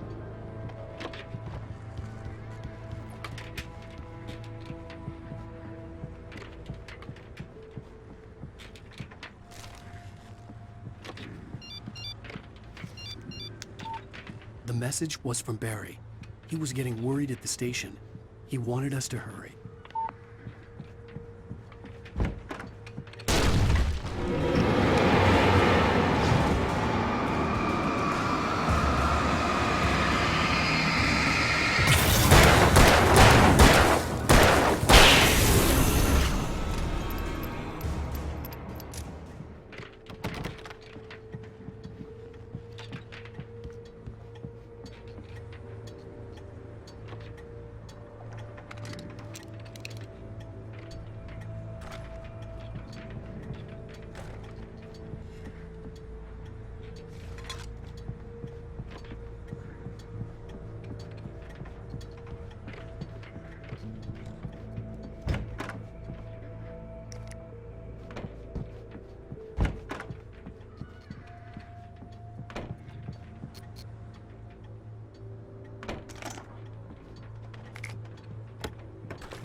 Okay, Sheriff, I got the keys.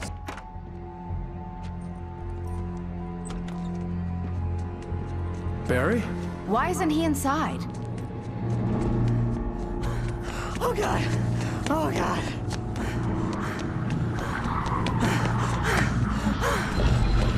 Barry! Look out! Barry, move!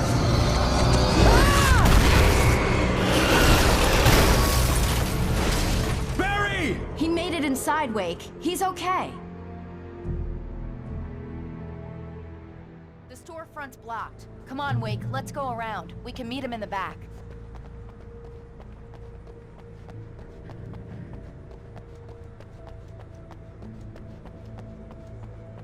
Damn it! I lost the perp!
We can make it through the bookstore. Wheeler should be waiting for us in the backyard. Keep it the hell down or I'll call the sheriff.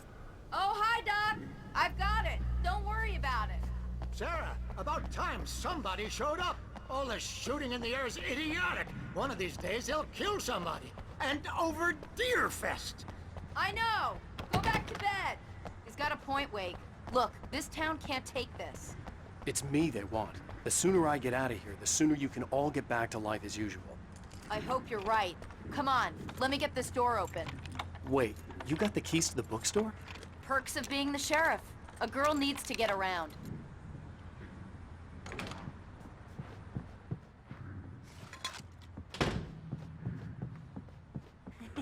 They're really taking advantage of your presence here, Wake. I heard they're selling a lot of your Alex Casey books. Right now, I'm not a big fan of my own writing.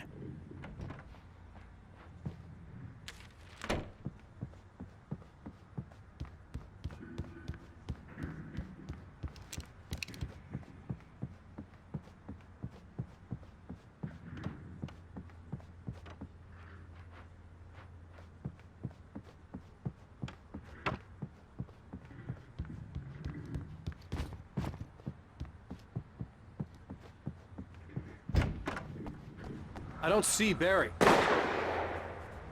Look, Wake, maybe that's him. That's the way to the chopper.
I'm gonna give Pastor Howard a piece of my mind about this lock. Ugh, I told him to get it fixed. Here they come. Let's take a break.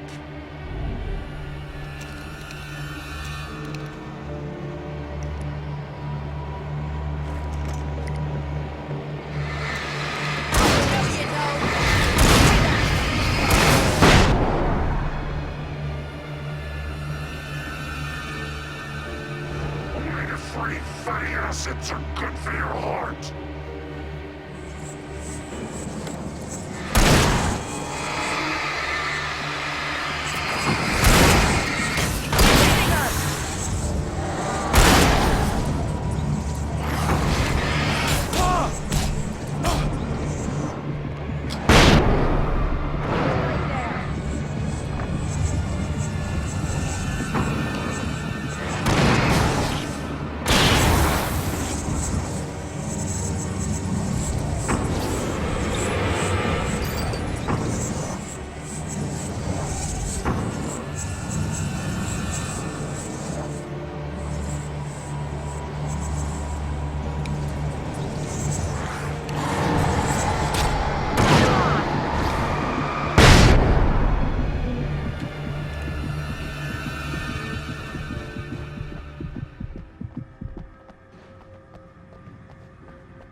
Okay, it's open. Let's go, Wake.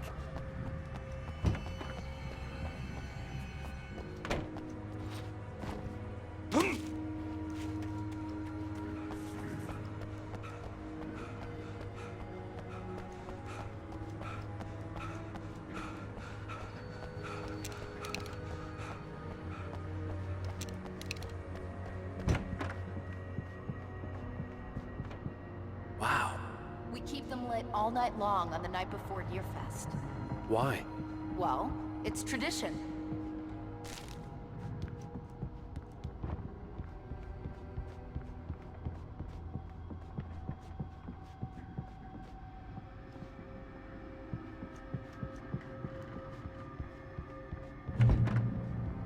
We're almost there. We'll have to go through the basement to get to the parking lot. Yeah, there's no way going through the crypt will turn out to be a bad idea.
Did you call 911?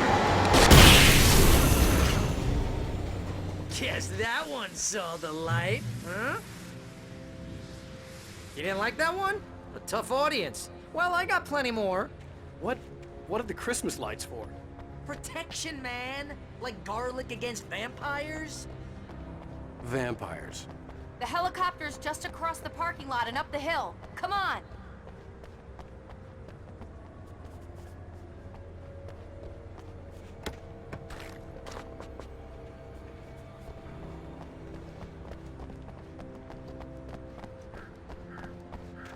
The Bright Falls General Store is now my favorite place in the entire world. See this headlamp? It's like a superpower. I can just look at one of those things and they die. It's my flaming eye of Mordor. I wish I didn't say that. Yeah. Hey, I want a headlamp. Last one. Bastard.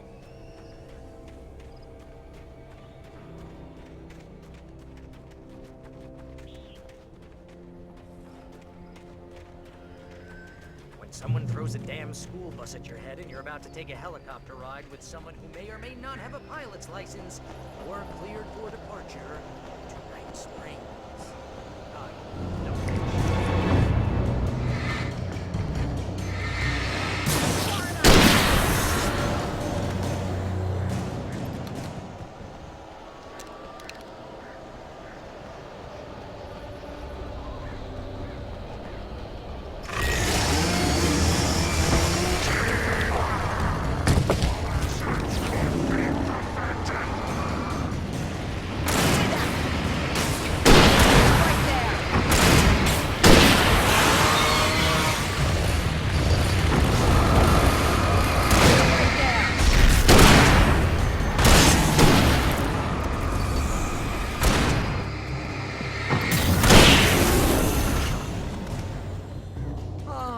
Gonna get used to this.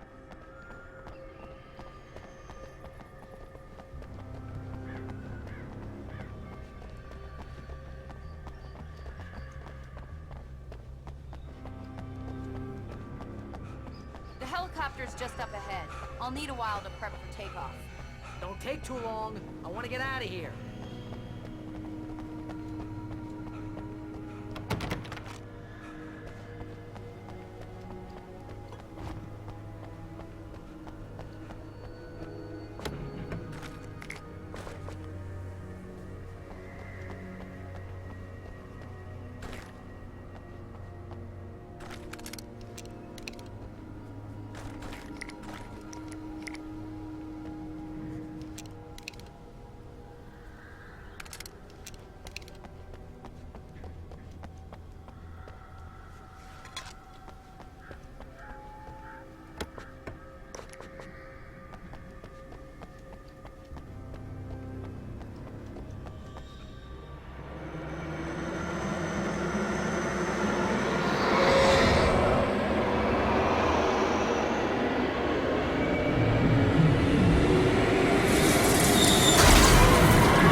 kiss this town goodbye.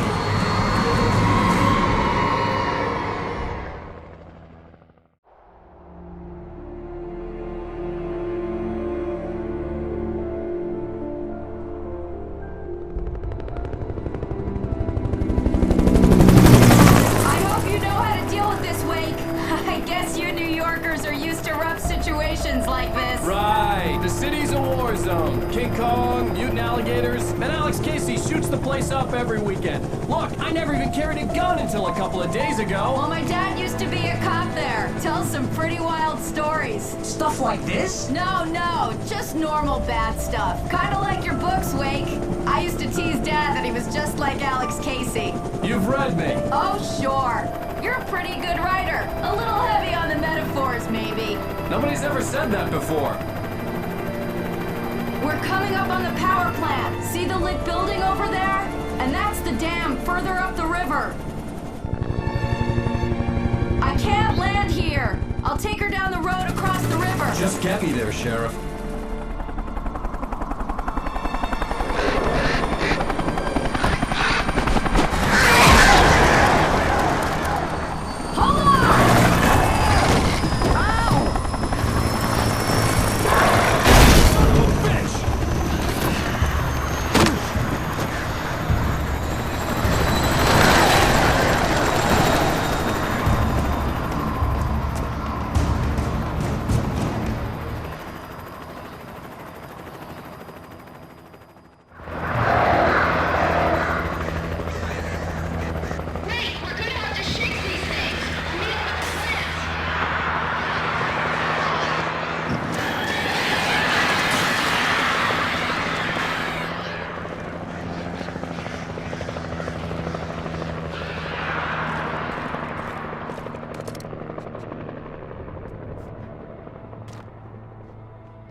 And here's a new song from a band that they always remind me.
glowed in the night.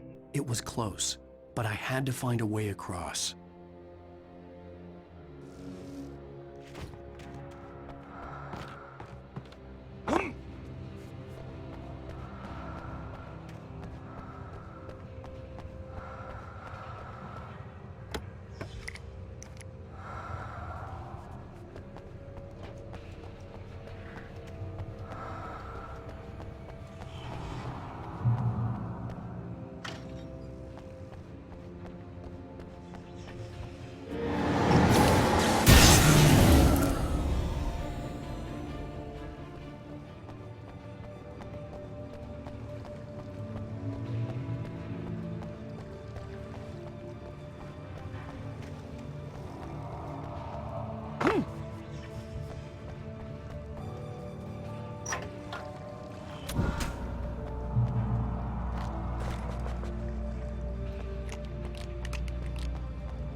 dreaming of being butterflies or butterflies that dream of being men.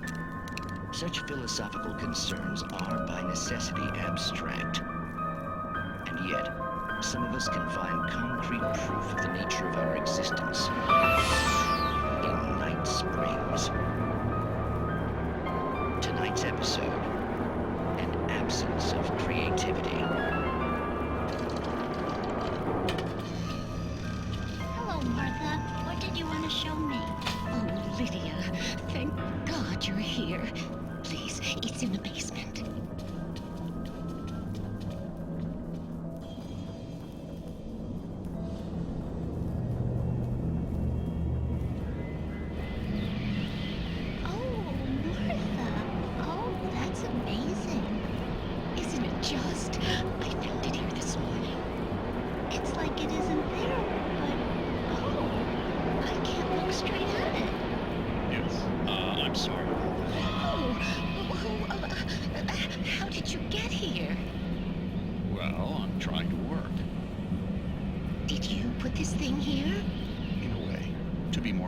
I put everything here but that. Really? But what is it? Oh, I guess the temptation is to call it a hole, but it's really an absence, a profound lack of reality. In Martha's basement? Yes, I was doing so well, too. I came up with 2 old ladies and put something really weird in the basement. It was a great start. I'm completely blocked now. I can't imagine what I was up to. Well, surely it's just an ordinary basement. Is it? Why did you call your friend here, then? Well, I don't know. Oh, well. Couldn't you just ignore it? Oh, no, I couldn't do that. It would probably turn into a plot hole. Might be one already. Could sink the whole enterprise. Oh, my. Listen, ladies, not to be rude, but I'm really not at all sure where I'm going with this, and you're just not helping. You should just go back upstairs for a cup of coffee while I try to figure out what I'm up to. Well, if you think that's best. Maybe I should just stop here. Or is that too moronic? Is that too moronic? Indeed. Who can tell? It's a fine line between the stupid and the sublime. Night Springs.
I recognized the logo on the power plant sign. I'd seen a version of it painted all over the area, signifying hidden caches of supplies.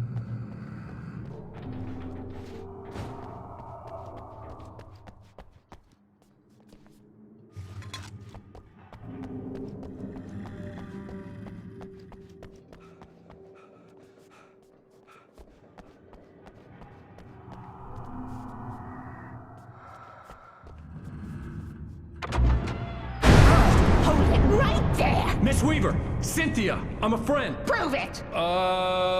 You knew Zane! Thomas Zane! You're the Lady of the Light in the song! You can help me! About time! Young man, I've been waiting a very long time for you.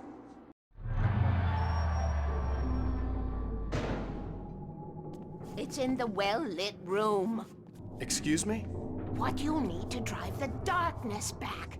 The well-lit room is at the dam. I built the room to keep it safe. Will it help me find Alice? Will it get me back to the cabin? Fine, let's go. I can get my friends to come back with the helicopter. Oh, we won't go outside. Never at night. That's rule number 1. You've been breaking the rules, young man, and where has that gotten us, Oh, I have a secret route, a lit route, an old water pipe. Something was damaged at the transformer yard. It's draining all the reserve power. Without it, the pipe will go dark. The power to the yard must be cut. Let me guess. You want me to do it? Young man, you're the one who likes to break the rules. I can't be outside in the dark. The kill switch is outside.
Weaver had sent me to cut the power to the transformer yard. I was willing to do grunt work for her to get her to help me.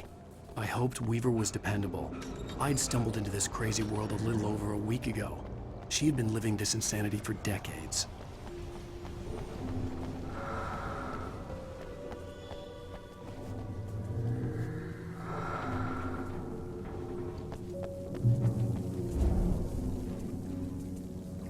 I could see the kill switch that would cut the power to the transformer yard.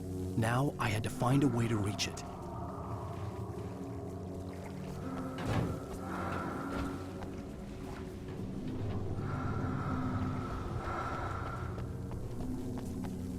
If I could figure out the gates, I could use them to get to the kill switch.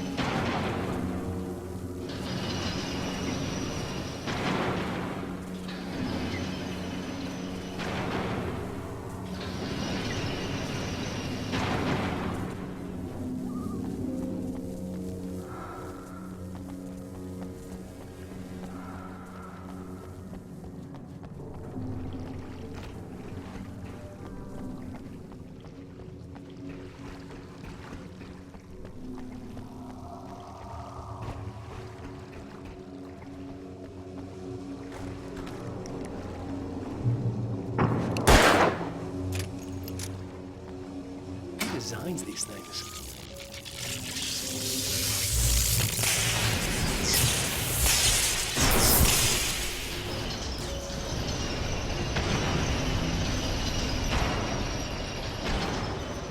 The transformer yard went dark and dead. Weaver's water pipe passage should now be good to go.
way, young man. Follow me.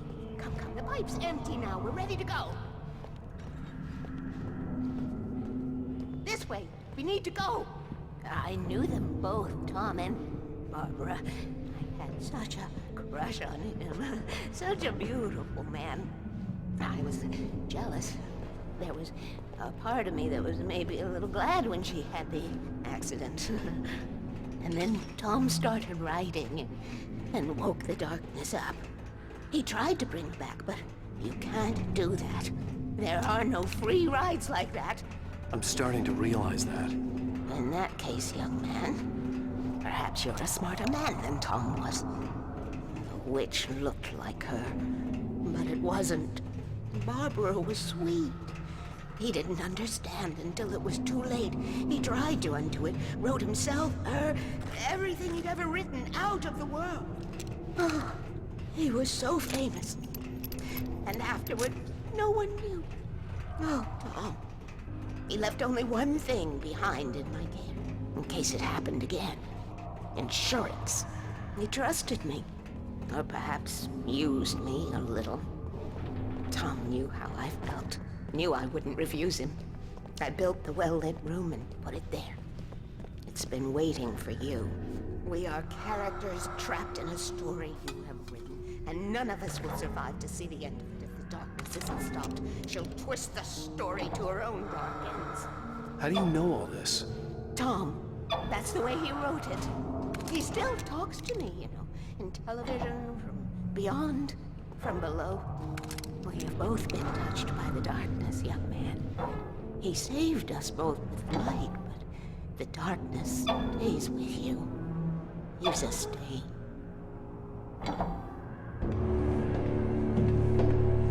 This pipe will take us directly to the well-lit room. Okay, I need to call my friends, tell them where we're going. Hello? Al! Barry, we're headed to the dam in one of the pipes. Meet us there. Okay, I'll tell Sarah. It's Sarah now? Whoa! No! For the sweet love of...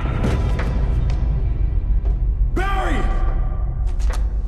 Barry! We gotta go see if they're okay. They're probably dead. You must reach the well-lit room.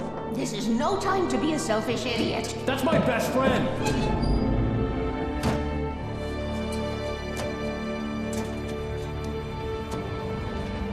Well, be a fool. I'll use the pipe. I'll meet you at the dam if you make it.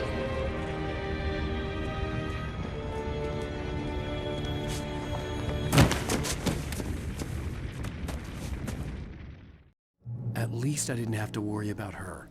She knew how to stay safe.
The crash site looked bad, but as far as I could tell, the wreck was empty.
You know when to make an entrance, Wake.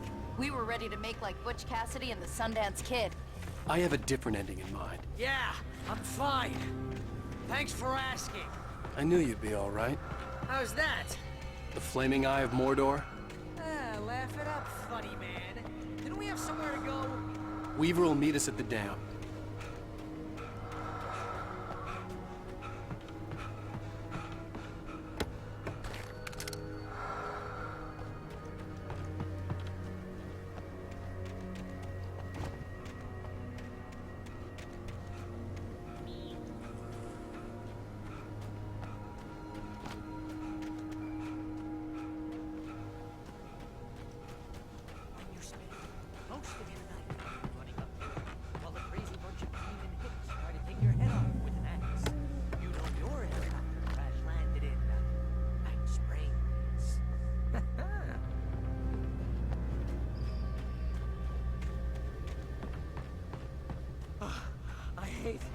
You see those lights? That's the elevator we need to take. Jeez, here we go again. Ooh, I should have get that gym membership. You can't beat her kind of mind. It's everywhere!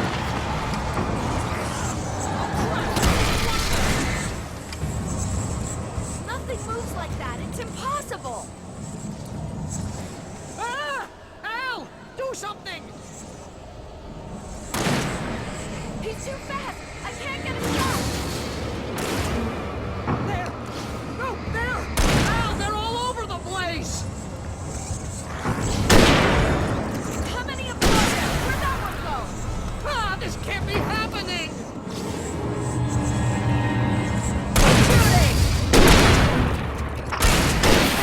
This is really bad! Was that it? Are we safe? That was... wow. I should have get that gym membership. Al, let's be careful, huh? Hey, Al, I got a bad feeling. Wait, call the elevator. I'm keeping watch. I think I hear something moving around.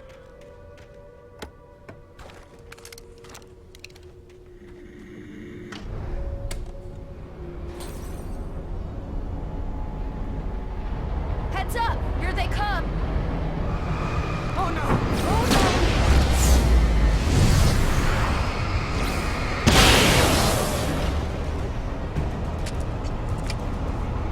They're coming! We have to hold them off!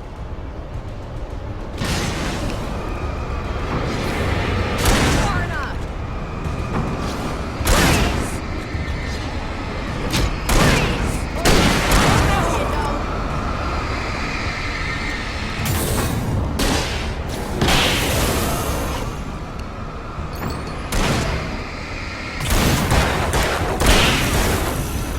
I swear this is the slowest elevator in the world!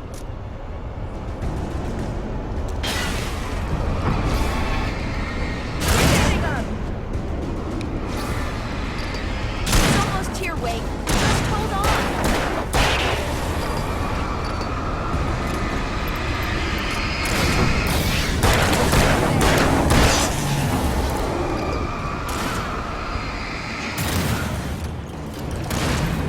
It's here! Let's go!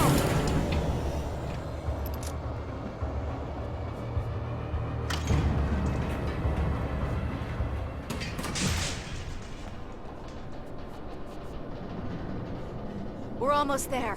There's an entrance into the dam at the top. What's the plan, Wake? Well, Weaver's crazy, but she's got something Zane left behind. Something to fix this. Gee, could you be a little more vague? Thomas Zane? Seriously? Might as well be Paul Bunyan or Bigfoot. Yeah, well, he was real.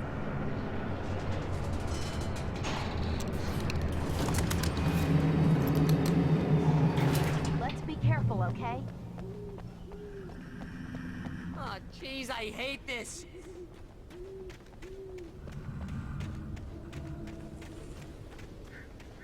Okay, Wake. There's a button over there that opens the door.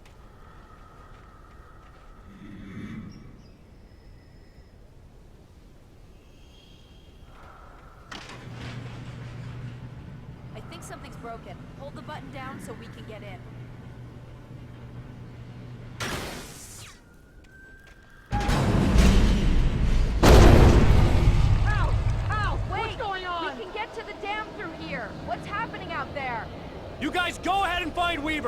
She should be in the dam now. I'll have to make it alone through the top. Okay, wait. Good luck. Don't get yourself killed. Ow! Please, be careful. I'll take good care of Barry, Wade. You just look after yourself.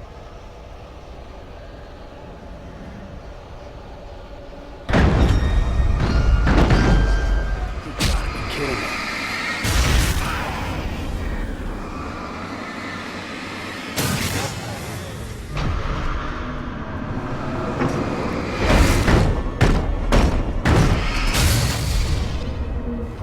Down, boy.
I was ridiculously outnumbered. The searchlight could even the odds.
Don't worry about the noise. We're safe here.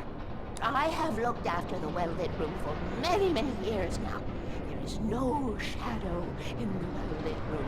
The power is fail-safe, and all the bulbs are numbered and changed regularly based on their make and model. Right.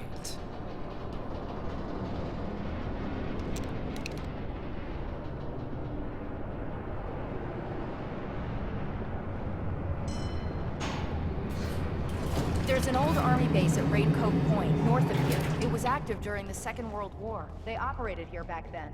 They must have built this. Yes, they did. It's my place now.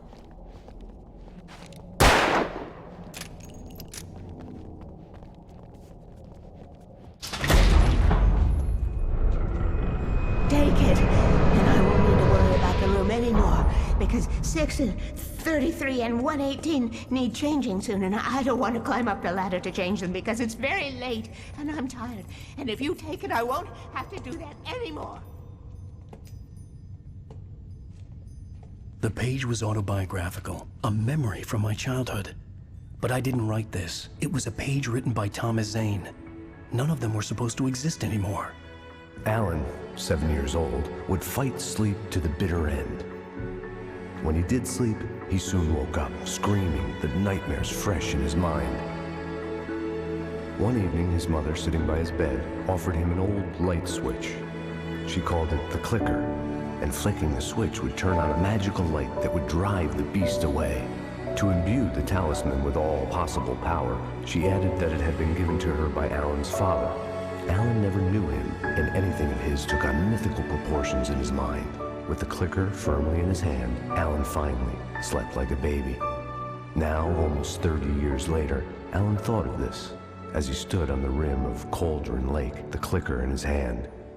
He took a deep breath and jumped. My mind swirled. I'd given the clicker to Alice, yet it was here. Zane had written it into existence, in a story I had written. I can get to her now. I can finish this.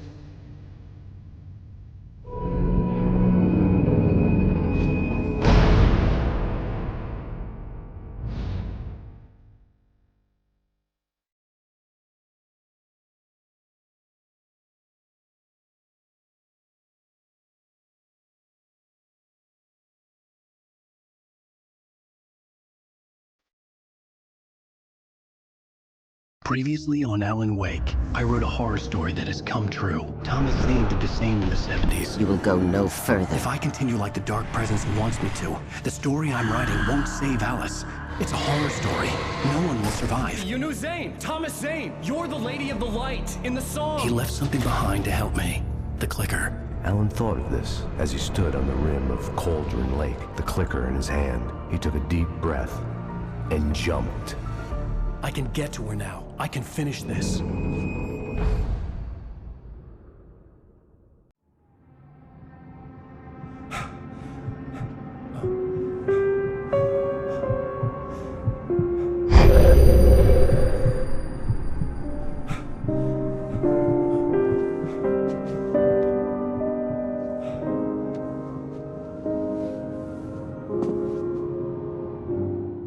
I had a hangover. My head was about to explode and the light hurt my eyes. I needed my sunglasses and painkillers to dull the pain. In one of my finer moments of self-deception, I swore to quit drinking.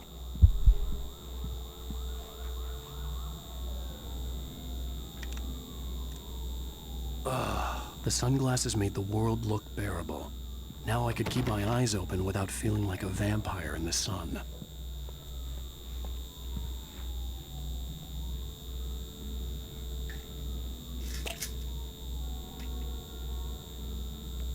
The pills worked fast. The prospect of being awake started to seem bearable again. There was a message waiting for me on the machine.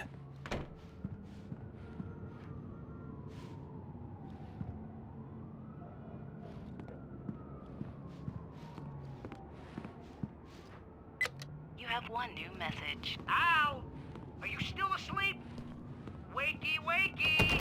You should have your show on your TiVo. If Alice wasn't too mad to record it, as she called me earlier and really chewed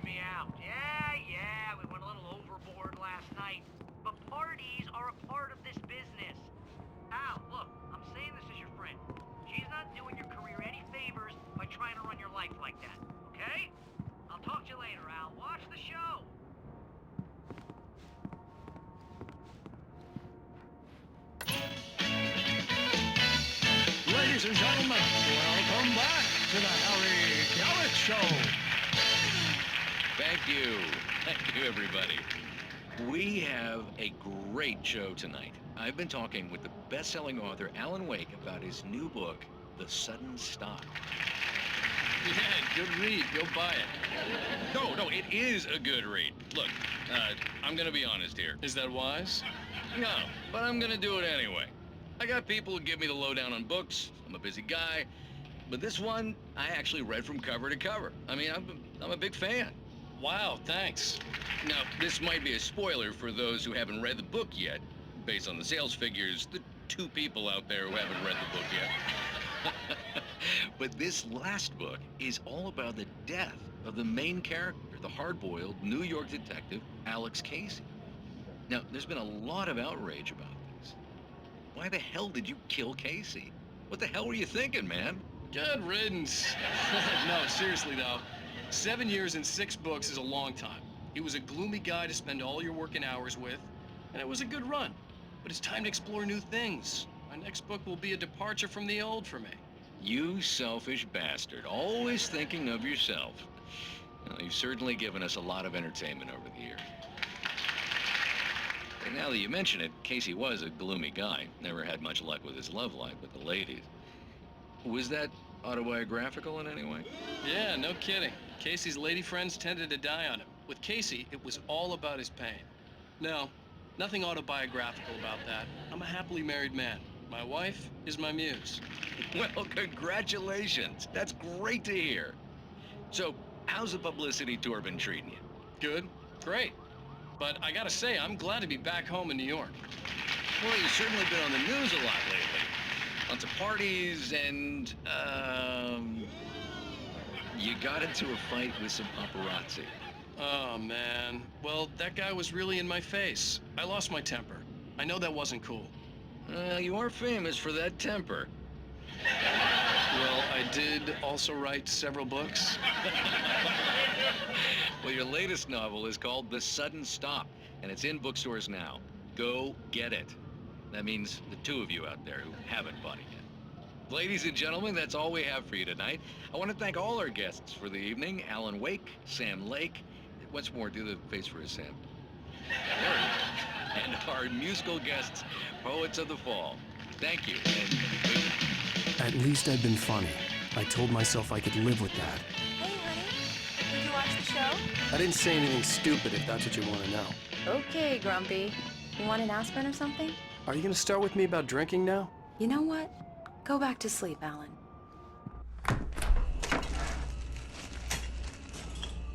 What? Now you can't even talk to me? Well, this morning I was angry because you said you'd be home at midnight and you showed up at 7 a.m. and passed out in mid-sentence. Now I'm over it. Are you angry? This goddamn tour. It's gotten out of hand. Oh, honey. It's almost over, right? We can get back to normal. Then you can start writing again. I'm sorry, honey. Alan, you're not thinking straight. Just take a shower and go back to bed, huh? Yeah, you're right, honey. I'm sorry. Once this is over, let's go away together. A vacation. Just you and me. Some peace and quiet.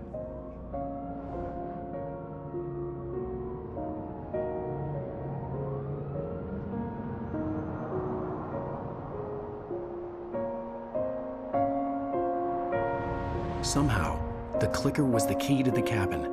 I had to return to Cauldron Lake to save Alice.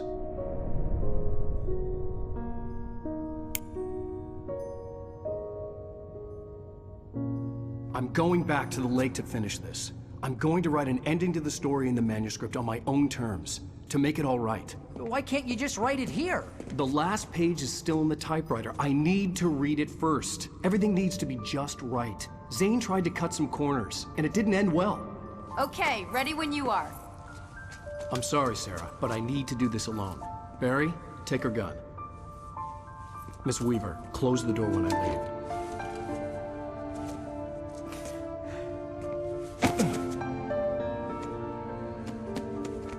Good luck, Al. See you later.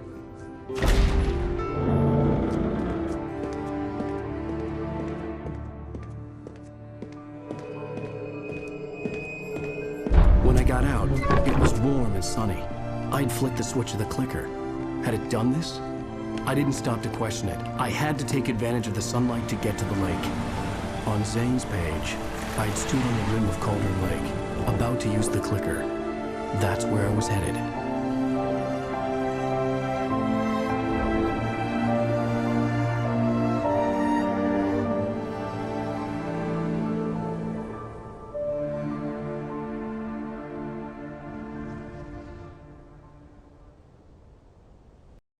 Alone, in daylight, surrounded by the beauty of the Pacific Northwest landscape. It was hard not to let doubt creep in one last time. I could still chalk everything up to a dream, a delusion. I had enough imagination to make up something like this, having been in the cabin all this time, trapped in a story inside my head, gone mad from grief over Alice's death like Hartman had claimed. There would be no way of knowing. I told myself it didn't really matter. My course was set.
There was a link between us. Always would be.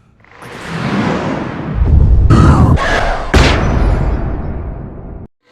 closer. I will kill your wife.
Based on the signature in the motel register, Agent Nightingale had stayed here, in room number 2.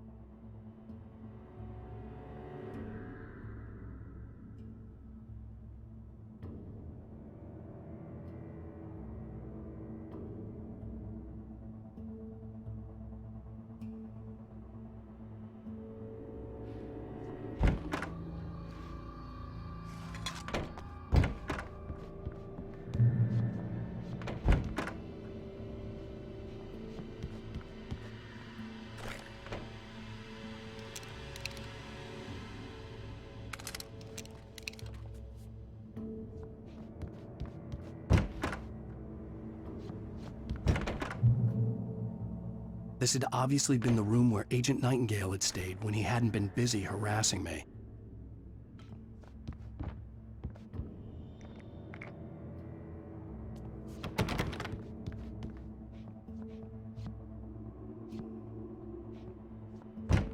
Look after yourself, man!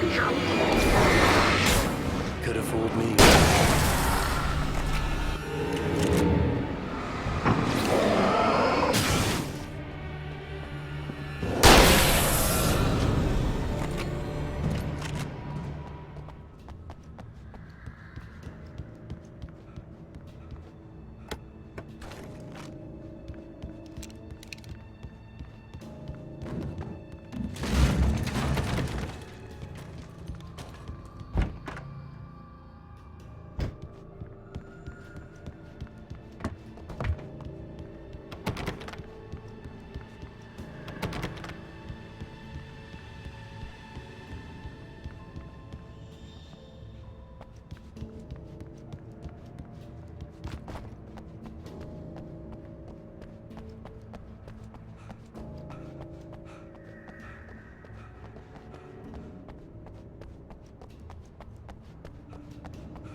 had to get the container out of my way. There had to be a way to power up the container lift.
When I told Barry my plan back in the well-lit room, I'd acted as if I knew what I was doing. I didn't. I was operating on the shifting logic of a dream. I had to fight my way to the lake through the horrors of the night. I had to flick an old battered light switch imbued with childhood magic. I had to write a happy ending to a horror story. I had to save my wife from the dark prison she was being held in.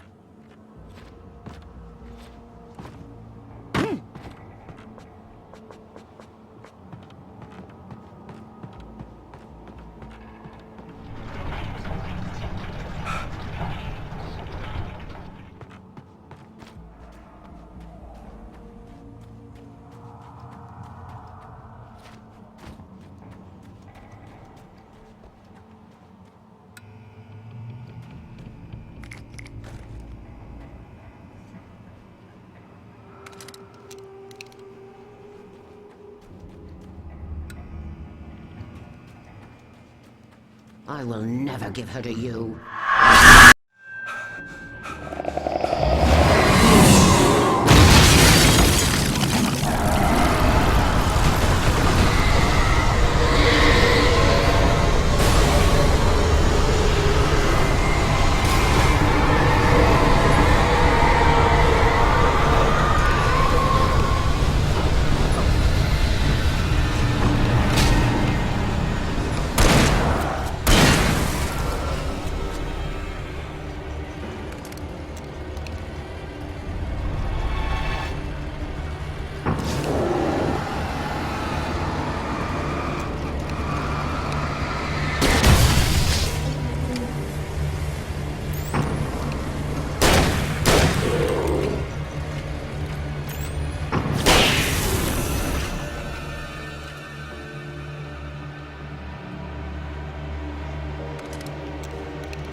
could see Mirror Peak in the distance.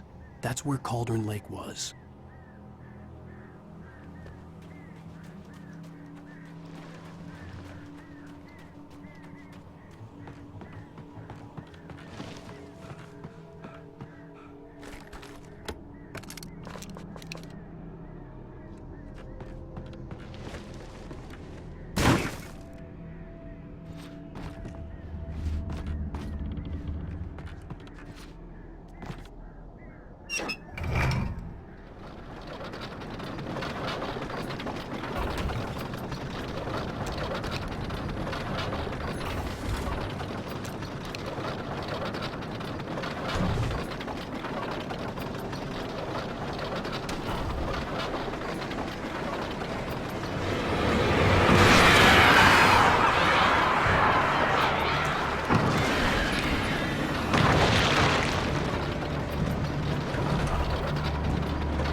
I needed to get the generator running.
Turn back now.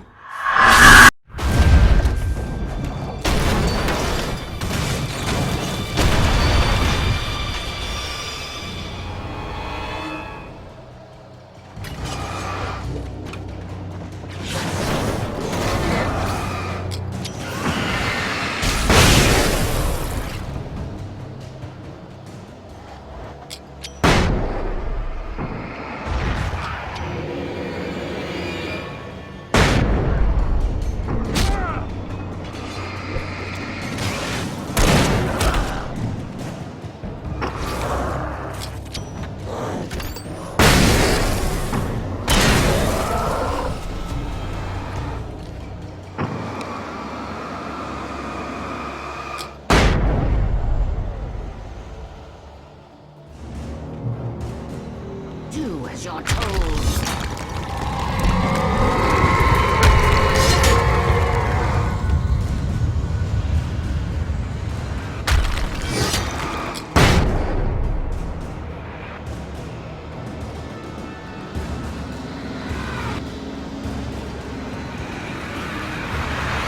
It's never loved you.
Baby, you were having a bad dream.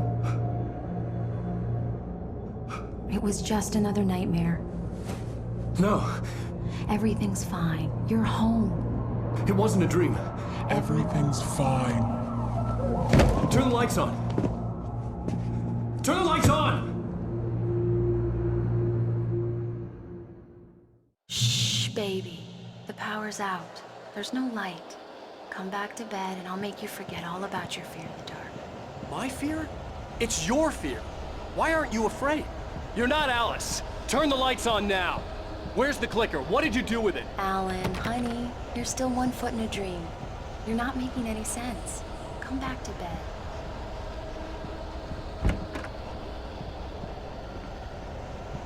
Alan, you're scaring me now. Come back to bed. Have you taken your pills? Do you want me to call Dr. Hartman? I read your manuscript. It's brilliant. Departure is your best work yet. You're a genius. I'm so proud of you. Come back to bed. We'll talk more about it in the morning. Come back to bed, Alan. Come back to bed, Tom.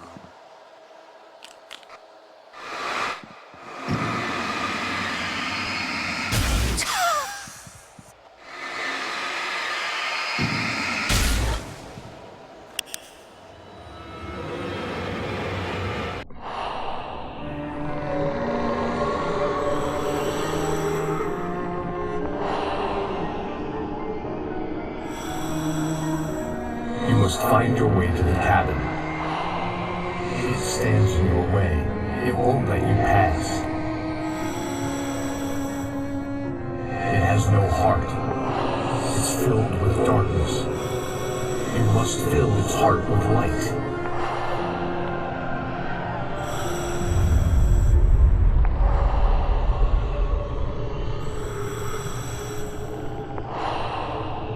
Don't mind him. He's Mr. Scott.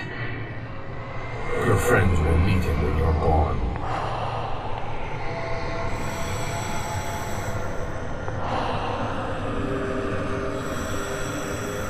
Use the clicker.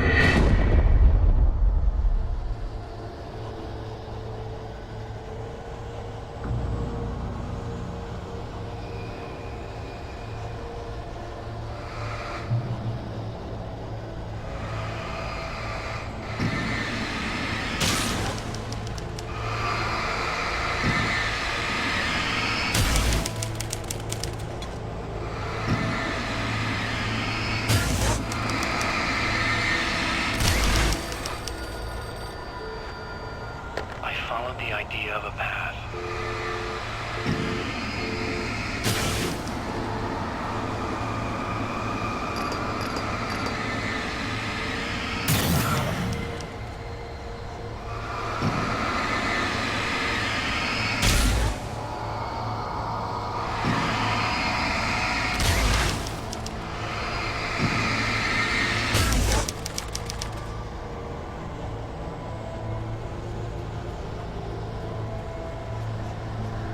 I'm leaving you. What? I'm leaving you, Alan. I met someone. I'm in love with someone else. Alice? No, what are you saying? You can't. You don't love me. How could you? You don't even love yourself. All you do is torture yourself with work you can't do anymore. No, I love you more than anything in the world. You're my muse. I'm not. Who are you? What have you done with my Alice? Put the light back on! What are you doing, Alan? Stop! Put the light back on! It wasn't true. Nothing like that had ever happened.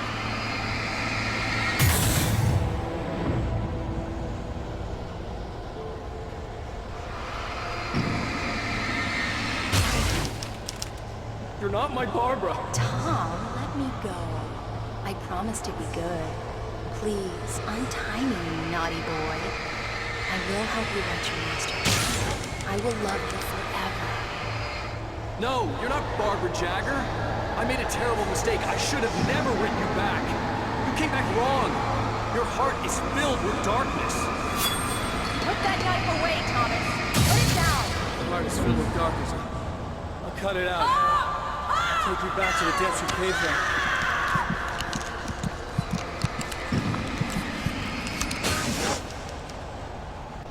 filled with darkness. Get away from me, you hag! Where am I? Let me go!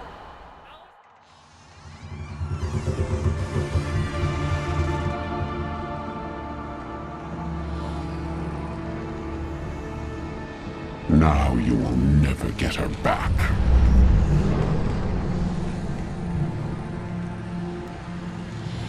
I am much older than you. Older than your first work of art. I will find a new face to wear. Someone else to dream me free.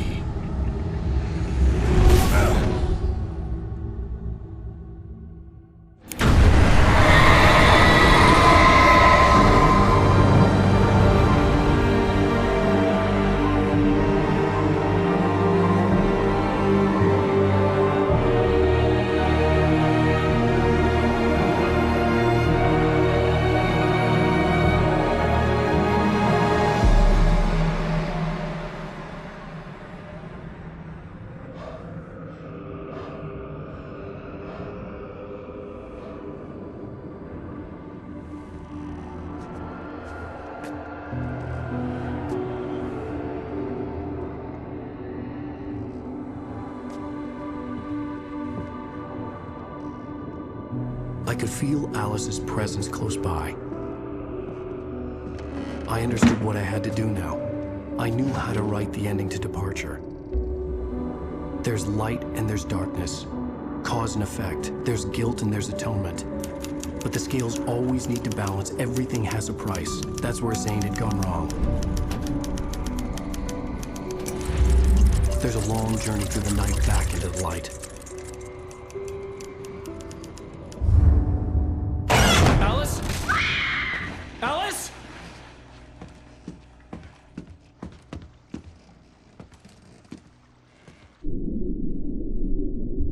Oh no!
It's not a lake.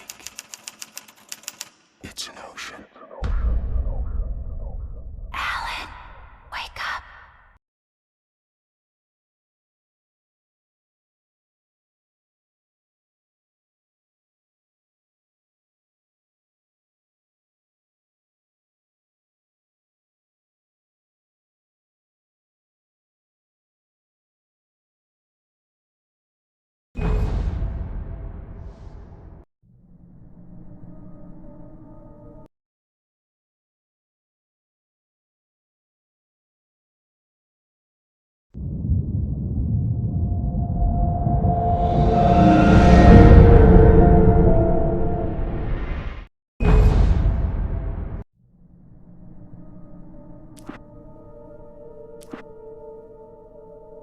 Previously on Alan Wake, something I only know as the Dark Presence held my wife captive and used her to write a horror story that came true. I'll bring her back. Some part of me had been aware enough to write my escape into the story.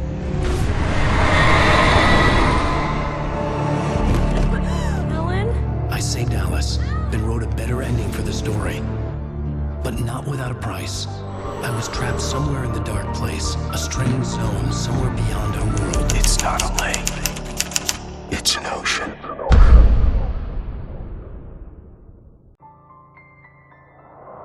After the completion of any difficult undertaking, there are mixed emotions.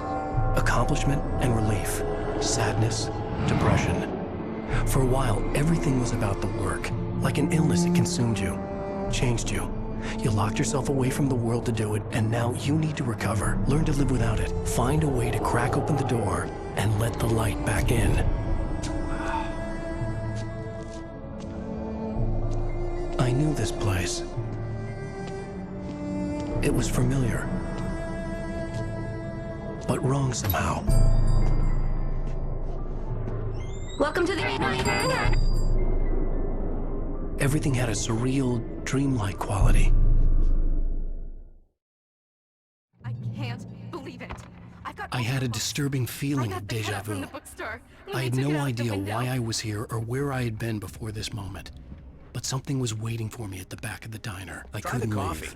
The eerie feeling of being carried along in a nightmare grew stronger. You have to leave. Here is no longer human. Nothing but black coffee under a thin layer of skin.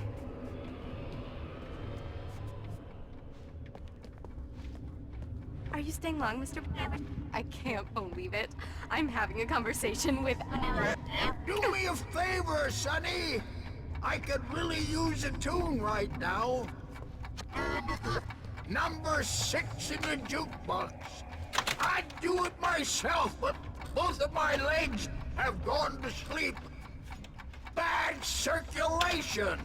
Yeah. Are you serious? Again? Now that's what I'm talking about. Yeah. This is it. I'm dying and gone to hell.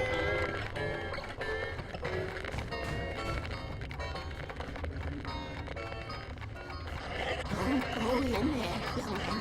You can hurt yourself in the dark.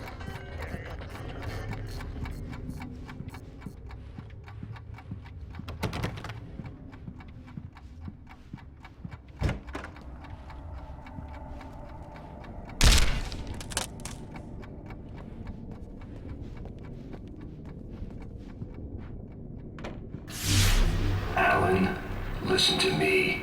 Go no deeper. What? Focus. You're losing yourself.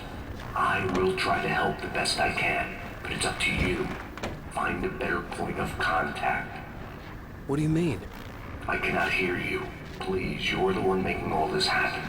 Concentrate. This is what's happening. Nightmares. Too deep. Can't take the pressure. It's too much. Suddenly, Wake found himself face to face with himself. At the sight of myself, the dream suddenly became lucid. The dark place. That's where I was. You will need weapons. It's not the light itself, but what it represents. You will need it. This is not a gun. It is a tool in a logical process of elimination. Be careful. I will try to find a better point of contact. I didn't understand Zane's message, and knowing where I was didn't fix anything. Something had gone wrong after I had finished Departure.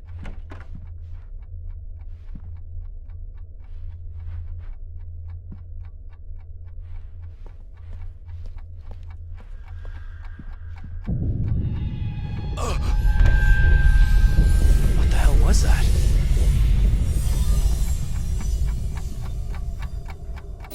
Day had become night.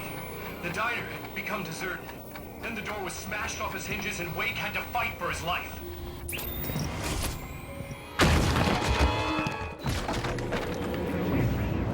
Get you what you want.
Zane! Wait for me! The world had become twisted. These trees didn't belong here.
I knew it was my writing, but the words were jumbled, dreamlike fragments. Reloading frantically.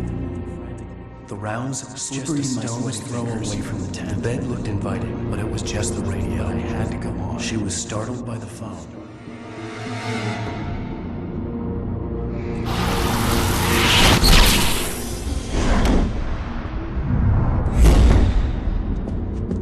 The GPS system was working. I hadn't expected that.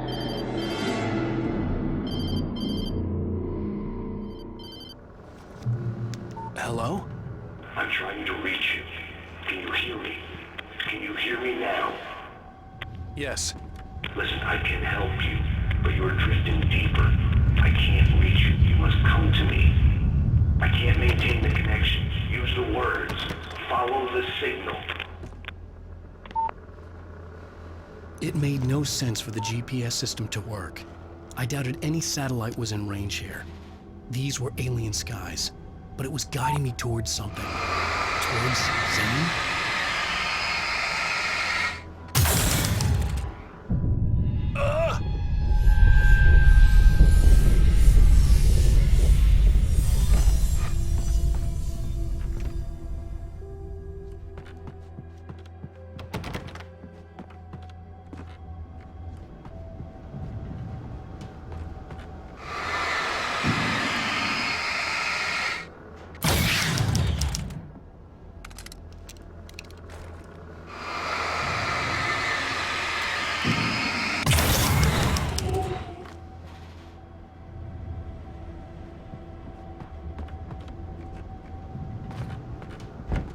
something had shifted again.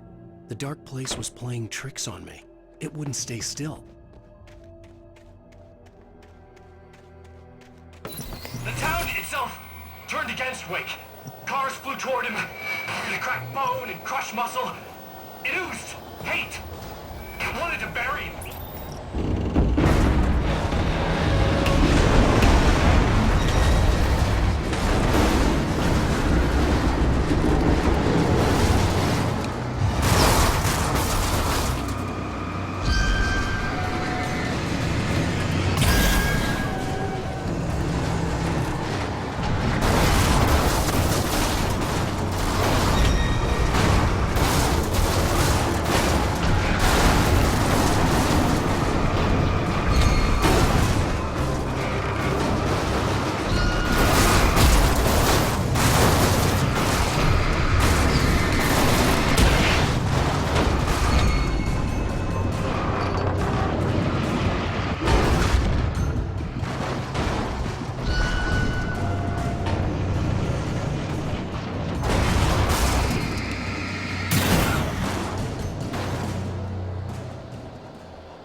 Everything I saw was familiar, and yet it wasn't. Hello. I cannot keep up. You're going too deep. I will try to guide you. Follow the signal. I'm trying. You must face yourself. Follow. Oh! The GPS system was supposed to lead me to Zane, but the shifts were interfering with it. I had to keep trying. I wouldn't survive alone.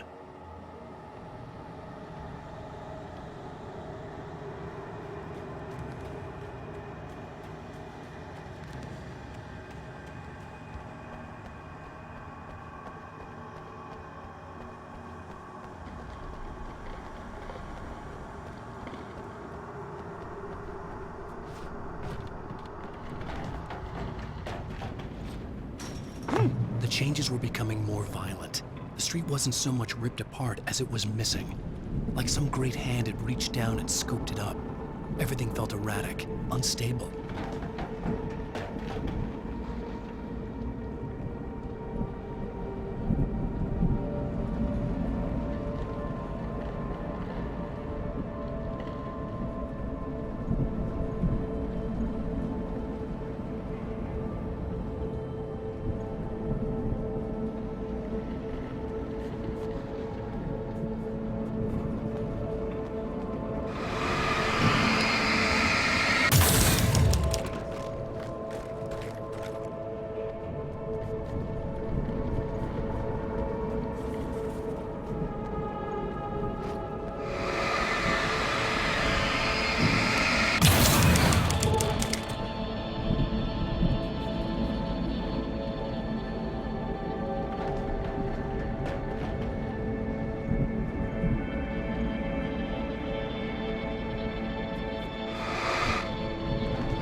Where are you?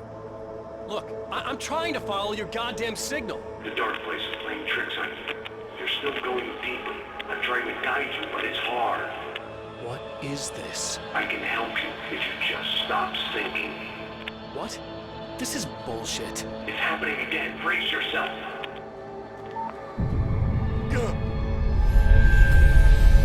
I was running after Zane, and he was telling me I was going too deep. It was ridiculous, but I was more scared than amused.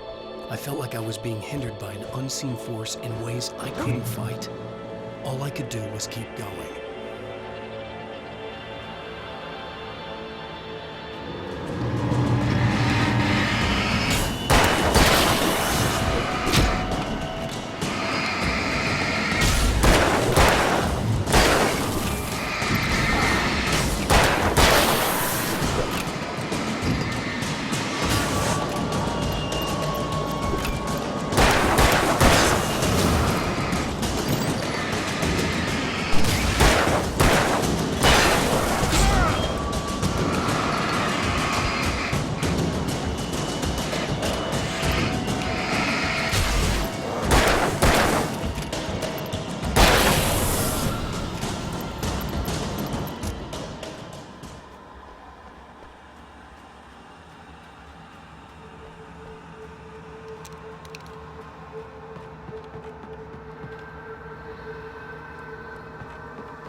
see Barry. Look, Wake, maybe that's him. That's the way to the chopper. I remembered this. This happened before we found Barry.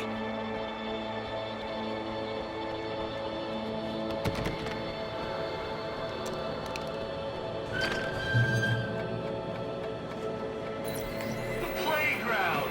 Wake's pathetic memories of the Wonder Years and the contrary little boy pretending he didn't miss his father. He never did. Absurd stuff. My feet way down. Eyes eager to cave his head.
I had to find the key to get the door open.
I'm gonna give Pastor Howard a piece of my mind about this lock. Ugh, I told him to get it fixed.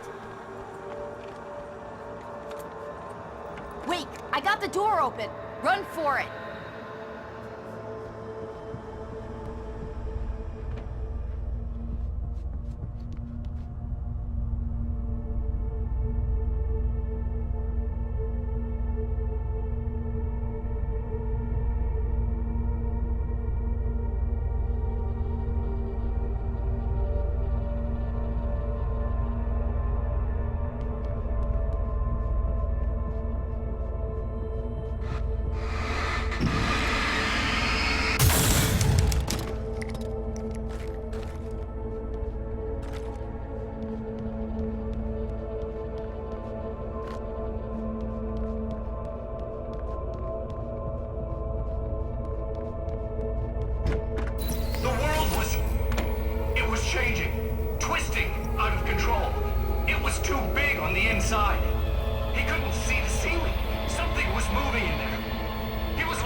The shifts were getting more severe.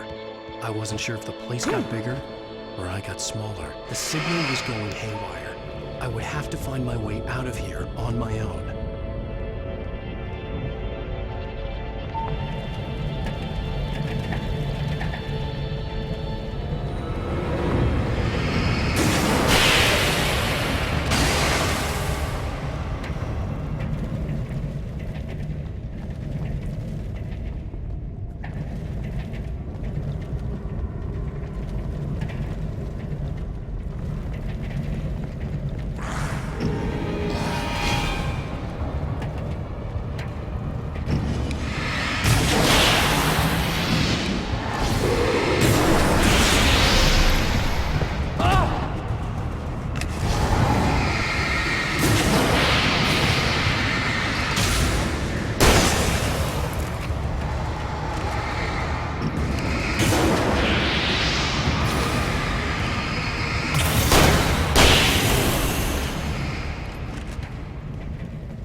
Zane left me a page.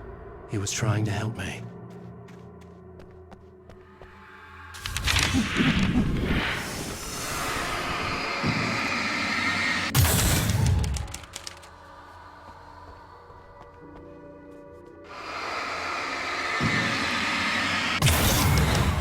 Yowza! Barry? Hey, bestseller! Looking good! You're not real. Well, no shit. What gave me away? What, the see-through thing?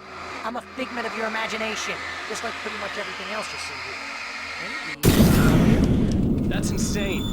Yeah, you're right. Everything that happened before made perfect sense, but this is insane. Good catch, Al!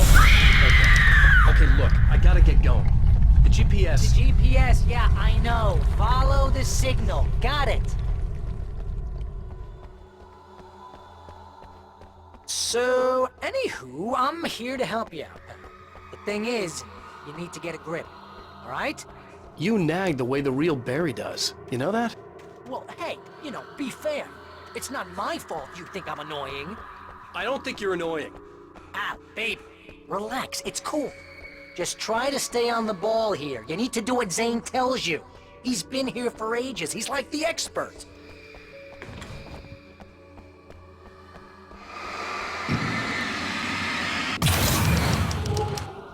Anyway, if this is insane, and it's all from your mind, what's that say about you? Fine, enough. I can't believe I was actually happy to see you. Oh, come on. Don't shit a shitter, Al. Deep down, you're always happy to see me. Can't lie to yourself, know what I'm saying? I think the signal's pointing towards that thing in the distance. I must be a sucker for punishment. That'd be the Biltmore sawmill. You? How the hell do you know that? Really? And I always thought you went out of your way to avoid trouble. Thanks. Thanks for that.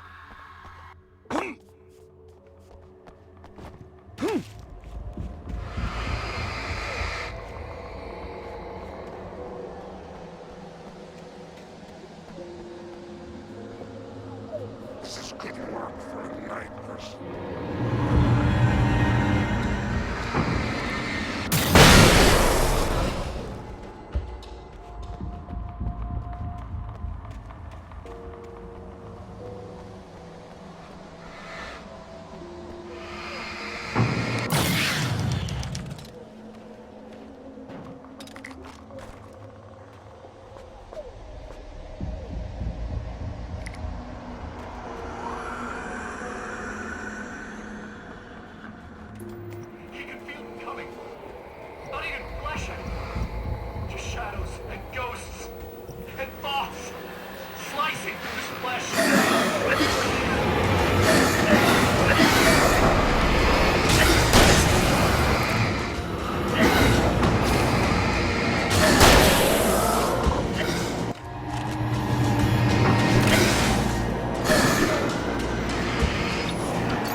has something to do with those words.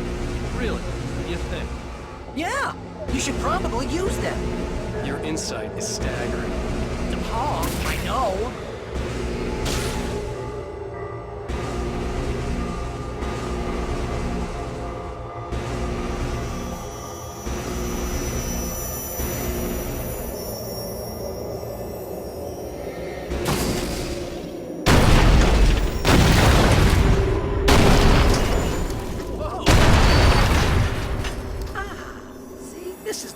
Should be. I give advice, and you follow. That's when things go right. You get up to something on your own, that's when the trouble starts. That's horseshit. Al, I'm not saying anything you haven't come up with first. Figment, remember? This kind of thing could drive a man insane. No! This is great! And it's probably therapeutic for you, too.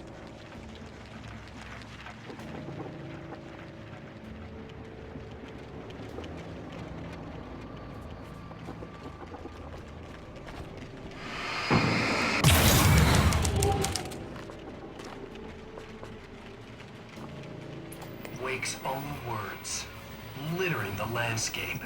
His books common and discarded, like mud beneath his feet. Hardbacks, paperbacks, turned against him. Trash. Just cheap trash. I had seen weird transmissions of myself, but not like this. The version of myself I saw now sounded insane, like a demented storyteller who was out to torment and destroy his protagonist.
shook.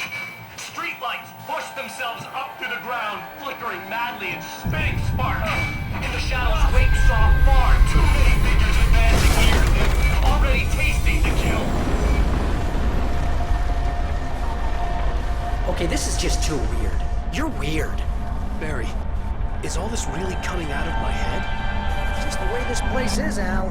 All that random stuff in your head?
need to get that door open before you can get into the warehouse. That's the way forward. If I'm making this up, why is it so complicated? Because you're a complicated man, and no one understands Shut your you. mouth. But I'm talking... Barry.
What are you up to? I thought this was my side of the bed.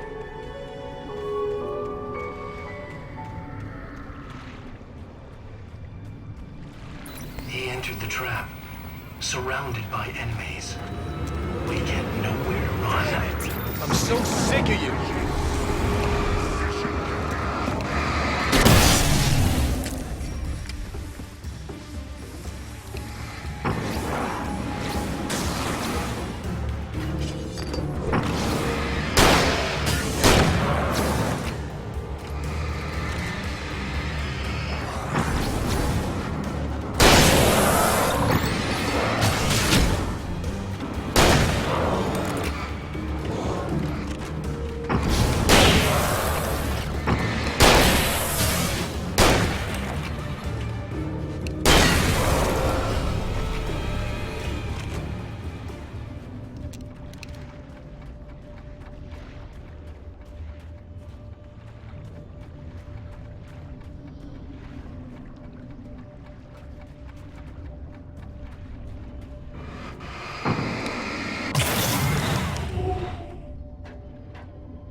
Oh, that's never a good sound, is it?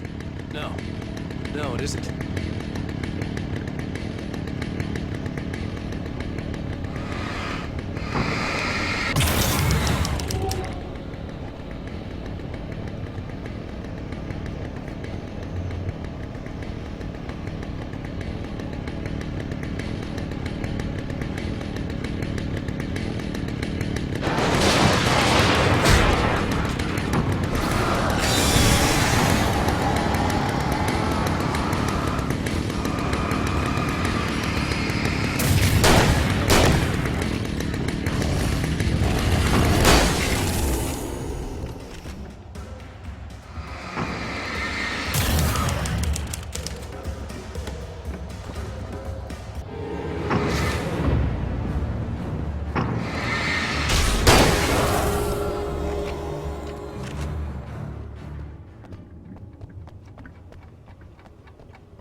I think the dust in this place is setting off my allergies. You're not even really there.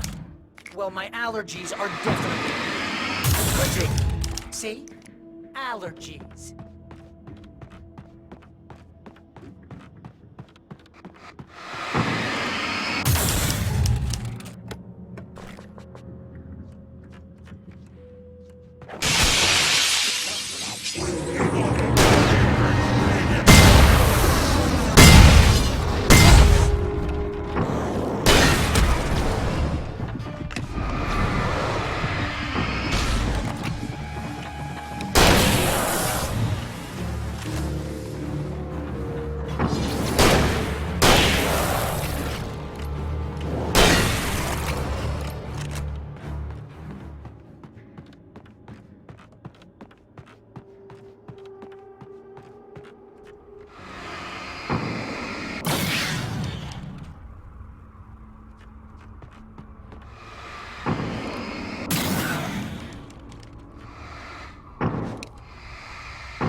Stop it!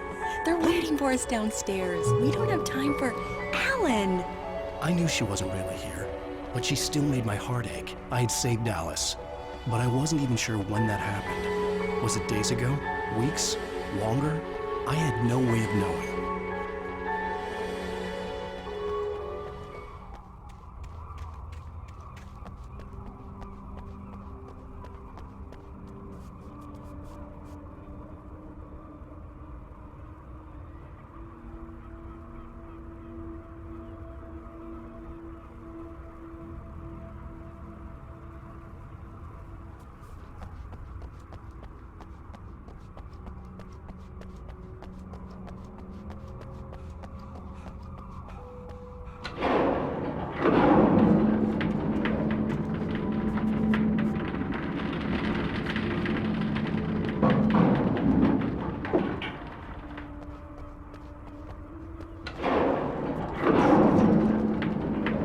Whoa, that's fast. Guess you gotta run out.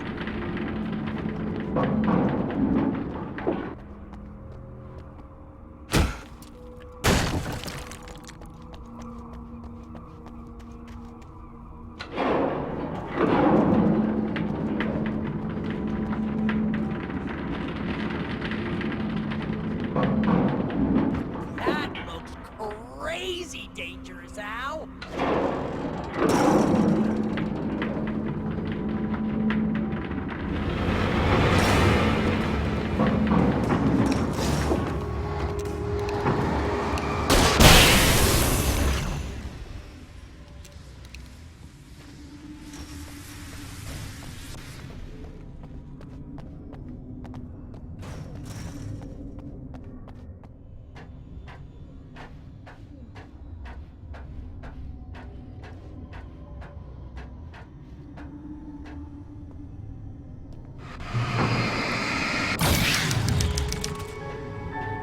Hey, lover.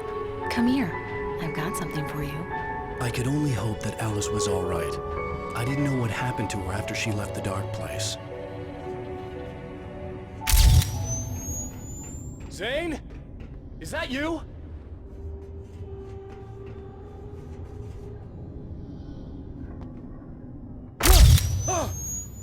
Hey, hold that pose. That was a good one. Like this? Yeah, but smile a little more. No, that's too much. You want to look mysterious, maybe a little tough. You know how people go for those dangerous bad boys. But I'm not dangerous. Oh, come on. You write about terrible things all the time. People want to think that you're intimately familiar with them. You kill Casey in this book. You need to look a little bit like a murderer. Oh, that's good. Do that again. You look handsome. And dangerous. You know, I wasn't sure about the beard before, but I was wrong. It looks good on you. Okay, I think we're done. Great. I want to get out of this suit. Hey, things are looking up. Guess danger is sexy. That was when I was still working, when I felt like a real writer instead of a fraud. It was a good memory. I wished I hadn't seen it.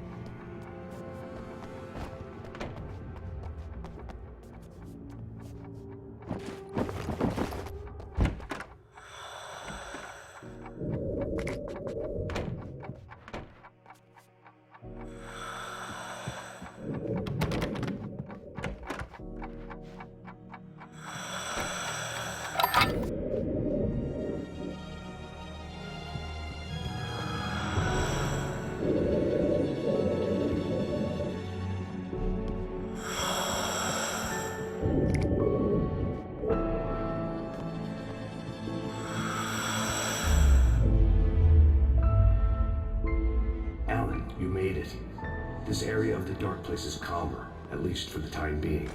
We can talk here, but we don't have much time. Zane, how do I get out of here? That's what you face. That's you, even as we speak. Darkness. Darkness coming! Swept him away. Lost. He knew. He knew! He couldn't hold on. He knew there was no way out. Oh! No! I'm right here, Zane! What's going wrong? That's not me, it's just... Wrong.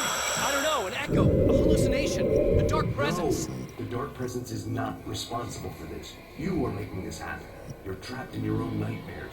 You are fighting yourself. Wade didn't understand it. He would never make it. He would never wake up. And he'd get swallowed up in the rising tide of darkness. It was coming. It was coming. Shut up! Ah! No, Alan, you must. Swept away by the gathering insanity, Zane was gone. Wade could feel the pressure, gnawing at his mind. The darkness wasn't so bad. It was in him. He felt it. He knew the voice spoke the truth. It was just too hard to think. He couldn't make sense of it. He wanted to go with the flow. Stop thinking and just let go.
It's all in your head. You've been making it up. Really, Wayne. Hey, come on. Your delusions.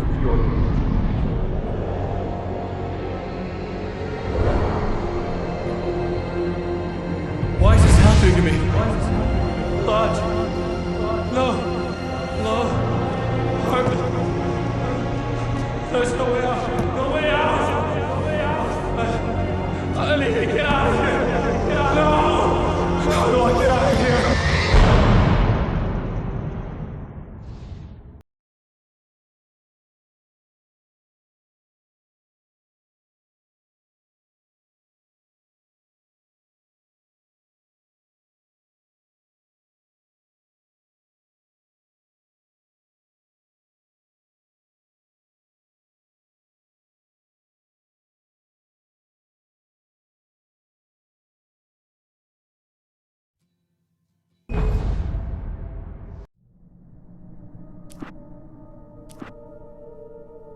Previously on Alan Wake.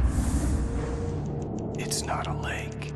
It's an ocean. After saving my wife from the mysterious dark presence, I found myself trapped in the dark place. Imagination can be the enemy here. A nightmarish world that exists somewhere beyond the shores of our own existence. We're the one making all this happen. Just do what Zane tells you. Follow the signal. Is all this really coming out of my head? The dark place is playing tricks on you. I made my way across its ever-shifting landscape, trying to reach Thomas Zane. You're trapped in your own nightmares. You're still going deeper.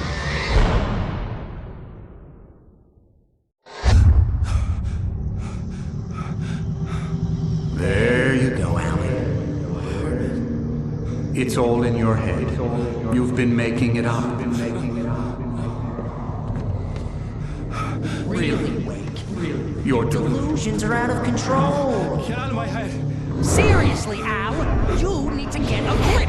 You know reality's different here. See what I mean, Al? Ugh, I think I'm stuck on this side. Well, you're gonna have to find your way out of there. I'll wait. Just remember, you're still in the dark place. You know that, right? I don't want to alarm you, pal, but it's sink or swim time.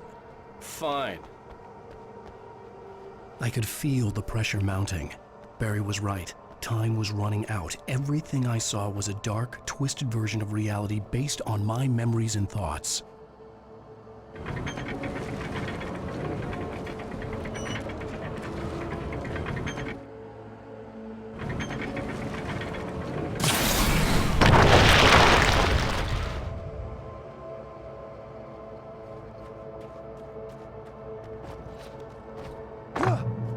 I had to accept it. If all of this was from my mind, then I was the one making all this happen. I was literally fighting myself. It was a moment of clarity.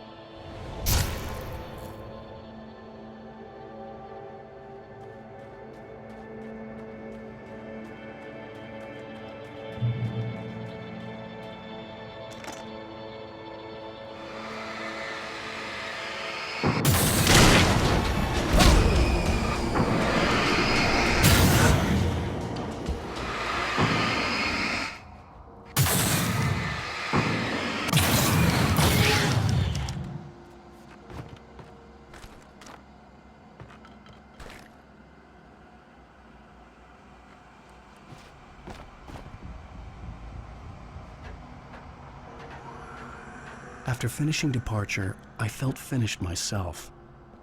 All I had wanted was to save Alice. After that, a part of me had been ready to just give in and die. But I hadn't given up. Thomas Zane had reached me.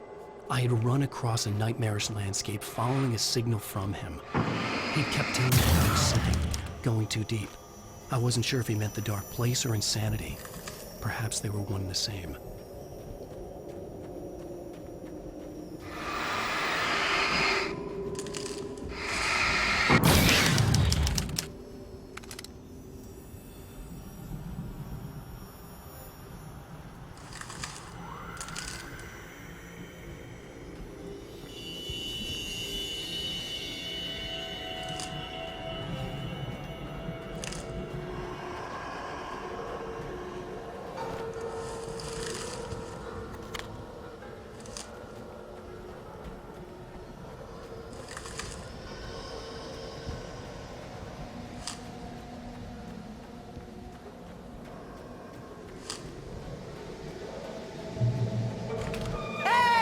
Nice job, Al!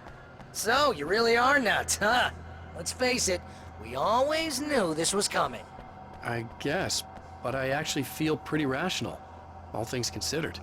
Crazy people don't know they're crazy. That's where they're crazy. Hey, check out the light show behind the lodge. That's Zane's light. Yeah, you're done sinking now. That means he's just about caught up with you. You better go talk to him.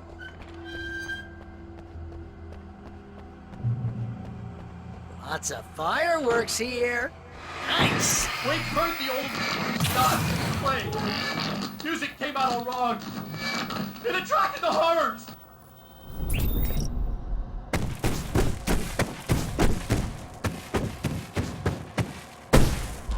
Oh, hell yeah! Remember this, Al?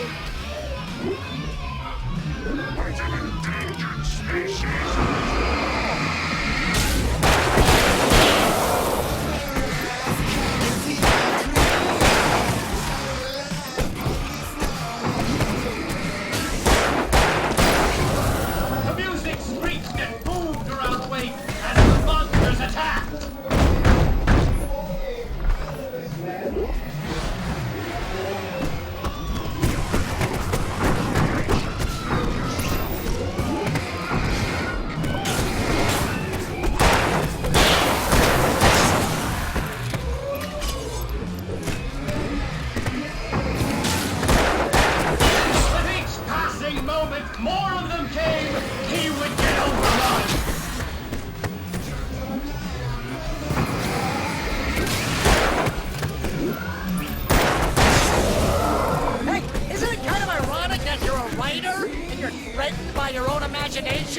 It's like your greatest power turned against you.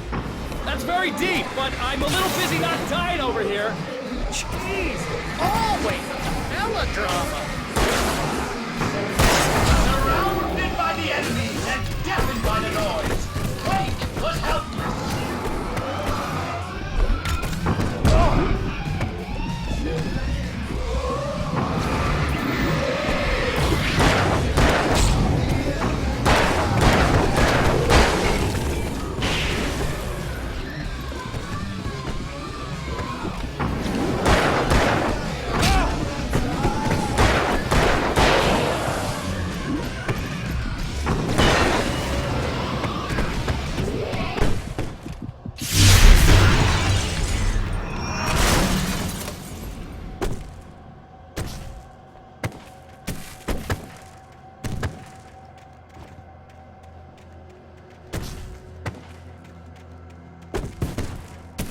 Get inside now, Al.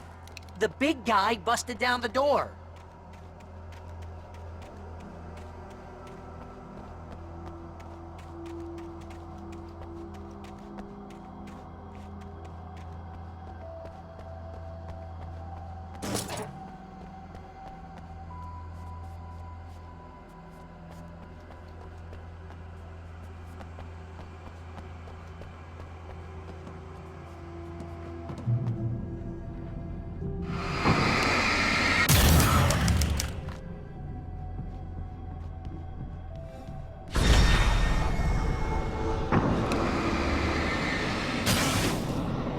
Whoa. See, Al? This is classic you. Always making things complicated. This is just a memory. Even your memories are complicated.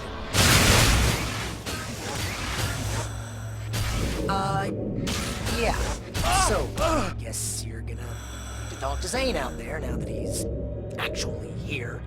I'm just gonna, let you non-imaginary people talk in peace.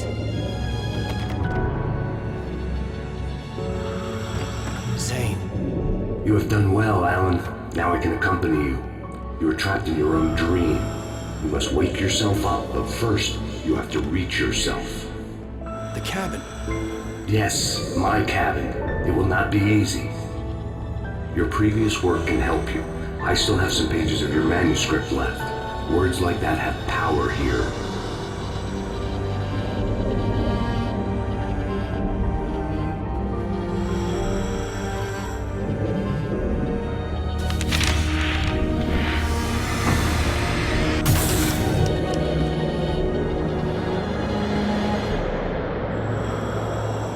lighthouse? It's very appropriate.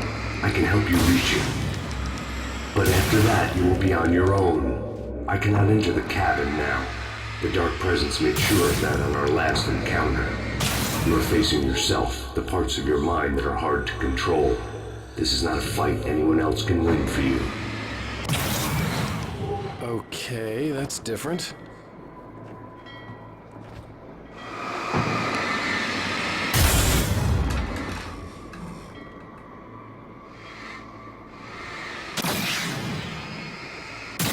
I was glad to have Zane with me in this place. He knew the terrain, such as it was, but a part of me wondered if he was even human anymore, after so many years in this place.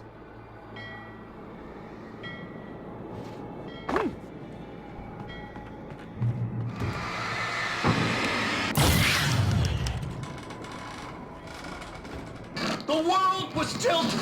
It was turning upside down. Wake was lost. He would fall. He couldn't tell which way was up. He would die there, torn apart by the whirlwind.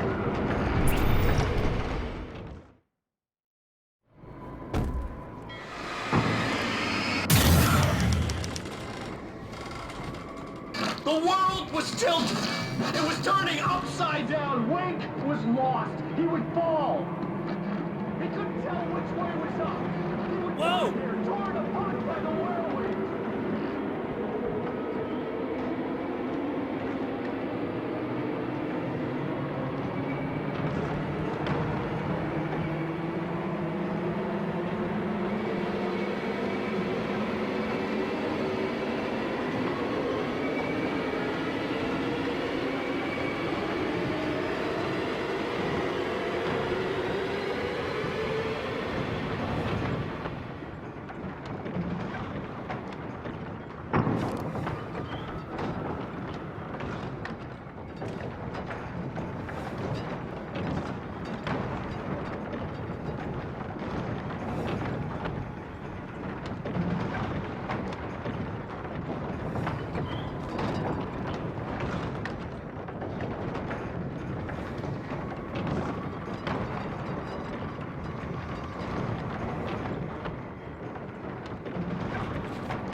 Wake was too high.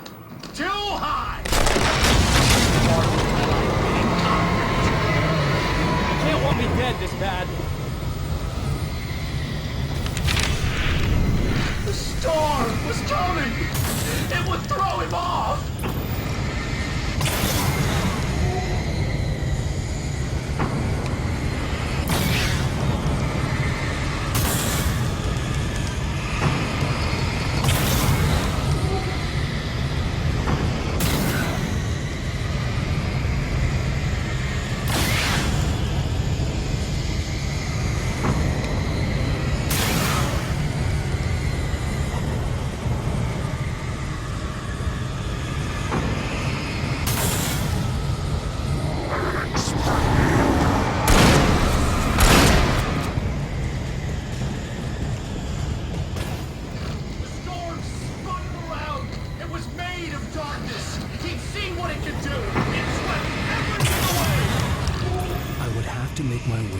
Swirling madness. It reminded me of the Dark Presence, just another memory, but it could still kill me.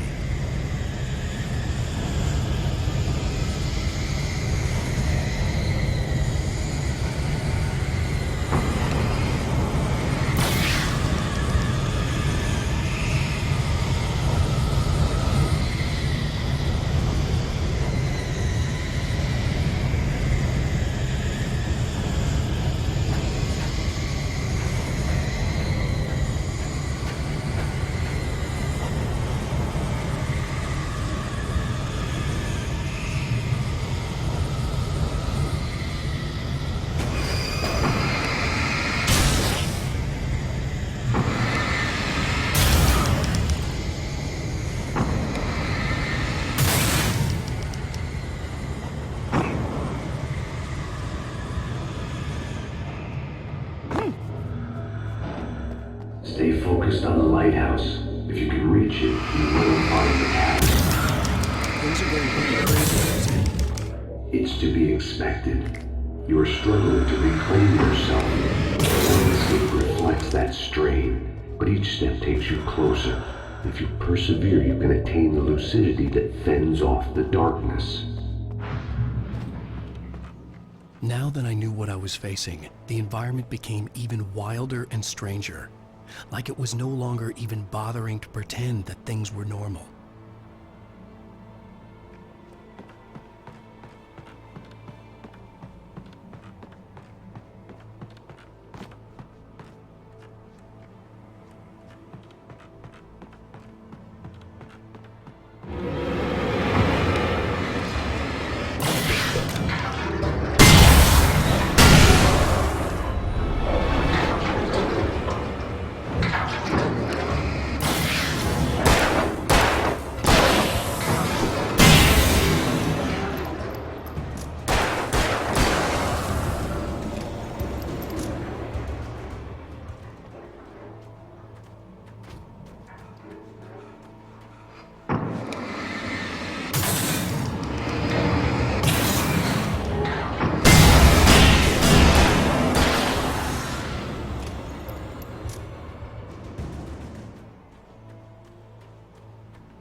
Wake was forced to run through a maze, hopelessly sprinting in the wheel, never getting anywhere.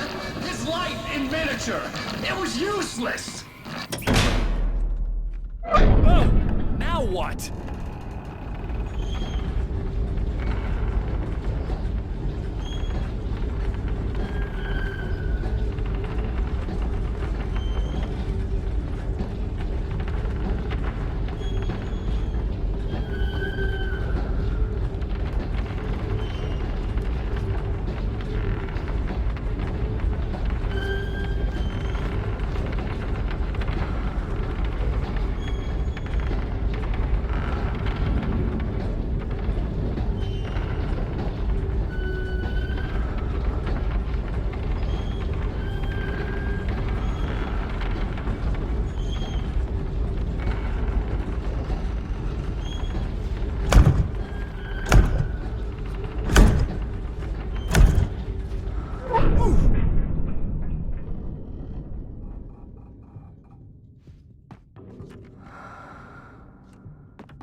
Let's have a look at your head, Mr. Wake.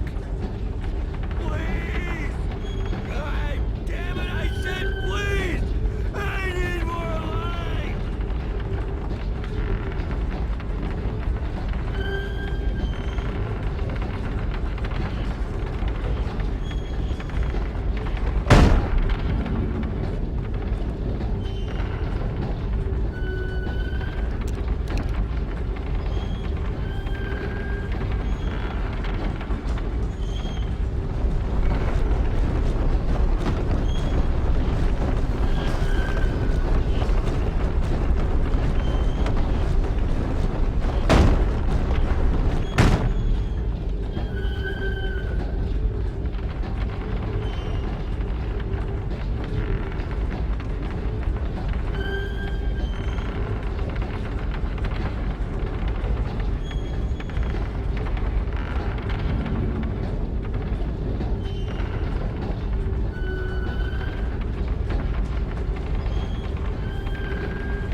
Elevator? Sure, why not? Next stop, Sanity. You're doing well. Keep going. It's hard to make sense of this place. It's a dream. This is a vast place, home to forces and beings that are completely alien. The Dark Presence. Yes. I don't know what happened to it after your final encounter. Is there any way out of here? Sometimes transmissions can be sent between worlds. You've done this yourself. But to actually leave the dark place, I haven't found a way.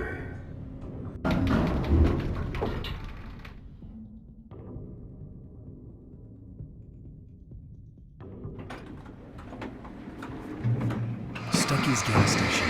I'm sorry I took the role of the scene, but obviously I wasn't the one in the driver's seat. Another memory made real. Wake would never make it. The insanity he was facing was already a part of it. In him. His own doing. He couldn't possibly win. He didn't even want to.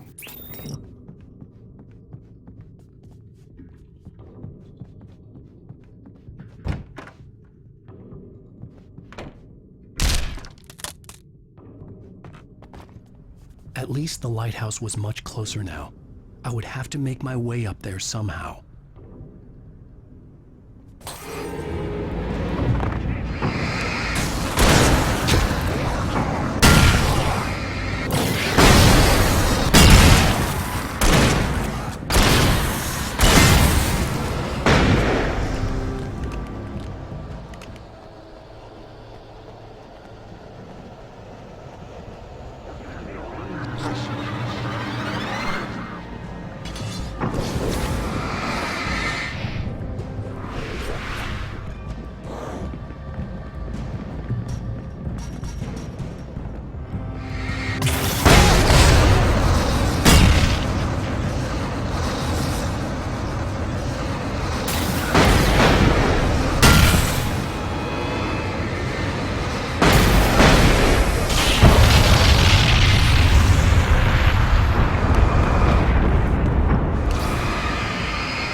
part of you that is in control is in the cabin, dreaming and insane. I don't think I like that. You represent the part of Alan Wake that is capable of rational thought and planning, which is why I'm talking to you. If that part can regain control, then you have a chance of making it. But a part of you wants to give in. There's comfort in the oblivion of dreams. You represent the part that isn't ready to quit and die. Wait, are you telling me I'm not real? You're as real as anything else in this place. So there are two of me? Yes. And the one you called Mr. Scratch, he's me as well? Zane, are you playing some kind of game with me? I am not the author of your story. How can you say that when you wrote that page about me and the clicker? It wasn't one of my pages. You directed me to it. You had Weaver guard it. Yes, she was needed. And you needed the clicker. But I'm not. What? I don't understand. Alan, you should keep going. Zane? Zane, come on! Well, that cleared things up.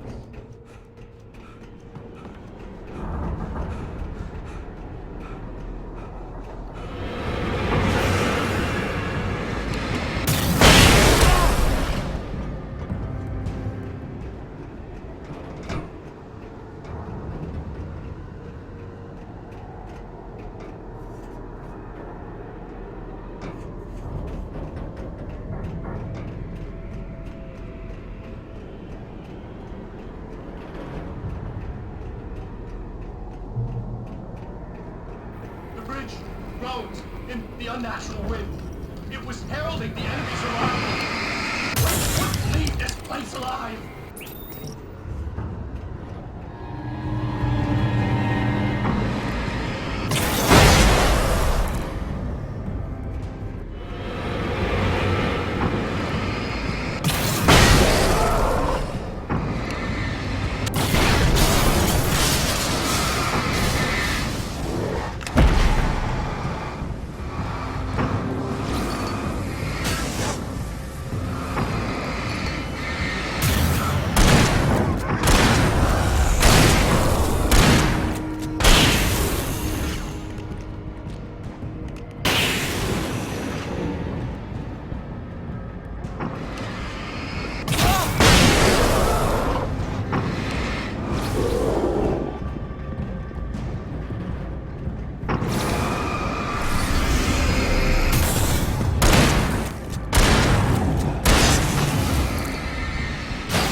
A moment.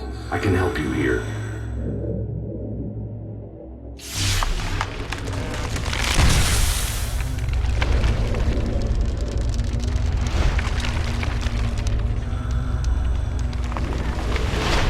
How the hell are you doing that? It's like learning to control your dreams. There's a connection. You were in my dream. Yes. I taught you. You fixed the foolish mistake I made with Barbara.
Wake ran for the light. It was pointless. He would never reach it. His life would be snuffed out just as easily as the very thing he thought would save him.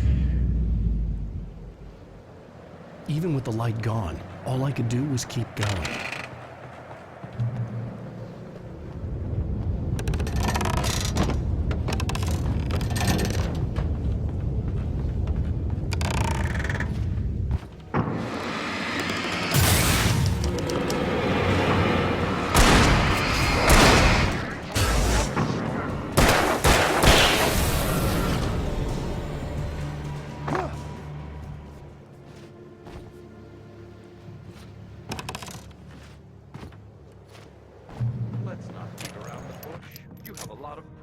Alan. I do.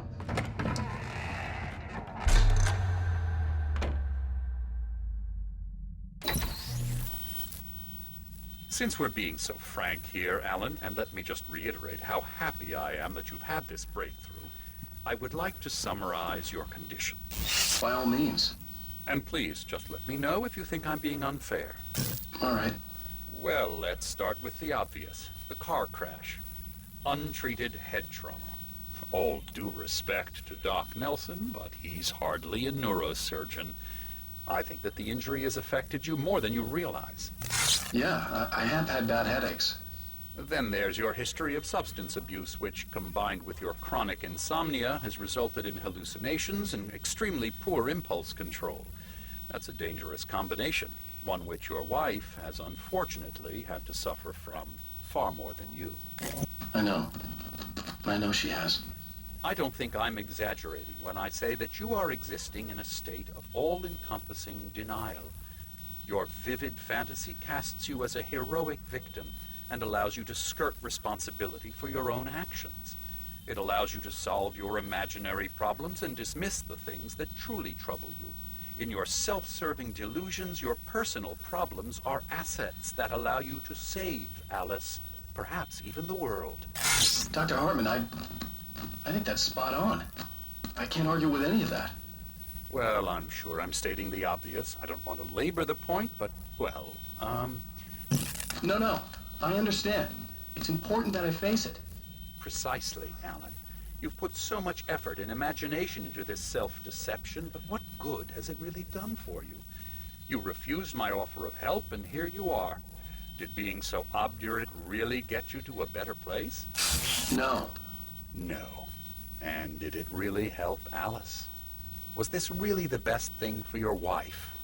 Probably not. Probably not. Why don't we find out? You know, I've been talking with her. There's something she wanted you to hear. Oh, hey. That sounds like fun.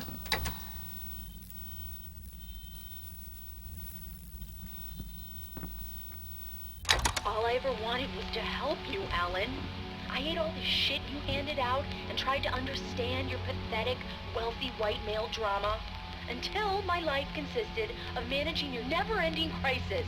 I hate you for your childish temper and the arrogance and self-indulgent pride that undermine all efforts to drag you out of the hole you insisted on digging for yourself. I hate you for leaving me in the dark with that insane monster bitch!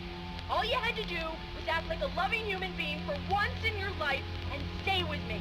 If your dramatic exit hadn't been more important than making sure I was all right, she would never have taken me. I don't know where you went, but that's okay. I don't want to know. I don't think I'll ever be all right. The only thing that keeps me from killing myself is the hope that I'll never see you again. Ouch. I just can't argue with that. I think I should stay here before I ruin what life she has left. I think this is a breakthrough, Alan. I'm really very proud of you.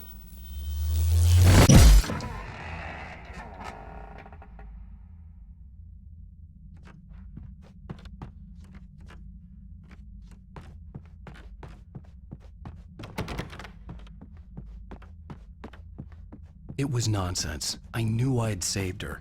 I'd succeeded in that, and that was all that mattered. What I heard in there wasn't the truth. It was just another toxic mirage. It cut deep, but that made me all the more determined to force myself to snap out of it. I didn't want to be that guy anymore. I had to make myself see the light.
but there's still a little further to go. You must take full control of your own mind. Reject all of the fantasies you have constructed. Yeah, well, I think I can do that. A lot of the stuff I've seen here is personal and ugly as hell. I'll admit it hurts, but it's not fooling me. I know it's fake. Good. You are aware. The part of you bent on self-destruction is not. But you must be careful. Just because you know the lies for what they are, that doesn't make the danger any less real. I'll make it. I don't have any choice. Here. I cannot come any further, but this will help you on your way. Thanks, I guess.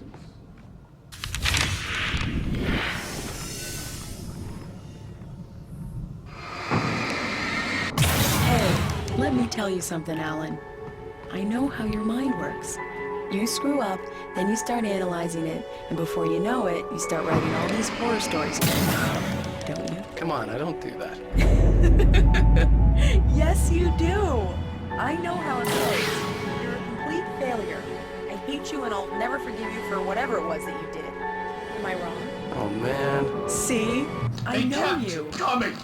But Alan, There were too many it's of them! all in your head. Hordes It and is. hordes of them!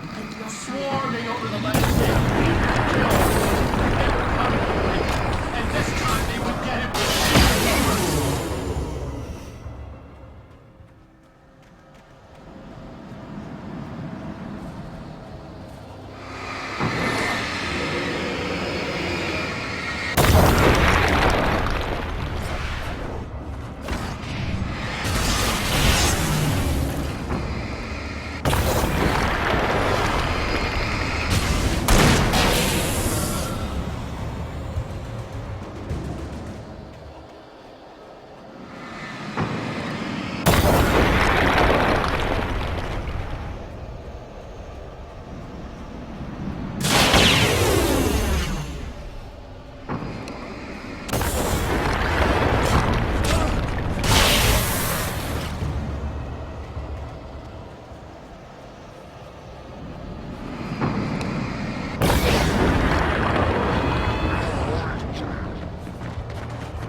the lighthouse.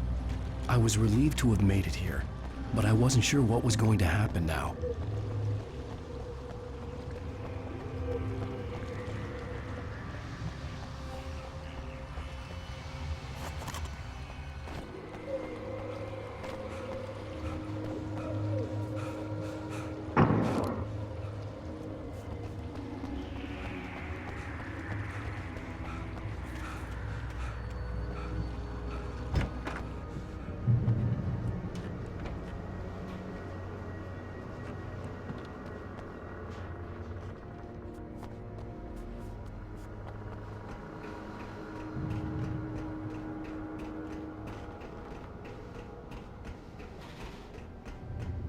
Zane had left me. I wasn't sure what the dark presence had done to him if he couldn't follow, but from now on, I was on my own. Still, he had gotten me this far. I would never have made it by myself. This thing was going to end. It wouldn't be long now.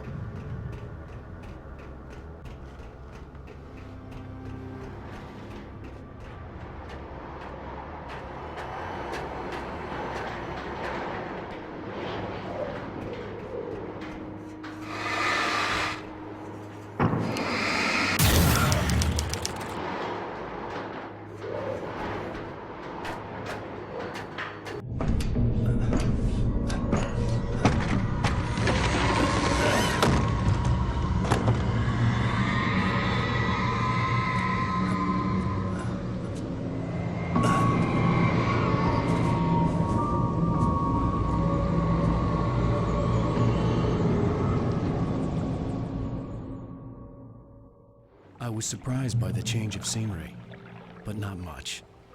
I was starting to understand the symbolism, the way the dark place flowed.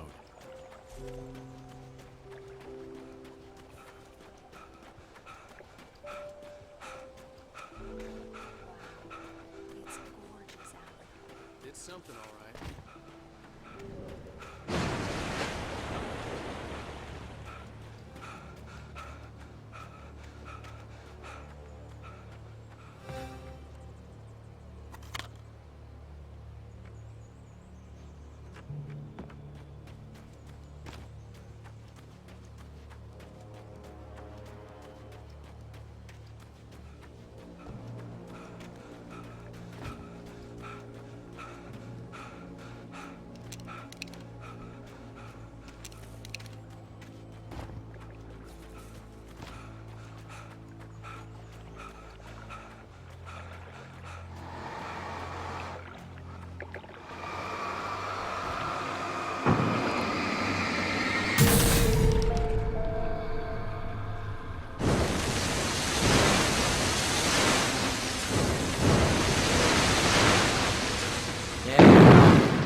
Feeling kind of depressed here.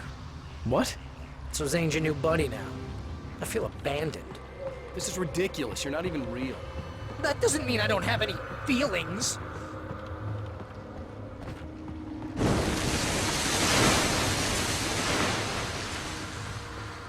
Thing is, you need to get all rational here. Abandon your fantasies, right? Well, I kinda hate to say this, pal, but I'm one. Fine, you're abandoned. Bye.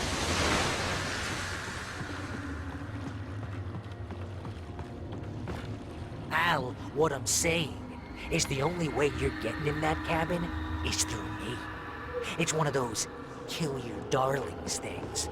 But hell, you're used to that, big shot writer. Am I right? It was in everything. It was even taking the people Wake knew, turning his friends against him. They were What does it say about you when you're this desperate to keep yourself from getting bitter? Here we go! I'm earning the 15% commission.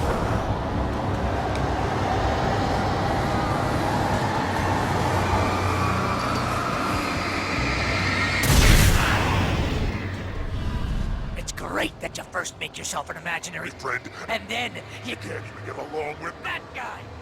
People skills, Al! You're a master!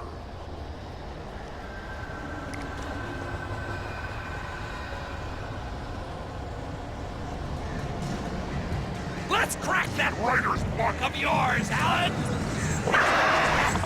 You're a just a crime fiction and a expert on murder in dark alleyways. You're a master.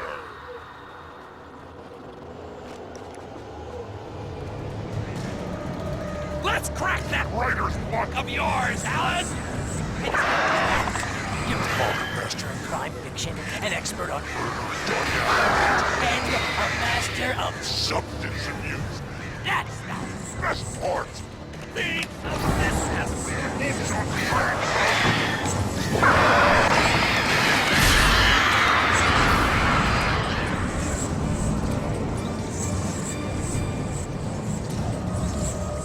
You'll make a great hunting trophy, my boy!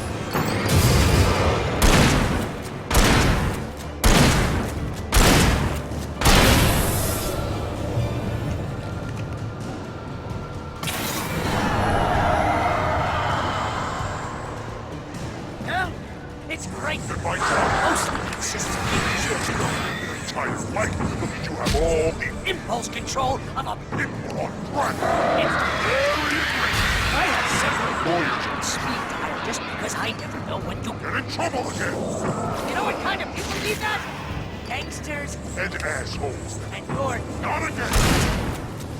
They make all the time. Hey, when you throw a hissy fit. Ego. Couldn't take it, and because of that, you almost got me killed a dozen times over. BFF, Al! BFF!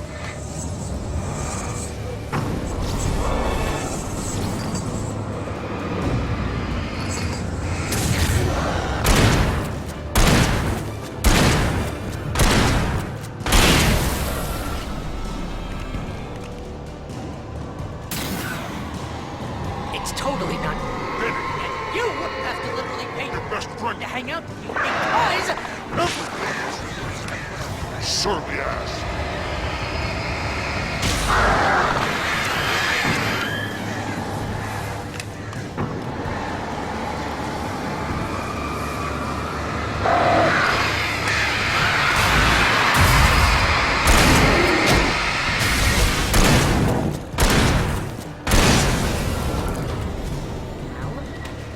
running low on patience here.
Where am I?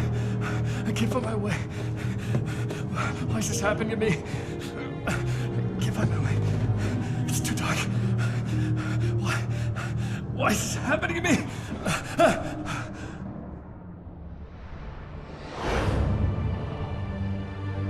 Just like that, my mind was clear. Zane had been right. I could think clearly again. But I couldn't survive in this place the way he had, and I might not make it back a second time. Leaving this place would be hard. Maybe impossible.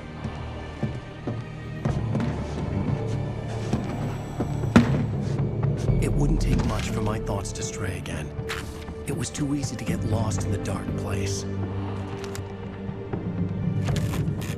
Before, I was ready to curl up and die. Let myself slip away. But here I was. The yet unwritten future waiting to unfold before me. A sequel to Departure. My name is Alan Wake, and I'm a writer.